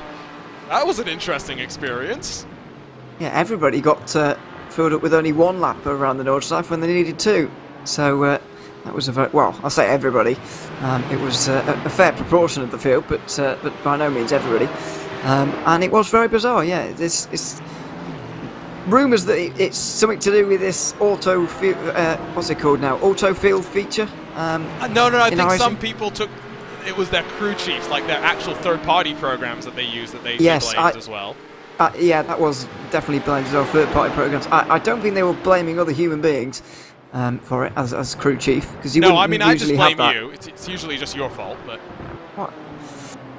Yeah, I mean, Nordschleife fuel is even easier to calculate. Yes. Because it's like times 2, not times 30 or whatever, like it would be a stint around a short circuit. You've literally got to do some quite simple maths. You should know exactly how much fuel you need a lap at the Nordschleife, because it doesn't vary from lap to lap for the most part. And so it's pretty easy to figure out how much fuel you need to add. What's happened here, by the way? You got one of the Brabham Esports touring cars who hip checks the ATRS number 14. That's the Academy car with Patrick Hingston behind the wheel. Now, they tell touring cars to run their line. That was not running your line at all. That was the Brabham Esports car, in my opinion, trying to defend into Degner 1, trying to stop Hingston going down the inside and diving him. Because he didn't want that altercation at Degner 1, which I can understand, but as a slower car, you still can't defend from the faster ones. Let's look rearwards, just over the shoulder. The reason I wanted to look rearwards, I wanted to see the way it pitches in direction. I think that's often a really good way to figure stuff out. I think maybe even a better view, though, is going to be on board with Damien Owen Harris, who was actually directly behind this, your 261 Wave Italy Racing Team car.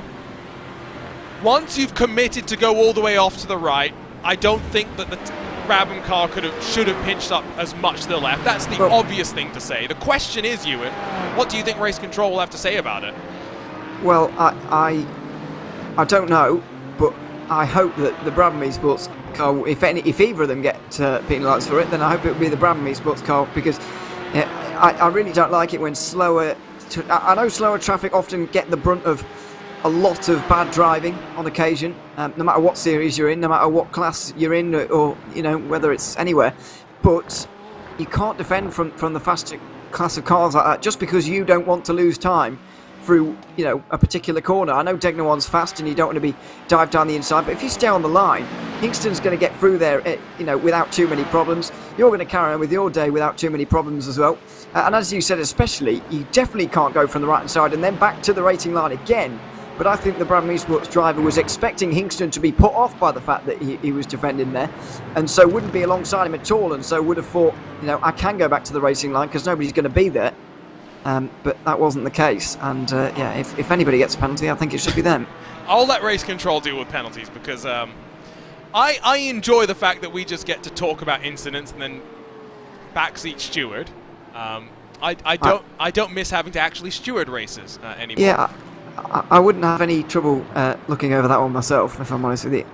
No, I agree. I think there are some incidents where you feel strongly, but across, in totality, I think one of my goals for 2023 is not be race control. And this is a larger topic. I don't want to say anyone in IVRA is particularly bad, because I think IVRA is pretty good of a community. They accept the race control decisions for what they are.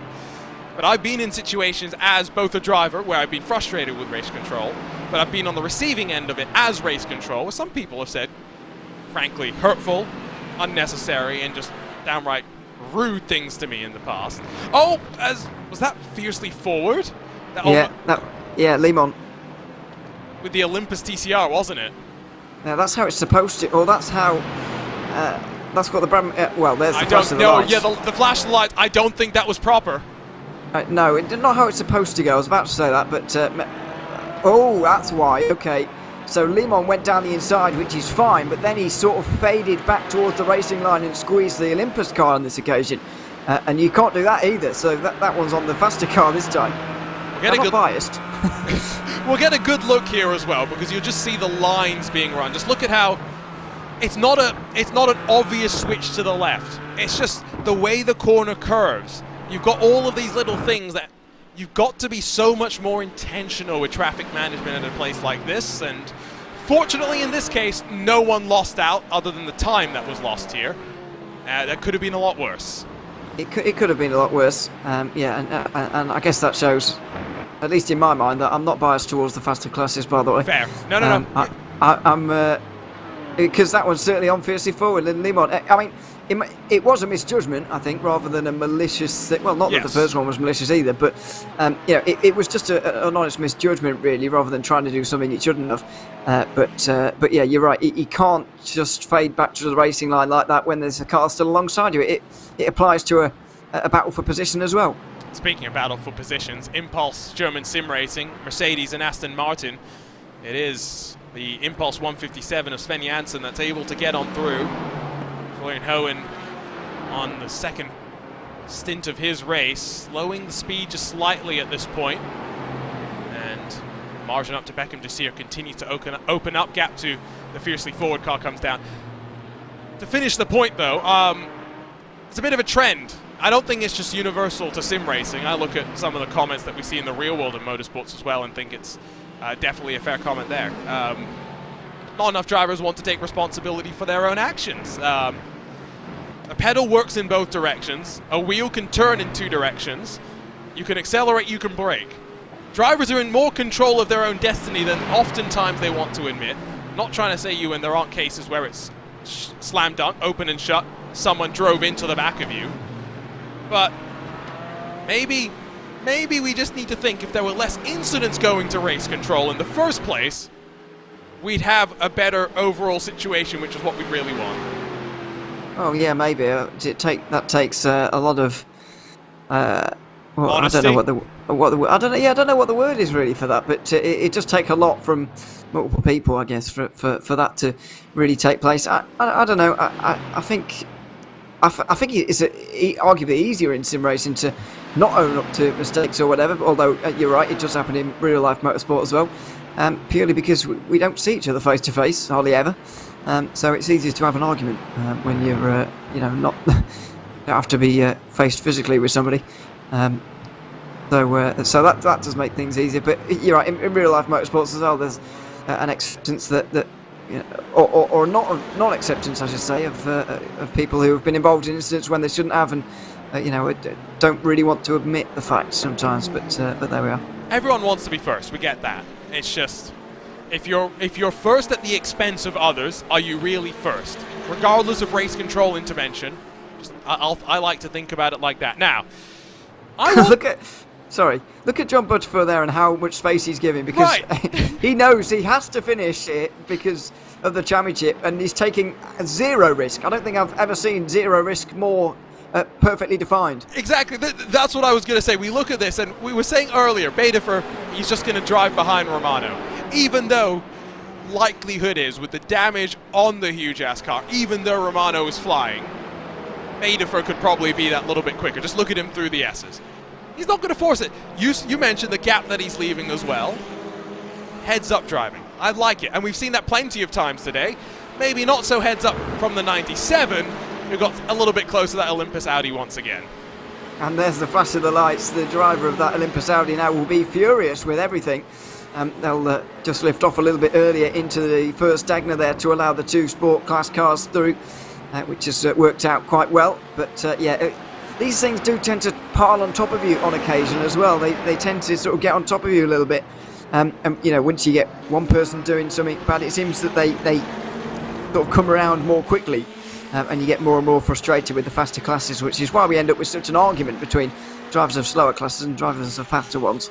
And we're not biased. As Ewan's already proven, he can be both fair to the slow and the fast classes. There are certain people who just tend to think that it's as simple as the slower class should run its line. The problem is that the higher up that you get in racing, and it's both in sim racing and real world racing, desperation becomes so much higher because the stakes are traditionally higher as well. But at the same time, I don't want to say there's a necessity, Ewan, because I don't ever feel like you have to go for some of the sends that we see in multi-class traffic. But if you don't get past in a corner and you let someone be between you and the car that you're chasing, oftentimes in real world and top-level sim racing, that's a battle done and dusted, which is why we see the desperation sends that often should never actually happen. Yeah, I think that there is a little bit of that, but yeah, it's just, it seems like an unwinnable battle really in terms of the arguments that happen between slow and faster cars really. So I don't know, it's yeah, well, unsolvable really.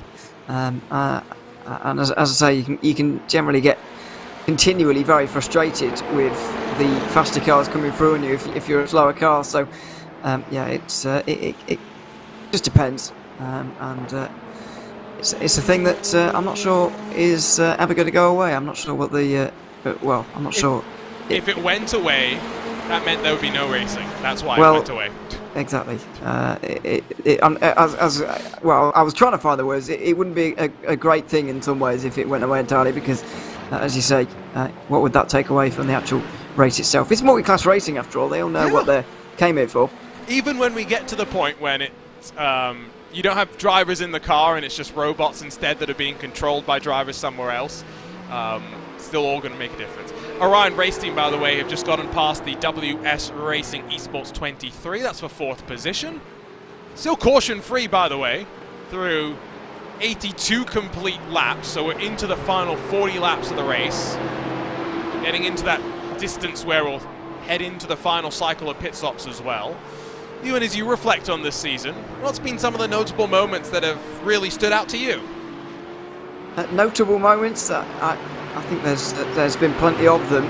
Firstly, I would go for I would pick out 3 races actually. I know that's kind of half the season, but I would pick out 3 races. The ending of the Interlagos race was fantastic. Big drama. As it turns out, the Huge Ass car actually dropped a lot of points that day on that last safety car restart, and points that might be costing them a championship as we run right now. Because they lost 53 points that day to Geodesic. That's the exact margin there. Sorry, 63. 53 is the margin between them right now as they run. So that's quite important in hindsight. The last safety car restarts, multiple, at Mid-Ohio were pretty exciting. And that whole race was pretty exciting, to be honest. And the race at Barber was as well. The kind of smaller American circuits have worked really well, arguably better than the other bigger Grand Prix circuits we had in the first half of the season. For this kind of racing, those smaller, tighter, twistier circuits provided some really great excitement. I guess the only thing that can take away from this season to make it, if you're comparing it to the last one, is the lack of realistic championship battles we've had right here at the very end. Because I remember at the very last safety car restart at the Red Bull Ring last season, into the final 10 laps or so, Pure Sims was still having to overtake cars to regain, and eventually they did hold on to their championship lead and did enough to win the title, but it was very exciting, and unfortunately we haven't quite had that in any IVRA series this season. Yeah, until next week, sorry. Well, I should say there's one more up for grabs and it comes next week on Sunday, by the way. We'll see how the GT Sprint Series goes. Endurance, 12 Hours of Fuji a week ago, that was had a couple of safety cars at the start and then it got stretched out, and I think that really settled into a rhythm, and even though there wasn't much championship excitement, then the race ended up being not that much more exciting than we could have hoped for anyway. To my point about, motorsport evolving to eventually reach a state where we have robots that are controlled by humans, I just want to start by saying I hope that's not the case, because boy, that sounds awful. But I don't disagree with Dominic when he says that he would rather watch Marbula 1 than watch robots race. I'm curious, Ewan, what do you think about the automated racing that we've started to see a little bit more of in the real world? Have you never seen Robo Race or driverless? Have you seen the one where the car launches off the line and instantly crashes? I was about to mention that. Yes, I have seen that. I do check the internet sometimes, but yeah, I just don't see how it can feasibly happen. Well, maybe that's because robots actually aren't that good yet. Nope. Or not as good as they need to be to action that. So it's hard for me to actually get that in my head right now because it just seems unfeasible. The fact that I still can't get my phone to flip up the right way for me to look at it. That sounds like a you problem. Technology. I'm just saying. No, I'm joking, of course I can. But yeah, these kind of annoyances with technology that seem so simple, how are you going to get them to rate one another on a racetrack seems unfeasible to me at the moment. And in my opinion, when they get as good enough to do that, it will almost be like watching real people do it anyway. So, I don't see too much of an issue with it. It's just got a very long way to go until we have to think about that. So I do see an issue. I do foresee an issue, which is that who's your favourite Formula 1 driver, Ewan? I don't really have one, to be honest. I just watch the races. Who is your favourite driver? Just name a driver. Come on. Oh, well, I used to like Robert Kubica when I was growing up. So you're a Robert Kubica fan. You were watching F1 for a time because you wanted to see him do well. Are you really going to watch a race and say, oh, I really hope that AI does well? Well, I do that now with real people. Do you? I honestly do not support a single person in Formula 1. I anti-support some people, but I'm not willing to share who that is. Yes, no. That's the current state of Formula 1, to be fair, though, at least in my mind. I'm very much the same opinion, but I just don't watch much motorsport at this point anyway, because I just don't get time. I don't know, I feel like there's a human element of the emotional relation, the parasocial stuff that we have now on social media, where you watch Linus Tech Tips, for example, and you feel like you know Linus. I don't think it will be that bad. If they become... But what they basically need to become is almost as good as humans in driving sense, in which case there won't be much difference in that transition anyway. So, but at that point, Ewan, why are we doing robot racing instead of human racing? Well, yeah, I don't see why. Difference. I don't see why anyone would want to do it anyway. So, although.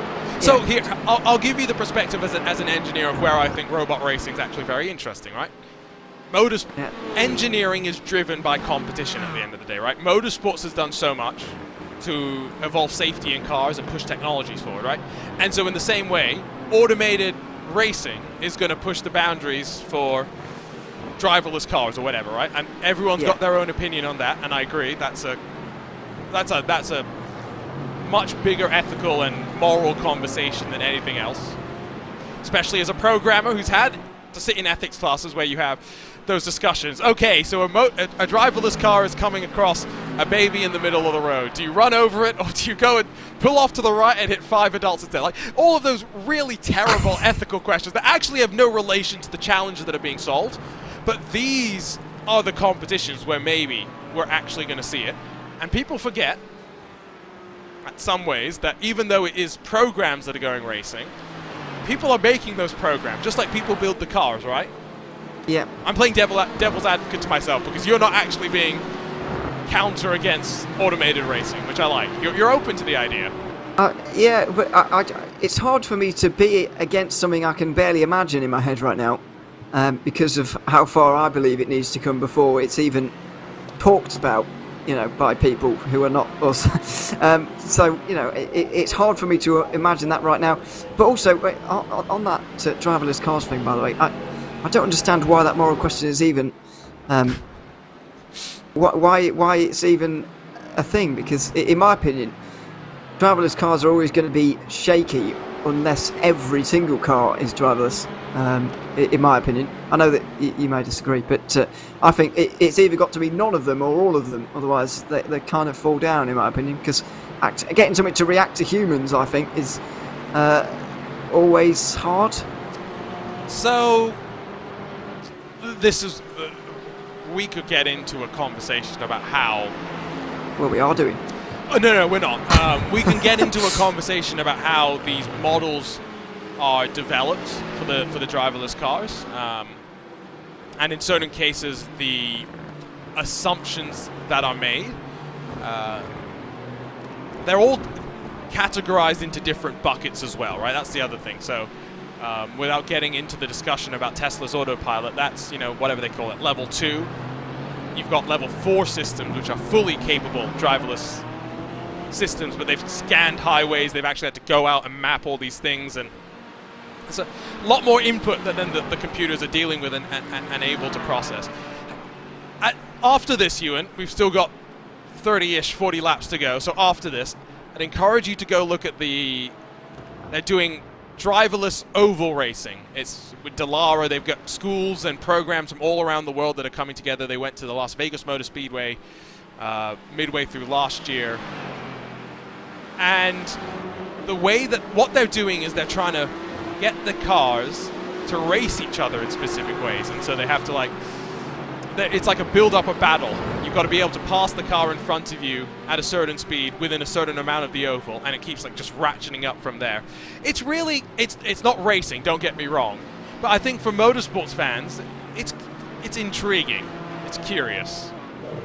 It is curious. Curious times we're living in many ways, for many reasons. Yeah, it's a bizarre one. But yeah, I don't see that on the horizon in any near future. Oh, really. No. It's driverless cars as a thing anyway, we're still probably 10 years away from any good ones. I mean, I can't remember when they first started going out, to be honest. But it was the craziest thing you've ever seen when you first saw. Because even I'm old enough to have seen to sort of remember the first time, that you see it, like this wheel turning on its own, and you're like, oh my word, this is amazing. But yeah, it's slightly bizarre, really. But there we are.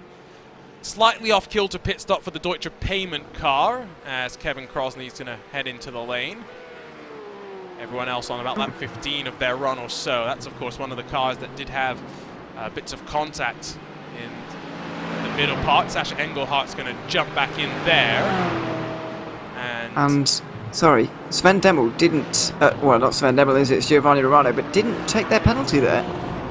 They get 90 minutes or so to serve it, don't they? You know what? You know what they're hoping for?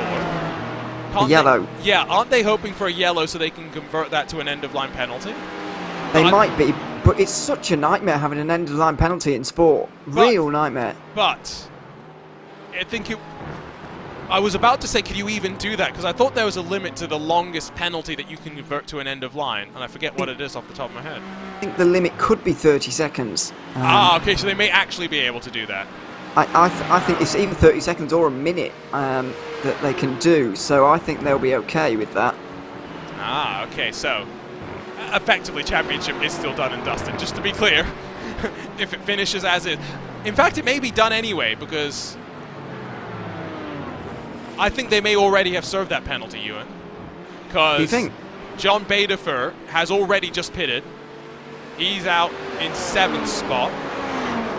And Giovanni Romano is a full lap down from him. I see what's happened here. I think they may have served it, but because of where the box is, you might actually trigger the pit out line before it shows up on our... So, on our timing screen, how we know that they've served penalties is because their pit lane time is longer and not their actual stop time. So, but their pit lane time might not actually be any longer, because I think the penalty box might be after the pit out line. So I don't think it would appear on our timing screens anyway. I haven't seen them confirm that they've served it to race control either. But they are about 30 seconds behind Geodesic. The time adds up, but I have also seen some cases today where the penalty has been included in the lane time, which is why I'm a bit confused. See if we can get word at some point as to what has happened here, but that may have just wrapped up the championship with a bow, effectively. Let's go say hello to some of our TCR cars again. Impulse running second and third, the 222 in front of the 233. Now, unfortunately, no championship fight today for this 222 Impulse machine, but overall, it's been a pretty consistent season. Is it 3 third-place finishes that they've had? And then outside of that, Imola and Mid-Ohio, where they were inside of the top 5. It's just a shame that they've had a consistent season in a season where Team Hoisingveld have won every single race so far. Yeah, absolutely. That's the problem. 6th place at Imola, by the way, so nearly top 5. But yeah, roughly there or thereabouts. And right up there throughout the season. They even did close in on Hoisingveld at the halfway mark. I believe as they run right now, they're 115 points behind, which is quite a considerable amount less than it was at the start of the race. But especially for a halfway points close, but it's still unassailable with only 100 points on the table now in the remaining 31 laps of this season. They can't catch anymore, and it's another disappointment really for Impulse, because I think they were runners-up last season as well. They did have 2 bullets in the gun last season, the 233 not quite having the same season that they've had, and Full Send Racing certainly not having the season they had to get 2 cars inside the top 5 as they did last time out as well. But yeah, once again, Impulse just haven't been able to find a way past Hoisingveld to win this season, and yeah, it's a real shame once again, but as you say, there's not a lot you can do about 5 race wins out of 5. And even in terms of halfway points as well, Hoisingveld have fared pretty decently. So it's just been one of those seasons. They came into this round, Hoisingveld with 688. Hydro Race Geodesic Racing, just to show that the sport class has been pretty competitive over the course of the season, came in with 634 points. They're not that far behind Hoisingveld, who have won every round of the season. Huge ass, unfortunately, just that one step too far behind to really be able to put the pressure on here today. And I don't think we mentioned it much today. Maniti came into this round of the championship scored second. Unfortunately, they are more likely, I would assume, to be finishing down maybe in 4th, maybe in 5th, given that because of the accumulation of penalty points, their car was suspended for this race. Yeah, it was. So that's how we knew, even with you had to be within 150 points going into today to keep it alive, but that's how we knew that the title race was over anyway at Barber Motorsports Park, because of Maniti Racing being out of it. And I said a very foolish thing before the Barber Motorsports Park broadcast, by the way, to Andy McEwen, who we did it with, specifically. I said that Cup's not likely to be settled today because it's been a mad season, and it was the closest margin out of the 3 as well. So I thought some of these titles very much could be. Sport and TCR definitely. TCR definitely could be settled. Turns out that was one of the ones that wasn't, and Cup was, despite having a very small margin between 1st and 2nd going into the round. So it just shows that sometimes you should just close your mouth as a commentator and not make predictions like this, because I was wildly wrong. Yeah, there you are. But you can't say they don't deserve it, Visceral. Yeah, been a good season for them. Barber, one of those tracks as well where you always knew it was going to be a little bit treacherous, a little bit antsy, and staying out of trouble. So difficult at a track like that. The Alabama roller coaster has definitely earned its name. Pit stops back underway for your sport class as the Porsche, the 101, heads its way up onto the jacks. Limon getting a fresh set of tires and full tank of fuel to run himself back out onto what is not going to be the run to the end. He is going to have to come back in for a splash and dash, probably with about 10 or so laps to go. I'm not sure who is going to be able to make it on one more stop, to be honest. Well, other than Geodesic and Huge Ass who have already pitted. Looking at maybe teams like Torque Freak Racing, can they do it on one more stop? Oh, very nearly, maybe. But I'm not entirely sure. It's going to be pretty close for some of them. But yeah, at this stage, they're far too far away, fiercely forward, to be able to make it from this stage. Cup cars on one more stop. Maybe for some of them. But yeah, it's not as comfortable on fuel as I was expecting this race to be, actually. I wonder what the weather conditions are going to look like as well as we continue to track later and later through this race. 44 degrees Celsius track temperature. It's only going to get cooler from here, though, fortunately, so come the end, maybe there is going to be still a little bit of grip left for these drivers to work their way around the track. Now, under 30 laps left to run in not just this race, but this season as well. Let's go back and have some more trivia about Suzuka if we can. I'm trying to think of what question I should ask you. When was the first time Formula One came here, Ewan? Do you know off the top of your head? Oh, the first time, got to be in the 80s, I would guess. Yes. No? Oh, wow, that's, I was You're close. barely born. I wasn't born at all. Well, I was only basing it off the famous Senna and Prost moment. That wasn't had the to have first been... time we came here. No, that's what I mean. So that was 89, I think. Yeah. So it's got to have been earlier than that. I'm going to go for 84 for no reason, I guess. Not far off, 87. That was Okay. when Nigel Mansell crashed in practice, which ended his World Championship bid. And guess what? That happened for the next 3 consecutive years. 88, I think they missed, 88, 89, 90, and 91. In 88, 90, and 91, Ayrton Senna lost the championship here. Of course, in 89, it was Prost and Senna before the favour was returned the following year. I thought we were expecting Beckham Jasir to be in till the end of the race. That's at least the chat message that we got as well. There's a driver change.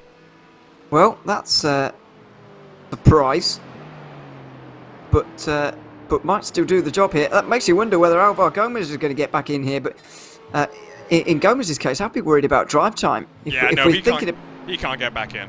No, surely not. Because if we're thinking about an hour, 3 hours 5 for a driving time limit, then we're not going to be able to. Not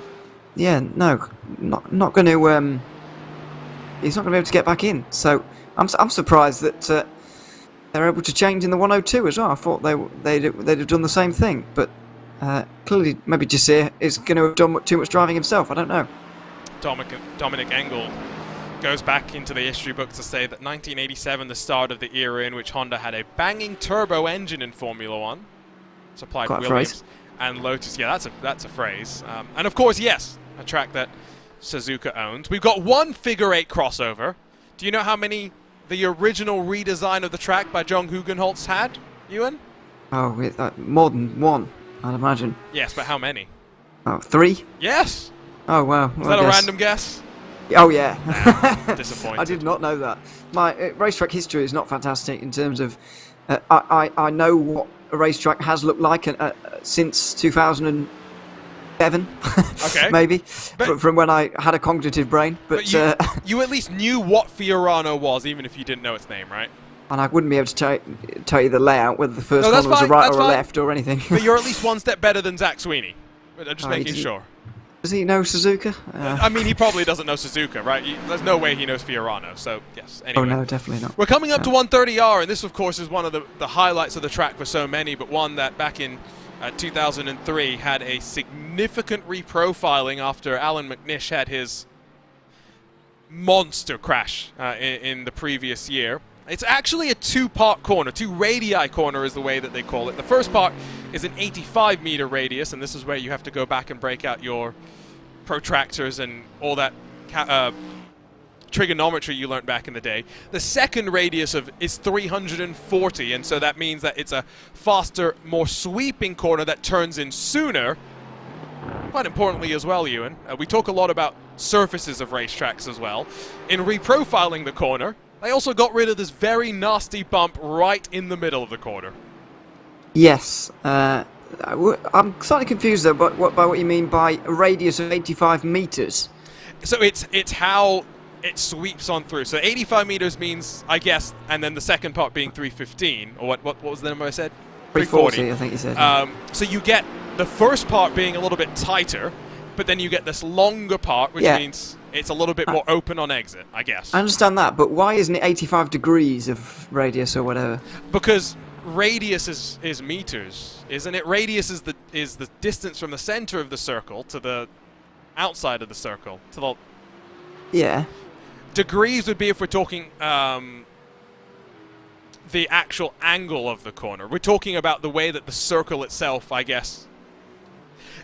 This is why we're not circuit designers. I don't understand. Also, I'm 100R's got to have something to do with it. This radius of yes, corner. no, 130R is probably the degrees that it's Right.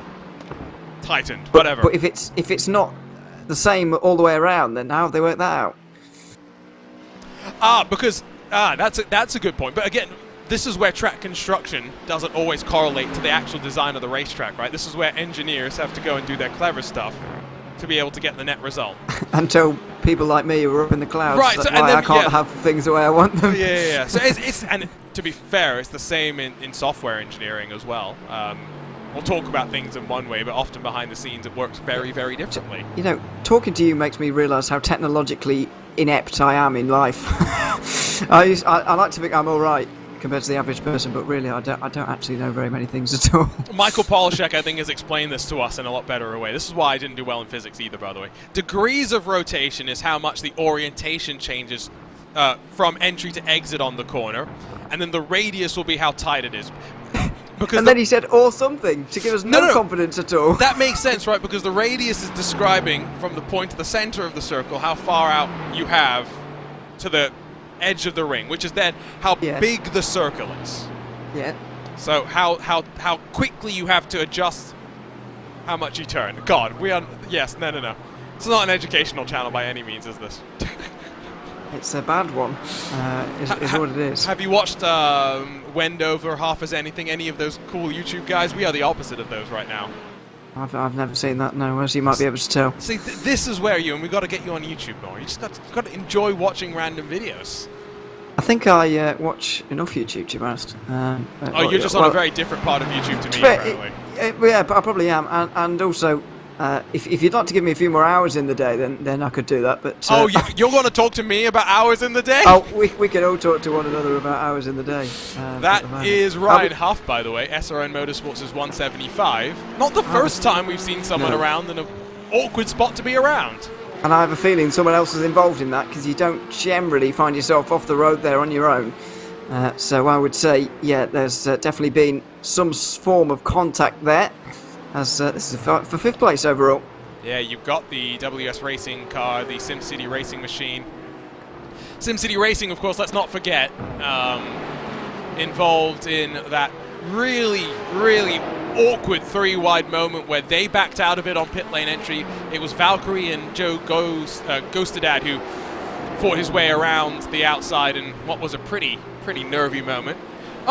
Oh no! So that's actually, I think, Ryan Huff losing it by himself, and then poor Daniel Muth, the one that got the worst of it. Well, it's one of the Cup cars coming through, I think, may have spooked him a little bit. So Huff is on the right-hand side here, trying to maybe let someone through. Gets up on the grass a little bit through that turn, really. Lost it by himself for me. He has done, yeah.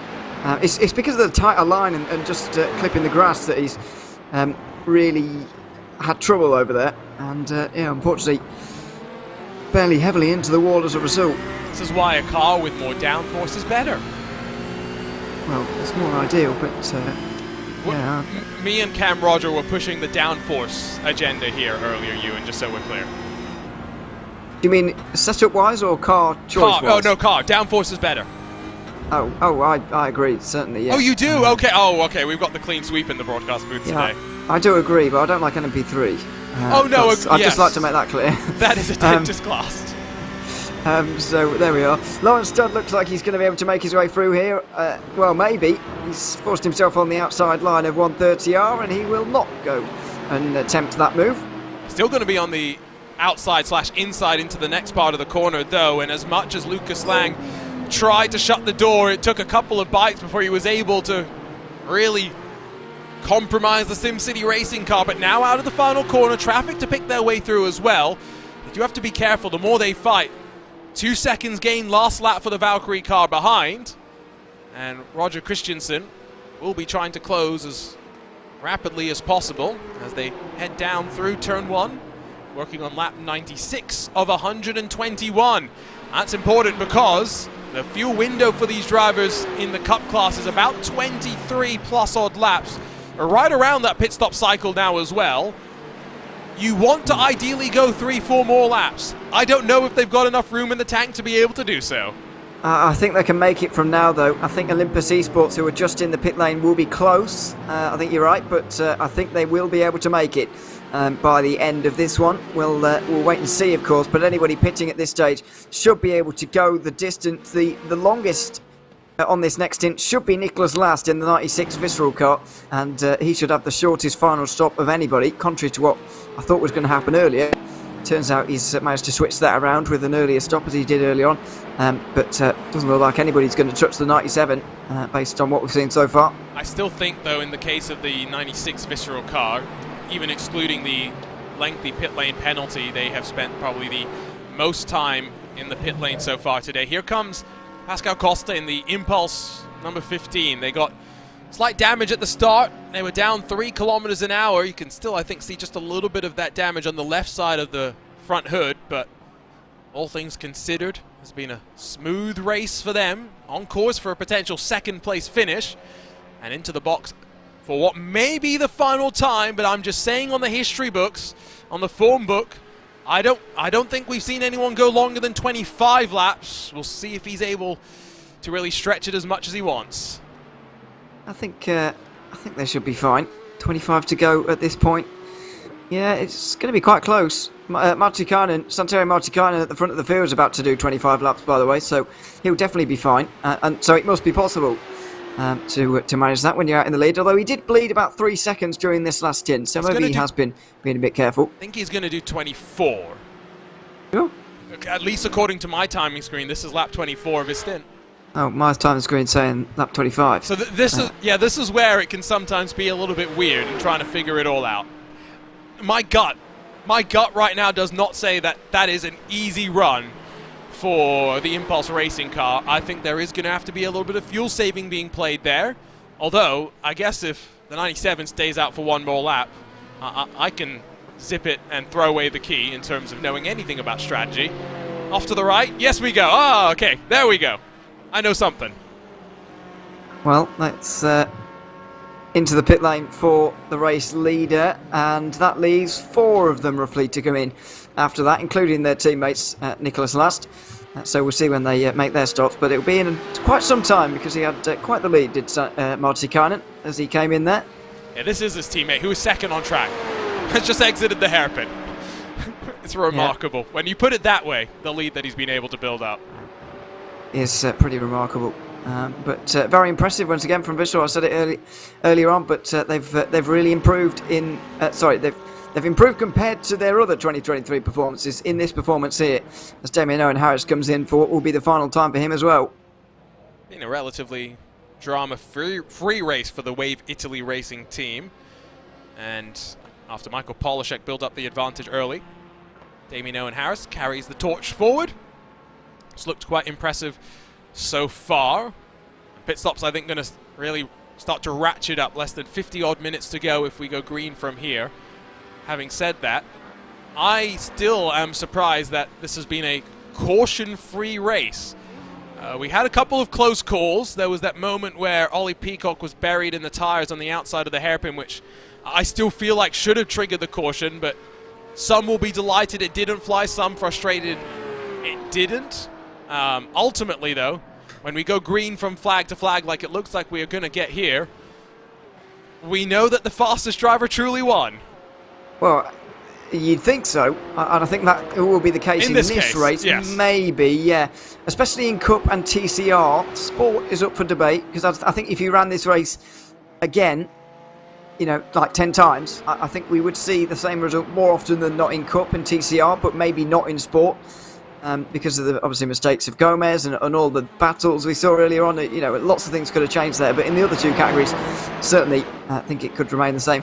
And yeah, there must have been a reason why the safety car wasn't called for Ollie Peacock. It's a reason that the general public will never know, I'd imagine. That's up to race control, and so yeah, we'll not find that out. But yeah, no safety car for Peacock. And this is the first non-safety car race we've had all season, as far as I'm aware. Not. Is it, or did Imola have no? Because I distinctly remember doing an endurance series race at the end of last year and being told that one of the ClubSport races went caution-free. At the end of 2022, you mean? No. Yes, 2022. What did I say? End of last year, which I didn't quite understand which Okay, you yes. meant. I whether meant season or year. I meant end of last year, so still this season. Okay, so maybe Imola did. Fuji definitely did, because I remember it changing the race. And Interlagos certainly did. I'm doubly sure about that. So it may have been Imola that didn't see any cautions, although I do feel like there was an early one. But I could be wrong. Maybe I was just told misinformation about safety cars. It's very possible. As we've proven here today, commentators get plenty of things wrong. Even when the teams make it easy with what color each car is, I can somehow misnumber them. Talking of numbers of cars, 44 took to the green in this season finale. We are still left with, I think, a 36 out there and running. I think the most recent retiree might end up being the Brabham Esports 219. They were just given a 30-second penalty, by the way, for that incident we saw into the Degner one. I was going to say they have been also given the 30-second penalty, so I'm not going to be surprised if that is maybe their season done and dusted after Andy Fox brought the car in towards the pit lane. No, love to be proved wrong. They're heading back out. Will serve their penalty and will finish up this season, hopefully with all 37 cars out there and running. You know, one thing that was a constant refrain in the very first season of IVRA competition, 2020-2021, Ewan? The very first? Very first season. You know what we had a lot of? Cautions in the last hour. Yeah, it can happen. We have had a fair amount of cautions in the last hour here in the ClubSport series as well, at least late cautions. I remember them changing the race at Interlagos, Mid-Ohio especially, a little bit at Barber as well. So you never know. But I thought IVRA started quite some time before 2020-21. IVRA started in 2020-21. DGFX had been running before then, before they rebranded into IVRA. Oh, so can we just count that as a continuation? I mean, I did clarify as the first IVRA season. I mean, okay. I don't know what more you want me to do. I thought you meant as a... Because when a series changes its name, they call it by that series for seasons that it even wasn't called that, if you see what I mean. Like they used to do it in NASCAR when it had a title sponsor. Gotcha. They'd call No. like the 1980 season, the Sprint Cup Series, and I'm like, that was not the case. But yes. So I don't know. I feel like actually we should be doing it like that. We should, but we don't. They did pay for it. In that case, of course. Yeah, no, but IVRA's like, not a thing you can pay for. As an example, 24-hour series, I still will. It's no longer Neo, but I still refer back to Neo as part of the history, right? It's still their website domain. It's still the website domain. So that, I think, is about as obvious as you get. To be fair, I think you bring up a valid point that even though IVRA was a bit of a clean slate in some ways, with a bit of a shift in the management of DGFX, it was a bit of a clean slate, but I don't disagree that given the community that continued to just grow after that, we should factor in some of the previous history, including the likes of the fact that the DGFX Endurance Series went to Belle Isle at one point. Well, that would be exciting. I'd like that. Anyway, I'm pretty sure the Sprint Series did go there last season, but obviously it's a different thing. I think... what was I going to say about that now? This conversation I was having with Miguel Vigo actually during the GSI Endurance Series race last week made me think of it really, because he said to me at the end of the season, where I asked him whether he'd be coming back, and he said, yeah, we've been doing IVRA for 6 or 7 years or whatever he said, I can't remember. But they'll be certainly back as a Ryan Race team just make their way up into 4th. Nice little tussles here in the closing stages. Just waiting now for the Deutsche Payment Cup car to make what should be its final stop. Also the Orion Race Team number 45, but they are 1 lap down. It should be this phase of the race done, and then just pushing to the checkered flag. Let's go back and say hello to Sport Class leader Matthias Oyula in the Fiercely Forward 102. After taking over from Beckham Jasir, the gap has started to shrink to Patrick Preuss in that German sim racing car. It's within 5 seconds. It's come down a little bit. I think Oyula's not quite as quick, in fact, than his teammate Beckham Jasir, and that makes me think that Jasir maybe was running out of drive time. I'm not entirely sure, but Patrick Preuss certainly closing.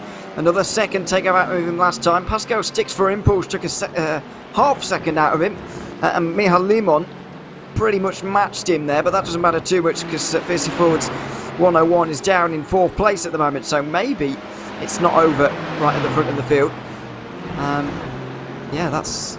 It's not. Well... It's not done. Yeah, there's enough time. There's 21 laps is quite a long time. And the problem is, if I thought Beckham was good on drive time, but if he was not, now with a shorter pit stop coming up for these drivers, they're not good to the end. We know they'll pit in about 10 laps time or so. So probably 13 laps time or so, given that the Cup cars will lap a little bit quicker. So 10 laps for these GT4s though. There's not going to be enough time in a splash and dash to get Beckham Jasir back in if they need him to fight wheel to wheel. No, there certainly isn't. And they're going to have known that when they employed this strategy, or you'd hope they would have thought about that when they employed this strategy quite some time ago. These things, these length of races where you know they're not going to run longer than 6 hours, you can certainly, I know there's safety cars in there, but you can certainly outline a plan for how this race is going to go exactly, almost lap by lap. In one of these races, because they are on the shorter side. So you've got to expect that they will have known that going into this one. And so if that's not the way that, I wouldn't have had it that way, and you can't argue that they've been surprised by anything here, because it's been the least it's thrown up the least amount of curveballs in that we've had no cautions yet. I'm not knocking on wood. I'm still waiting for a caution. I want it to be exciting to the very end. Oh, I didn't say knock on wood either, to be fair. Yeah, and by the way, Michael Polisek, who I would rely on a lot more than me, says that Motegi 2021 was the last time ClubSport went caution free. Apparently, according to him. So direct your complaints. I don't know. If he's wrong, it's his fault. It's not me. And Dominic Engel then reminds me of that 4 hours of Phillip Island that we had in the first season of the IVRA Endurance Series back in 2020, 2021. That was like great fun to me. 4 hours. I think we had 6 cautions. Not terrible. You say that commentating on that race. Yeah, that would be difficult. But yeah, I don't know. And that was before I went full truth bomb on plenty of the prototype drivers. I can imagine if I commentated on that race now, some of those drivers would not like me at all.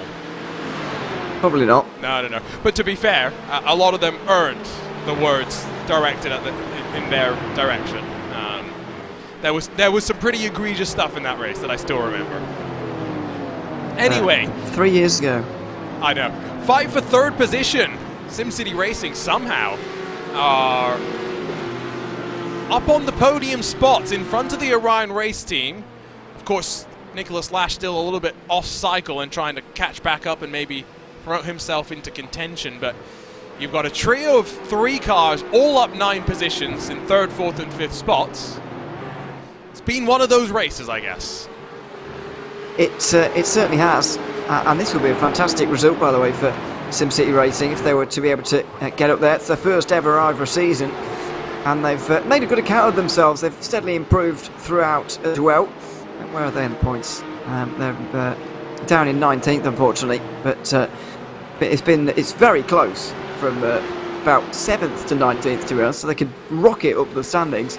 In this with a result like this, and for them to cap their season off with a podium would be absolutely fantastic for them. So, yeah, this would be great to see. But they're going to have a big challenge here towards the end. As long as they can all make it, of course. They should be good on fuel. Who came in first? Olympus and Orion. Those are probably and Impulse. I don't know. I still feel like 25 is asking for a bit of fuel saving. Maybe it's not as much as I was necessarily thinking initially. We did talk about Michael Polishek, by the way. We're not ignoring TCR because we want to, it's just because there's not much really going on right now. It helps when you've got a 47-second advantage. It does help greatly when you've got that amount of an advantage, and if they do have any fuel worries, then they are going to be able to lean into that a little bit. But there's plenty of other battling going on in TCR. It's not a battle for position, but Olympus Esports, in fact, being lapped for the 2nd time here, I believe. Only Audi in the field, so I guess they're the best non-Hyundai on the day. It's bizarre how the previously, the only TCR everyone used because it was the only one, has just become completely unfavoured as soon as they get a taste of anything else. it doesn't help that there are certain things about the Audi that are, let's say, not right. That will get me in the least trouble possible, and so it's probably for the best. I do find it interesting though that we're using the Veloster and not the Elantra,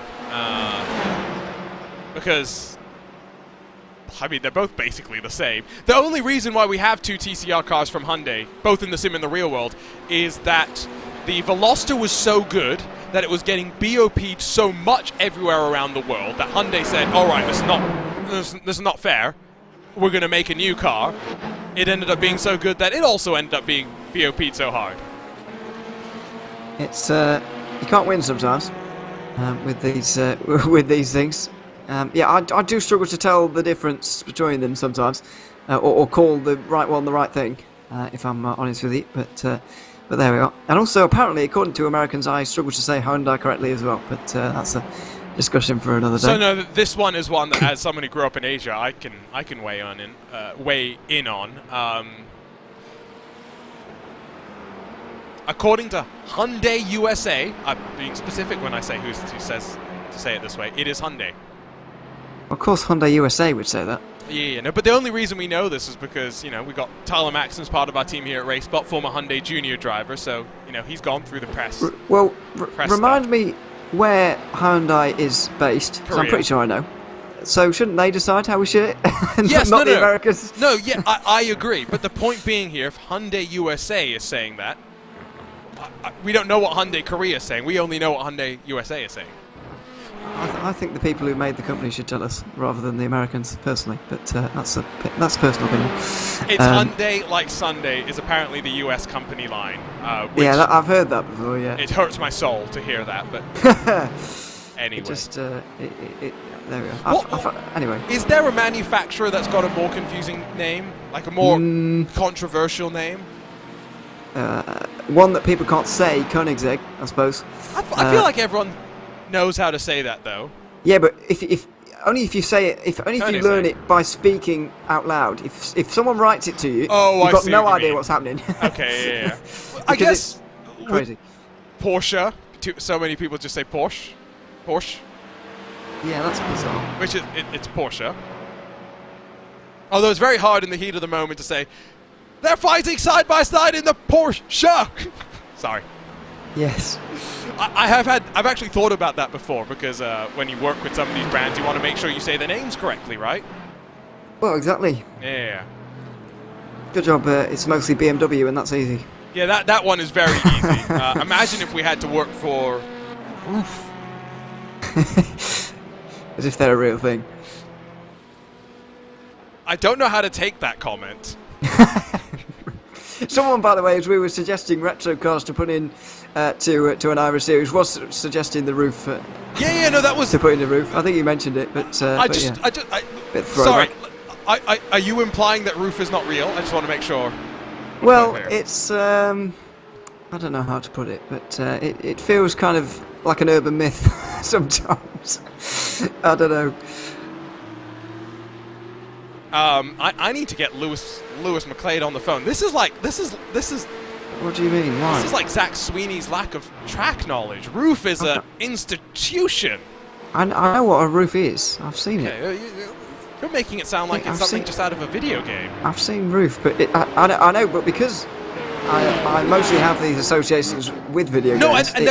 That's why I say it feels like an urban myth. Ewan, I say that because there are people who I genuinely believe, because of the Porsche exclusivity that EA had for a while, genuinely will think that roof is just the way that other games packaged up a Porsche to be able to show them in games.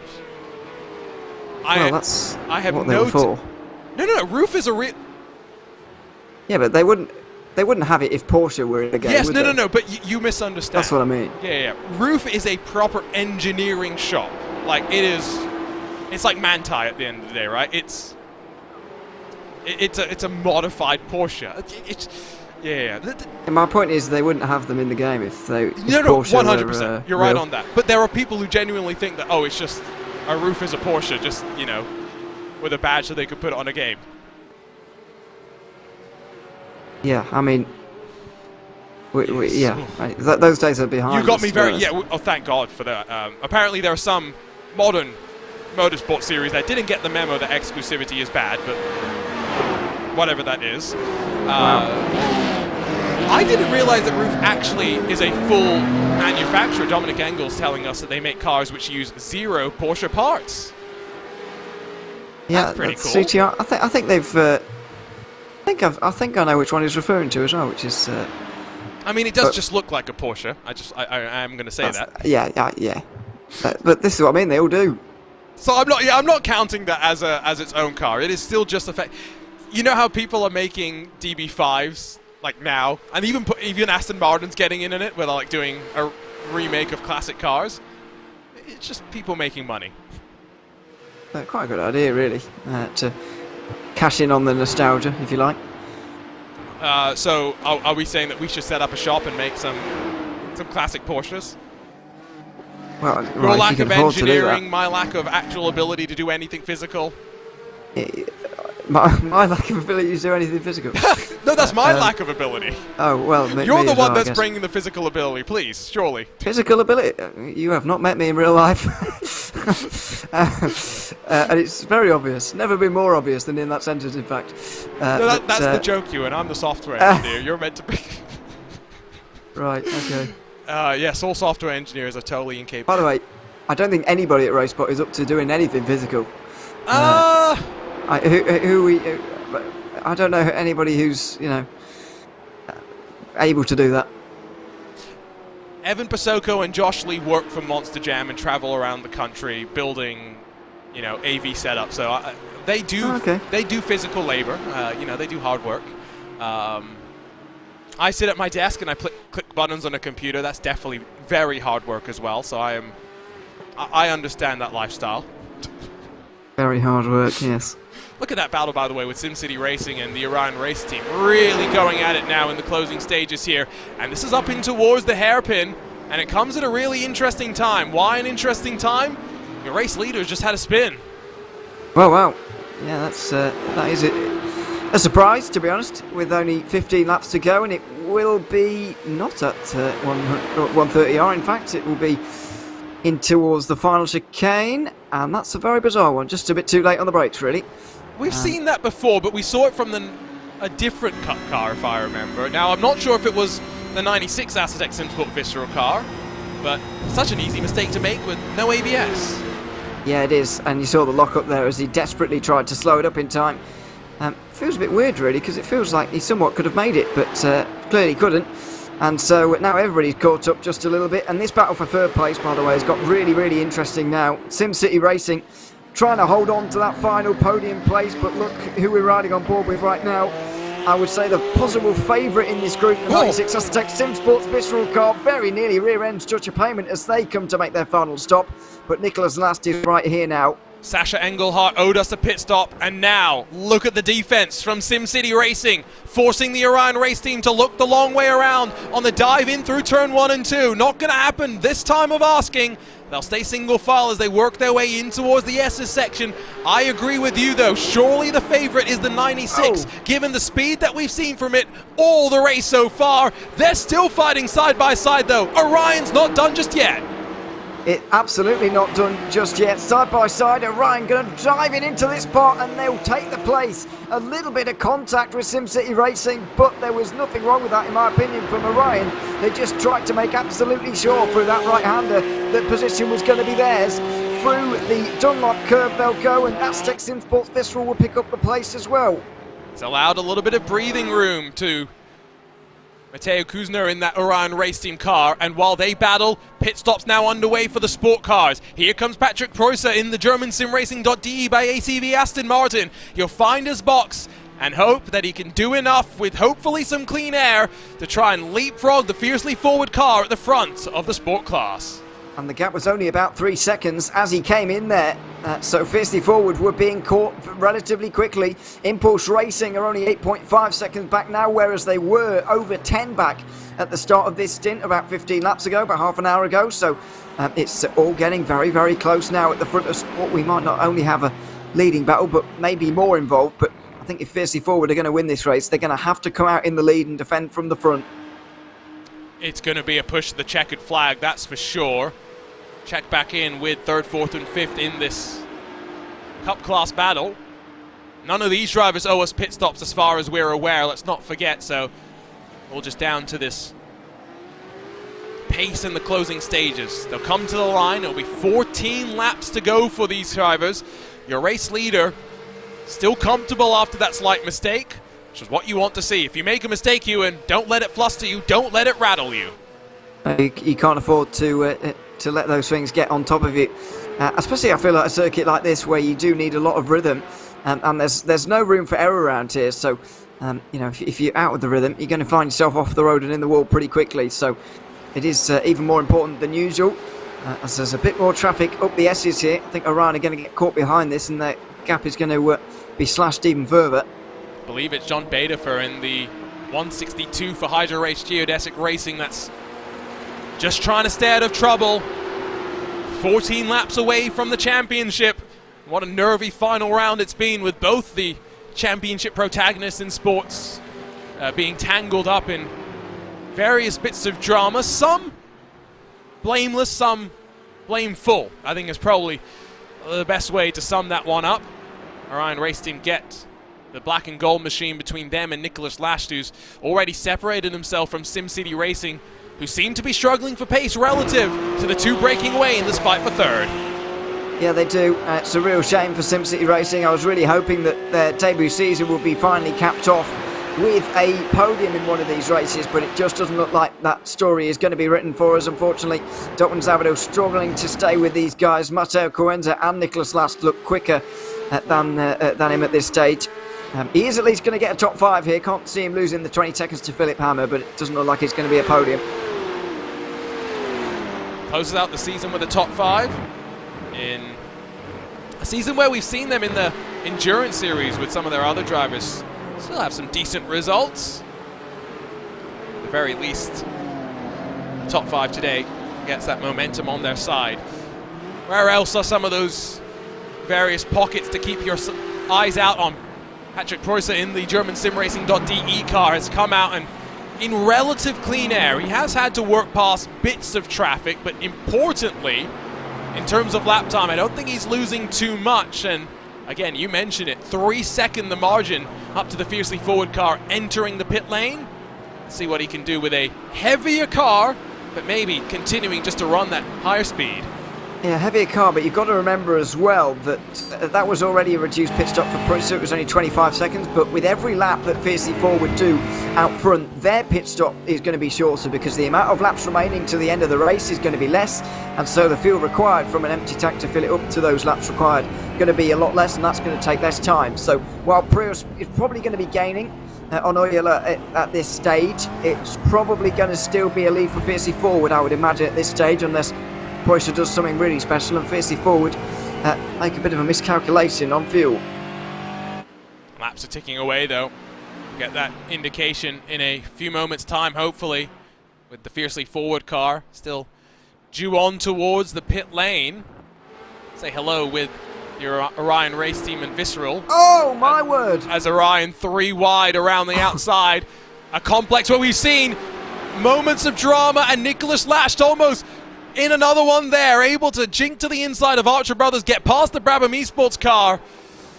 But my goodness indeed. We've seen 2 wide be a problem around there, and so 3 wide, I was absolutely sure something was going to happen, but they made it work twice there. I know they weren't quite 3 wide second time round, but Orion Race Team just showing what a high pressure battle this is now, because they wouldn't have done that on their own. They certainly wouldn't have done that on their own. It's not the easiest corner to run flat out when you're compromised on line. And look at the way he just, with commitment, just goes right round the outside. There may have been a bit of facilitating from that Cayman, to be fair, just to lift off and let him have that bit of room. But I'm amazed they made that work, and they did indeed get 3 wide up towards Spoon for a second time as well. You saw how Lasht had to be patient initially, trying to make it 3 wide.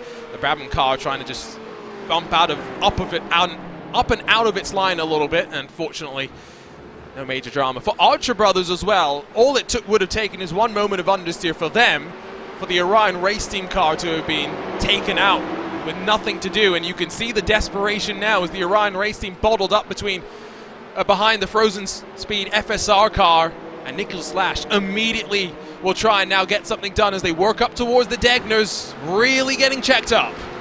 Yeah, I think Coenza wanted to get through around the outside of one of the first right-handers there, but wasn't able to, and so as a result ended up stuck behind for the entirety of the S's section there. Surprised that Nicholas Lash didn't really give him too much of a hard time as a result, but he might be about to up in towards Spoon or maybe the final chicane when he gets the opportunity here for Visceral. Oh dear, that's a dive from Impulse I don't think they intended to make. We were talking about this earlier with GT4 and sport cars. The fact that ABS is available for the GT4s means through some corners they are able to brake a bit later. It's not too dissimilar for those TCR machines either, the way they scrub off the speed. It's a little bit more lethargic, these Cup cars, and, well, fortunately, 2 consecutive laps with a couple of different moments of traffic. The driver's able to work their way through without too much concern. Here's your race leader, though, in through the S's. 11 laps still left to go. Now, late race cautions. I'm bringing them up just in case we do have that. Let's not forget there is a procedure that we will follow in terms of waving cars around. It's going to probably burn you in at least 3, 4, maybe 5 laps off of the race distance. It will take quite a lot of distance off of it, so that is something to note. However, there is a point in the race where we see a short yellow, so we won't get the pit lane open or whatever anymore. So that is something to note, but I'm not sure when that's going to come, to be honest, or when that comes in a race of laps. I'm not sure what that cut-off is. It's still a bit of an issue given that we have the stacking up and then the wave arounds that we'll have to work through. Yeah. I wasn't even factoring in pit stops in my 3 to 5 laps, to be honest. That could add even more to it. Well, if the problem with this is with the pit stops is that there's that one wave around you're talking about, but then you've got to open the pit lane for everybody on one lap, and then there's another one. No. But even without that, we've got to stack up behind the pace car, then we'll do the wave arounds, we'll wait for them to get relatively clear so that we're not sending people directly back out into traffic. Take some time, and maybe the fact that these are lengthy caution laps actually helps out a little bit more. That's not something I necessarily considered. I think they certainly would help. Caution lap round here will be at least 4 minutes, I'd imagine, which is quite a long time to sort things out. So I think it will be okay. But generally, because there are no safety issues in sim racing generally, with regards to leaving someone stranded out on track or allowing a tow or whatever, we can bend the rules towards the end to make sure we get a green flag finish. It's not really... You can't bend rules, Ewan. You have to write the rules to work in the situation. The correct way to phrase what you're trying to say, because you have a good point, is that we don't have safety considerations in sim racing. Doesn't mean everything's got to be a caution. You can't say bend the rules, because that means that we're implying we're not following the rules about what we're going to do. Well, we are, but... Yes, but well, it's not us also, by the way. It's also not us. Let's not say we. Yes, then a race control will make that determination. Archer Brothers, by the way. Carl looks okay through 130R. Car spins through 130R. Oh! Car is not okay anymore. Well, it's all right. I think he'll be all right. Did he get away? He got away with that one, didn't he? Yeah, he did. He didn't hit the wall with too much velocity in the end. He scrubbed quite a lot of it off in this big spin here.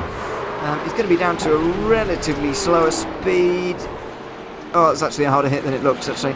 It did bounce back very similarly to how we saw at Alton Park with the PRL earlier this week on Monday night. Not as bad as that. No, but it cushioned, it absorbed it, you know what I mean? Yes, yeah. It did certainly absorb it. It didn't fling it across the road. Yes. As we saw on Monday. My word. That was a sight, yes. I think that's a way to describe it. I was going to say the laws of physics being broken. Well, generally you do get a bit of a spring back off a tyre wall, but not quite to the degree we saw. It was ramped up a bit, yes. It was... I described it as a trampoline at the time, and I stand by that because it really was. So with 10 to go for your leaders in the Cup class, we'll wait to see if the fiercely forward Mercedes heads to pit lane Not this time, but maybe the next time by. He's on to lap 20 of the run. German sim racing, now where are they relative to the leader? That's probably the question that we would love to answer. They're 45 seconds back.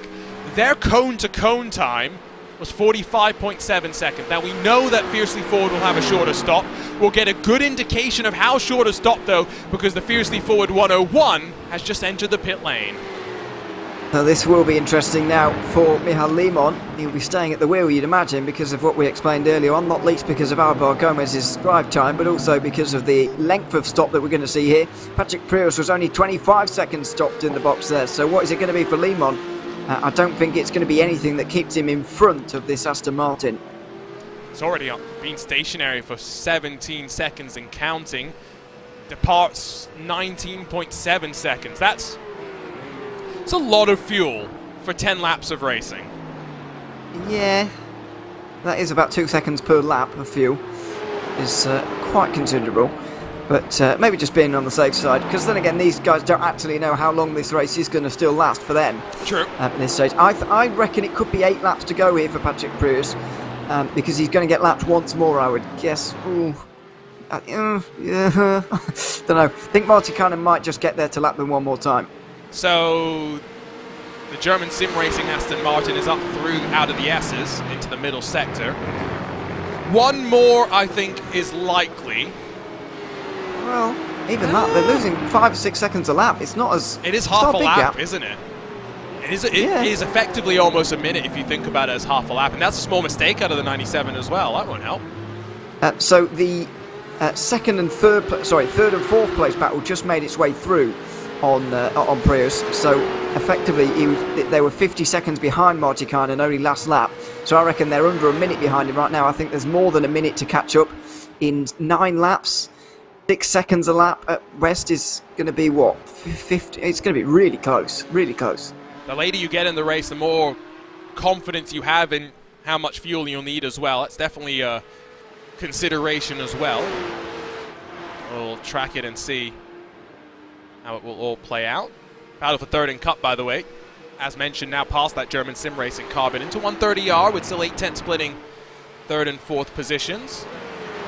Ryan looking a little bit more comfortable now that they're in clean air. It was in the traffic where maybe it looked a little bit more sketchy and maybe a little bit more impatient, but without the consideration of slower cars, Tech Husner doing a good job behind the wheel of the 44. Yeah, looking good. And we can't say that, well, we said earlier on that the 44 Orion Race Team are the underdogs here, and I do still would go along with that. They are 5th place in the point standings at the moment, so they are not slow by any stretch of the imagination. They admittedly haven't been on the podium yet this season. They've only been inside the top 5 once, but it's been consistent from them, and this will be a nice podium to cap off their season if they can make it last against Nicholas Last. Nice. I apologise. Was that on purpose? I set myself up to say that without quite realising, and then made a meal of it. Well, then I'm disappointed, because if that was on purpose, it was great. If it was not, I'm disappointed. Fiercely I fell into it. You fell into it? Nice, I like that. Fiercely Forward, by the way, have come out in 4th position as mentioned. We're still waiting for Impulse to come onto the lane. Might still be close between Pascal Stix and Le Mans for that final step of the podium, although I would likely give the edge right now to Impulse, who are closer to the 102 Fiercely Forward car than the 101 Fiercely Forward car is to German sim racing up the road. Yeah, that's a bigger gap than I thought then, actually, between the 102 and the 101 and the 167. We've also got to get SimCity Racing and Chris Beats out the way, by the way, which will happen soon. But you'd expect Fiercely Forward's race-leading car to be in first, by the way. They pitted longer ago than Impulse Racing, only by a lap, but they did pit longer ago. So you would expect Toyota into the pit lane first, and then Stix in. And yeah, here we go, the moment of truth now. Right on cue. 16.5 seconds, by the way, for SimCity Racing last time on pit lane, so it gives us a bit of a marker as to how long we should be expecting this Fiercely Forward 102 car to be in the pit lane. And interestingly, Beckham Jasir is going to take over. Now, does this mean a minimum of 30 seconds to do the driver change? I think it will. Well, that's going to put them certainly behind the Aston Martin, but do they believe that in that situation they've got more chance of winning coming from behind with Prius than they have going forward? Pascal Stix is already going here. He could be leading. 14.9 seconds stationary for Pascal Stix, and he is going to jump to the lead. It's going to be a small margin. Beckham Jasir is now rolling away. 30.9 seconds stationary for the Fiercely Forward 102, and it's gone from being a race where Fiercely Forward very realistically would have been thinking we can get 1 and 2 to maybe being in the spot to only get one car onto the podium. And these gaps are big at the front as well, by the way, and I'm not sure the amount of time we have remaining, at only around 15 minutes realistically of racing here. I'm not sure these gaps can close so quickly, really. Maybe Beckham Jasir can get to second, but I don't think anybody's going to get anywhere near Impulse here. I think it was a mistake to swap out Beckham Jasir, because I don't think they faced any drive time issues if they had left Matthias in the car. But would they have lost the lead anyway? Maybe, but at least you gave yourself a fighting chance. I know you're going to sit here and tell me that Beckham Jasir is 3.3 seconds off of the lead and still has a chance for victory. But imagine if he had a 15-second shorter stop and Matthias had enjoyed what would have been a 9-second lead at the front of this field.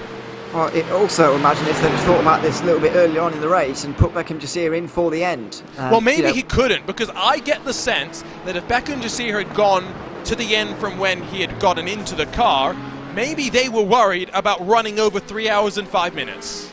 Well, so let me get this straight. Jasir started the car, didn't he? Did a stint or two, I forget. Did a stint or two, then got out. Then got back in and got back out again. Okay, so what if we get rid of this second stint from Jasir, make Oyola go a little bit further, There you go. and put Jasir in for the end? That's what I'm thinking. That works too. Well, hindsight's a wonderful thing, of course. It's 5.5 seconds that Pascal Stix has right now. I don't see that one being shrunk down. 6 laps to go. Where is your race leader? The number 97 car is just out of the hairpin and heading off towards Spoon Curve. These drivers aren't being lapped. They will have 6 full laps to run.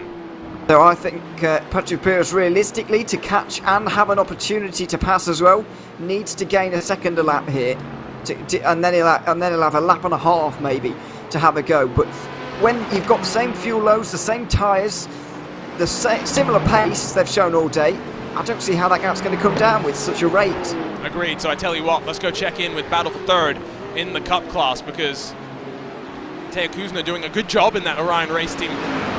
Bright blue machine with the orange wing mirrors to hold off the charge of Nicholas Lasht after the Visceral Camp 1 and 2 in qualifying. Not been an easy race for the 96 by any means. And given what we've seen over the last 15-20 minutes, Nicholas Lasht has never really been in a position to get the move done unless they were in traffic, which they're starting to get to once again.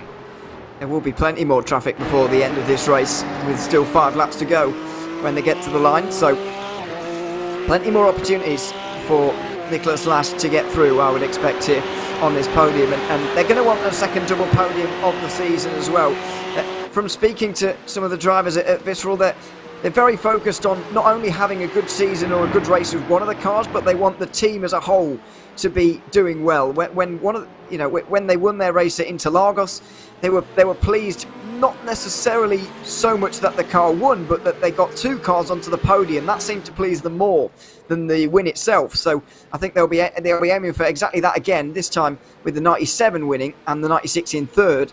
I think it would almost double their satisfaction with this race if they were to be able to get this pass. It's hard enough to get 1 car up towards the front. To get 2 cars up towards the front in races like this, pretty impressive achievement. Beckham Jasir has brought the gap down to Preußen, that German sim racing Aston Martin, to 1.2 seconds as the black and green machine lost out with the WS Racing car. Philip Hammer getting past in towards the chicane at the end of the lap. It's now 6.5 seconds between first and second, so Beckham Jasir, I think, is going to set his sights forward on getting up to second. That's going to be a fun fight. But again, I just feel like, even though Pascal Stix is breaking away from these 2 in second and third, 15 seconds were burned by getting Beckham Jasir back into the car.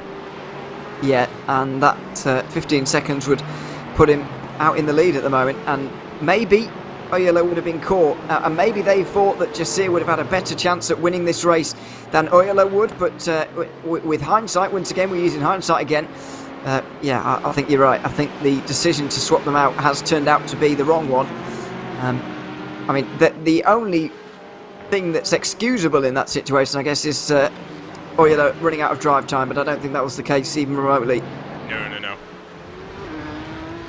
Regardless, good finish for Fiercely Forward to bring back the second entry for the final round of the season and to show the speed out of both the 102 and the 101. I think they may correctly argue, if not for 3 self-inflicted mistakes by Alvar Gomez, it could be a very different situation at the front of the class. And so that will be the main talking point that maybe they'll look to try and carry forward out of this one. Go back and say hello very quickly, by the way, in this fight for third, because I do think Nicholas Lash just made a slight mistake, and now with a slowdown penalty, fight for third may be done and dusted. Yeah, I think it was at the final chicane there. I think we just caught the back end of it. But yeah, just quickly to finish up on Gomez, I think his 3 mistakes cost him more than 15 seconds, and that's the gap right now they have. So there you are. I think that tells you all you need to know. Excuse me. No, it's not 15 seconds because he was in the other car. So it's actually 23 seconds that he's got to the leader. No, it is 15 seconds. How are you thinking about 15 seconds? Well, it's 6 seconds between Impulse and German Sim Racing, and there's nothing back to I that hadn't even done the math. I thought you were just talking about the 15 seconds that Beckham just... Okay, yes, I got you. Just a coincidence that they were both exactly 15 seconds. Yes, sorry, yeah. Let's go. Imagine what would have happened, by the way, if Gomez and Jasir drove the same car. My goodness me. Would have destroyed everyone. What a lead that would have been. It's again, you could see the smoke on the right front. Was never going to slow that car down in time. Actually does the right thing, which is take the shortcut as quickly as possible, because you're going to bleed the time from the slowdown anyway. Why make your life any more painful? Yeah, I think the only reason Marty Cannon did that all those laps ago is because he has such a big lead and he can afford to do that, but Nicholas Lass certainly can't. And he barely could have afforded to do what he did do in the end. He's lost quite a lot of time there. So what Ewan was saying, by the way, is the 101 Fiercely Forward car is 15 seconds off the back of Pascal Sticks, and so yes, I agree. Alvar Gomez, probably through one of his mistakes, lost 15 seconds, and then you can add the other 2 in there. Given where the Aston Martin has been strong, I don't know how long he's going to be able... Patrick Preuss is going to be able to hold off Beckham Jasir. The Aston Martin just seems a bit better through some of the corners. The Mercedes got the grunt in the straight line, and Jasir seems to be able to wheel it through the corners just as quickly as the Aston Martin. Yeah, quite possibly. And he's certainly done a lot of driving in this car as well in the recent past. So we certainly know his talent in it. But through Spoon Curve now, gets very close to the Aston Martin. It's always awkward coming up through here because you do have to make it work at 130R, which is always a tricky one, and can't see that quite happening for him. But maybe a dive in towards the final chicane, maybe into turn 1. Don't say ideas like passes into 130R. We got scared enough by the Impulse 15 machine looking every single lap in the first stint of the race. That was as expected, though. Beckham Jasir committed on the entry. Yes, he went a bit deep, and Patrick Preuss had to really park it not to run into him and flashes the lights in displeasure. But ultimately, racing move, no contact. Jasir up to second. Yeah, not pleased with that, Preuss, at all. They'll go side by side now with the Aston on the outside, but I can't see it working all the way around here. Jasir is not going to let that happen whatsoever. And Preuss brakes early. I think he realises and he's just going to consolidate the podium, but he certainly wasn't pleased with that dive. Maybe we can take a look from up above at the dive, because Jasir definitely did go a little bit deep into the corner, but I don't necessarily think it was too egregious. He stayed... I was about to say he stayed on the tarmac. He did not stay on the tarmac. And also, if Preuss tried to hang it round the outside, which he's very much entitled to do, then he would have got run out of road immediately. So it's questionable, that move. Is race control going to say that was a pass off the... I would argue that's a pass off the circuit, personally. Well, well, I would argue that, or not giving racing room to someone you're racing. I know that he didn't try and go around the outside. I mean, the easiest solution would be to redress, which they're going to do now. Heads up driving from fiercely forward. Beckham Jasir allows the German sim racing car to go back up into second spot. Good. Let's keep race control out of this. Yeah. I have a feeling that the exact same thing might happen, though, on the next lap. I think we're about to see almost an action replay in live pictures here. I mean, if he can keep it on the tarmac, it's fair game. I think that's the way I'm looking at it. Absolutely. Well, the black tarmac, of course, not the green bit. That's not. Yeah, that's. Is it tarmac? It's sort of. We call it AstroTurf, don't we? I guess it is AstroTurf. I've not. I don't know if it actually is. Yeah, no, exactly. Yeah. I don't know if it actually is AstroTurf. Anyway, 2 laps to go. Will become 1 to go. Not for these drivers this time, but they will get a full 2 laps because your leader is coming out through to Spoon Curve and is going to get ready to pick up the white flag. So Beckham Jasir might get 2 cracks of this if he can be a bit patient. And he got a good run through 130R there. Prius didn't really get the apex that he wanted, but he certainly defended the inside a lot better on this occasion, and Jasir has to wait. Nice and easy, but is it going to be the Mercedes grunt into turn 1? Now, these both use Mercedes-derived engines. One of them is twin turbo, though. I'll let you guess which one is that. It's the one that doesn't sound as good. He's just not close enough, is he? Beckham Jasir is not going to be able to get the move done this time. Fortunately, 2 full laps to play. See if it's the chicane again as he squeezes to the inside on the exit of turn 2. I think it caught me by surprise. Maybe caught Patrick Prius by surprise as well by going for it down towards turn 2 there. But it didn't come off for him. There is the overall leader. He's not quite going to get to these guys, but it's really close. Starting the final lap of the race, and what a dominant performance it's been so far. The 1 driver change proving not to be definitive, deterministic. It's been a good performance out of both the drivers there, and so now just trying to stay out of trouble for 1 final lap. They're squabbling not just here, by the way. 2 Impulse teammates are battling for the final step on the TCR podium. The 233 has just gotten in front of the 222. Looks like it. So, yeah, a bit TCR battling, which is what we like to see. And the Impulse Cup car making a bit of a photo shoot as well as they go down the front straight. But Jasir not giving up on this second place just yet. Out of the hairpin, he actually got a better run, has the smallest of overlaps. The German sim racing car, though, trying to run all the way out to the left side of the track, force Beckham Jasir to go long way around Spoon. Going to be so important for German sim racing to be careful on the curb. They almost bumped bumpers there. They gathered it up in time, spitting out of Spoon for the penultimate time, though. 1 more run to 130R on the chicane. I think that Prius has to be a little bit careful with that, though, through Spoon Curve. He almost ran Jasir out of road as well in the way that he dived in towards the first part of that, but it was all fair game in the end.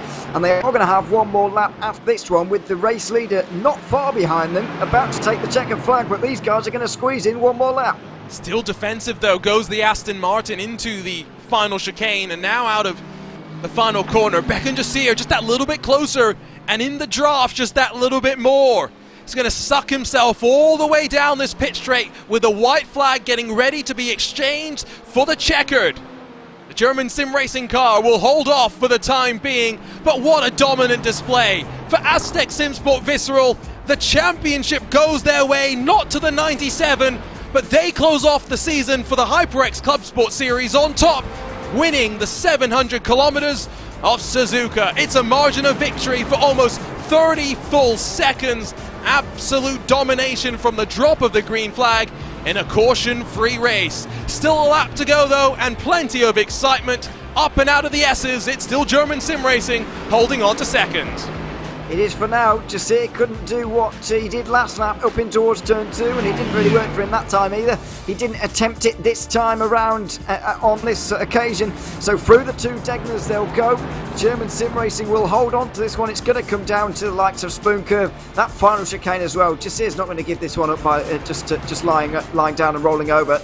It's not the send into that corner there, but we'll continue to track them as they work their way out. Visceral Esports is number 96, unable, I think, to convert fuel on its run to the line. It will cross in 4th after a mighty fine recovery effort, all things considered. In the sport class, by the way, while we wait for their leaders to come across the line. There has been a bit of drama, unfortunately, involving the huge-ass 137, Giovanni Romano. Championship not going in his direction, and what a way for the season to come to a close as well. Samsoid Race Anywhere and Ted Line by Impulse come together in a 3-wide moment into Spoon, and unfortunately the huge-ass car will get the worst of the contact. What a fun race though in this sport class, the one championship that we were still waiting to be decided, as the Impulse 157 crosses the line, surprising us all to grab the victory, continuing its momentum after grabbing second place at the Barber Motorsports Park.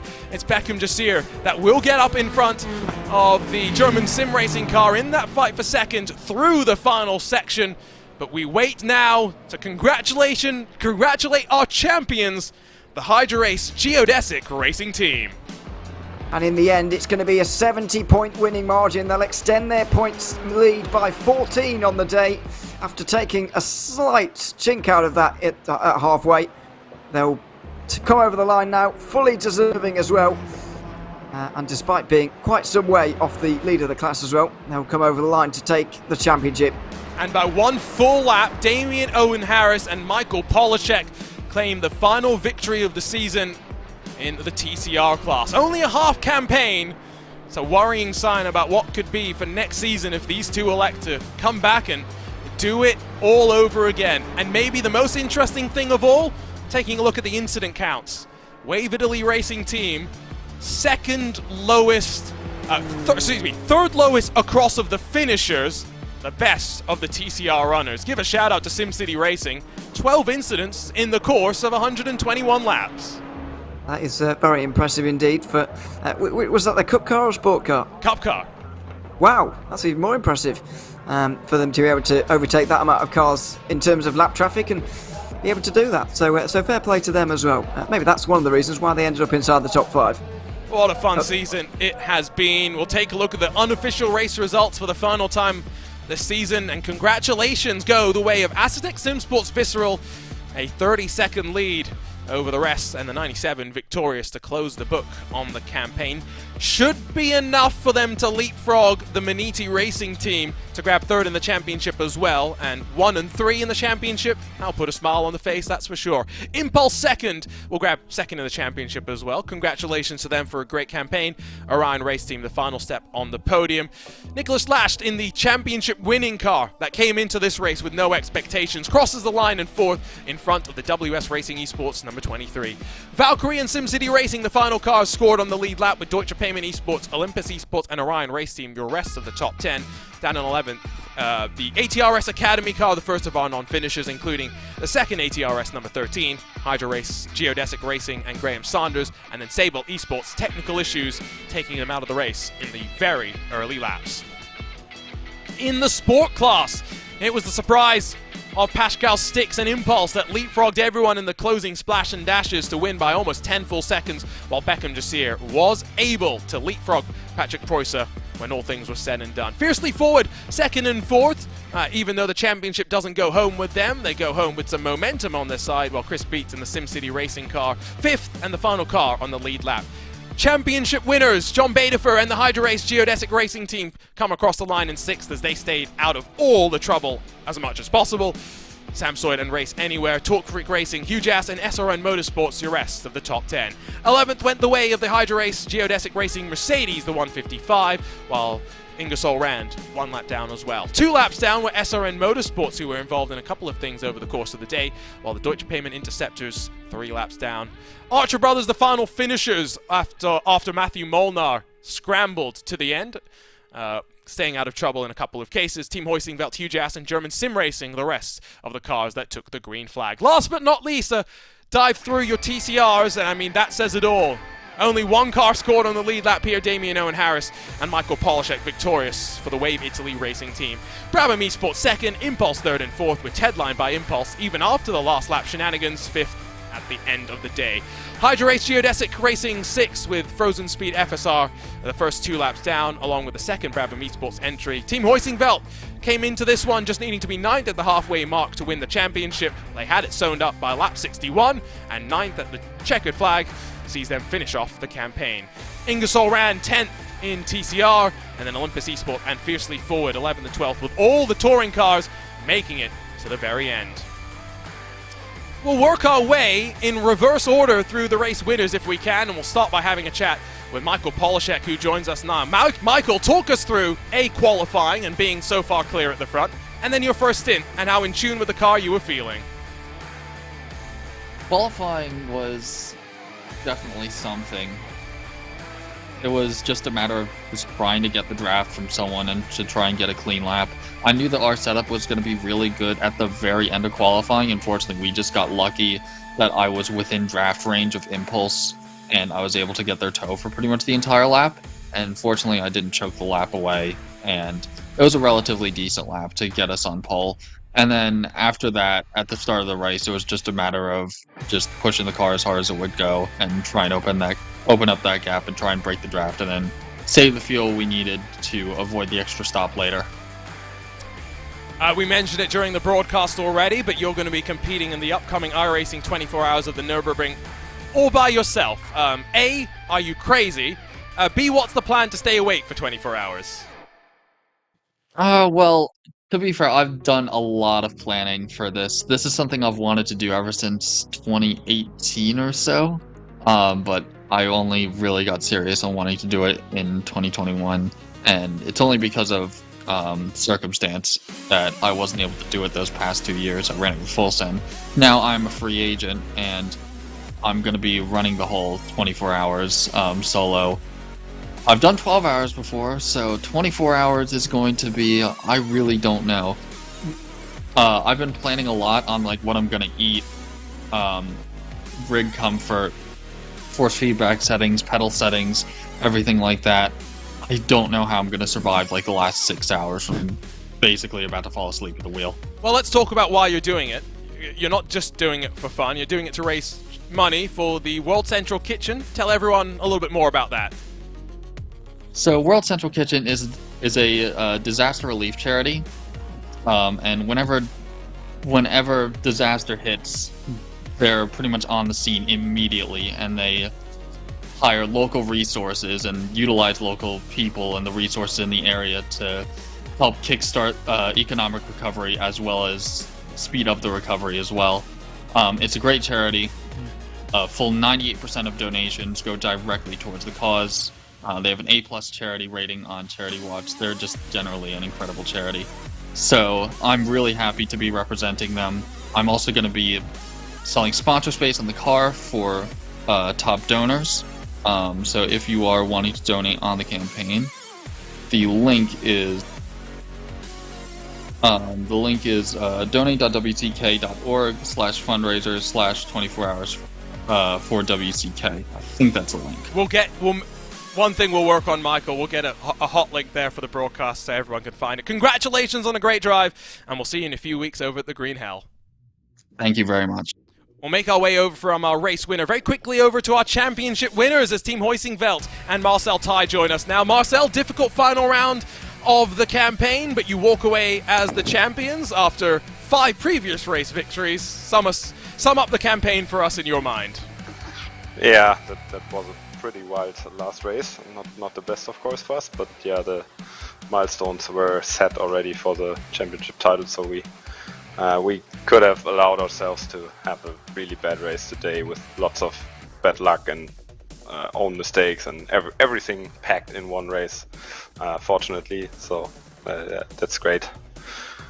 I mean, I do have to ask, you had 5 wins in a row leading up to this one. What went right for the first 5 races of the season? What was going so well for you and the team? I don't know, me not being in the car.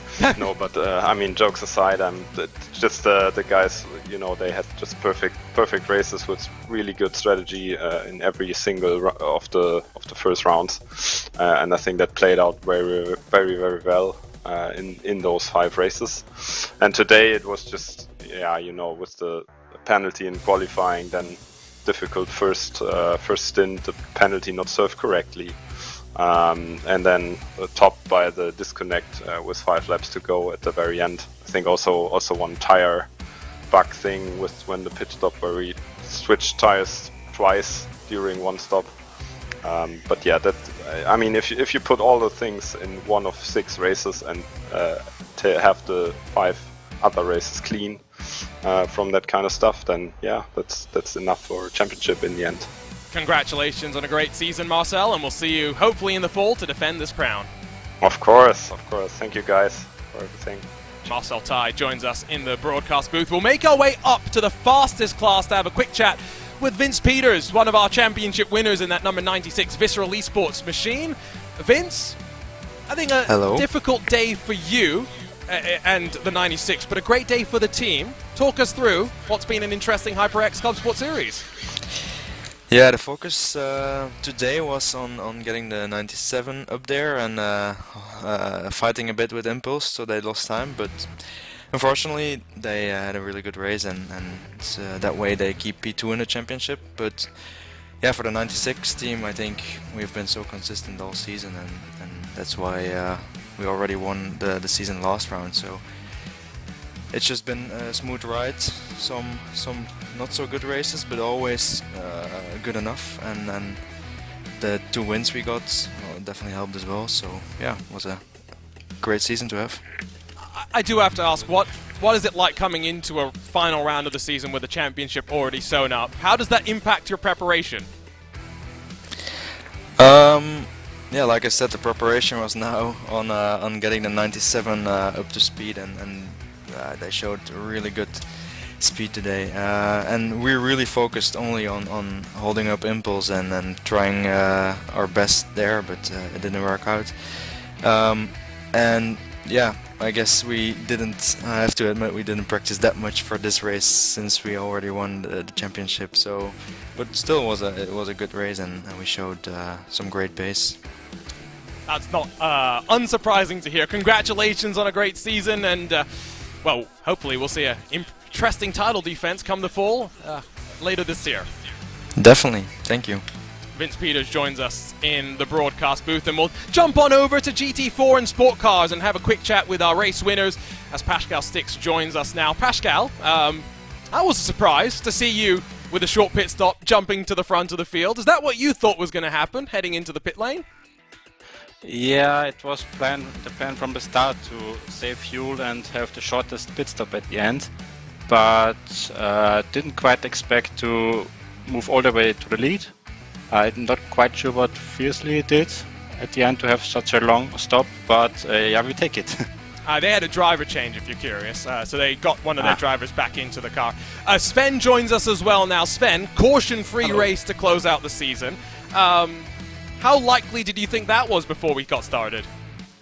Not likely at all. I thought there was going to be safety car after safety car after safety car. So that was quite interesting. In the end, it was good for our strategy though. So, well, you guys were able to hit that strategy nail on the head. Congratulations on a great way to close out the season, and we'll see you after the summer to do this all again. Thank you. Pascal Stix and Sven Jansen from the Impulse Racing 157, but we'll have a word with the HyperX Geodesic Racing 162 and John Bader for standing by. John, champions after what's been a roller coaster of an IVRA season, not just here in the HyperX ClubSport series. What does it feel like for you and the team to at least get this one championship here? Yeah, it feels really good. Justin and I worked really hard in this series to, stay consistent and have some good results, and no DNFs, so that's always a plus. And it was just a really fun battle with Giovanni and Sven at Huge S, so a lot of fun. We did see at one point earlier, midway through the race, I feel it was, you were following Giovanni, and then there were some lap cars coming by, and you got as far out of dodge, got all the way to the pit wall. Was your mindset in that second half of the race, I just don't want to get in trouble now? That was the mindset pretty much the whole race. Yeah, but when those P-Cups were coming through, just wanted to stay clear and make it obvious what I was trying to do. And I got side by side with Giovanni a couple times, but I wasn't gonna take any risks to our championship. I knew staying close behind him was more than enough, so that was the goal of the whole race, and that's what we were able to do. Congratulations, John, on capping off the season by getting to the end here and crowning the championship.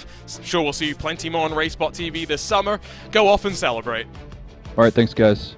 Always good to chat with the HyperX Geodesic Racing driver of John Bader, and that's going to bring our post-race interviews to a close. I was about to say podium interviews, but that seemed like some champions, some podiums, some all over the place. One thing that we should do, Ewan, before we say goodbye, is go and take a quick look at how Beckham Jasir got past and up into second spot, because this is one that I'm going to let you decide if Race Control is going to be taking a look at. Well, I think they're going to be taking a look at it no matter what. He goes around the outside through the first part, inside at the second, and I'm not entirely convinced that he gave enough room there on the outside again.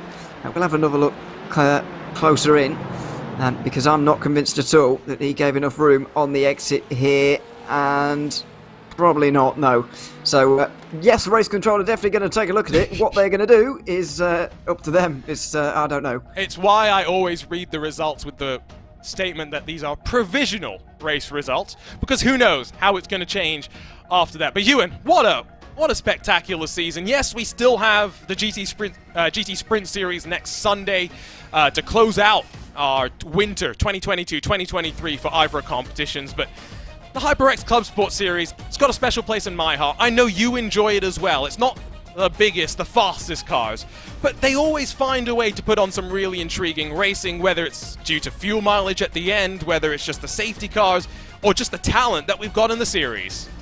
Yeah, it's a fantastic series, and the selection of cars that we have are fantastic as well. We don't know whether that's going to change over the course of the summer or what's going to happen, but moving forward. But yeah, looking forward to the next one. It's been a pleasure to be on most of these once again this season, and yeah, it's you can debate between yourselves about which IVRA series is the best, but well, that is quite a discussion, isn't it? But yeah, this is certainly up there, and yeah, it's certainly in the top 3. No, I'm joking. It's been fantastic again, and yeah, I can't wait for the next one. So, you brought up the question. You've opened the door, so I am throwing you under the bus. Which is your favorite IVRA series? I honestly wouldn't be able to pick. I really enjoyed last season's GT Sprint Series format. I'm not as much of a fan of this season's, but you know, some people will be more of a fan of it. So whatever. Hey. I think ClubSport's the best in my opinion. I love the top-level prototype, don't get me wrong. But I feel like ClubSport has a place in the iRacing zeitgeist, whatever you want to call it, in the hierarchy, that doesn't really get filled out anywhere else. And that's why I always enjoy it. 3 very interesting classes of cars, and they always manage to put on a show. Well, it's a debate that we could have for hours, to be honest, about which one's the best and the strengths and weaknesses and all of that, pros and cons of all the series. But one thing's for sure, we thoroughly enjoyed it, and yeah, can't wait for the late summer / autumn time for the next season.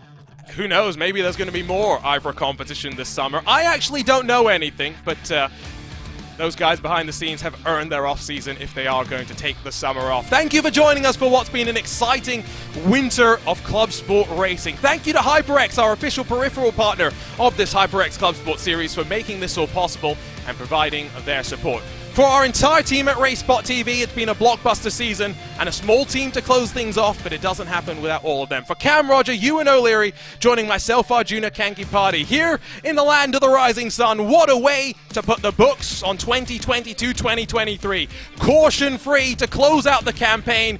Worthy winners, major drama, and 3 champions are crowned. We'll see you next year to do it all over again. For now, so long and goodbye.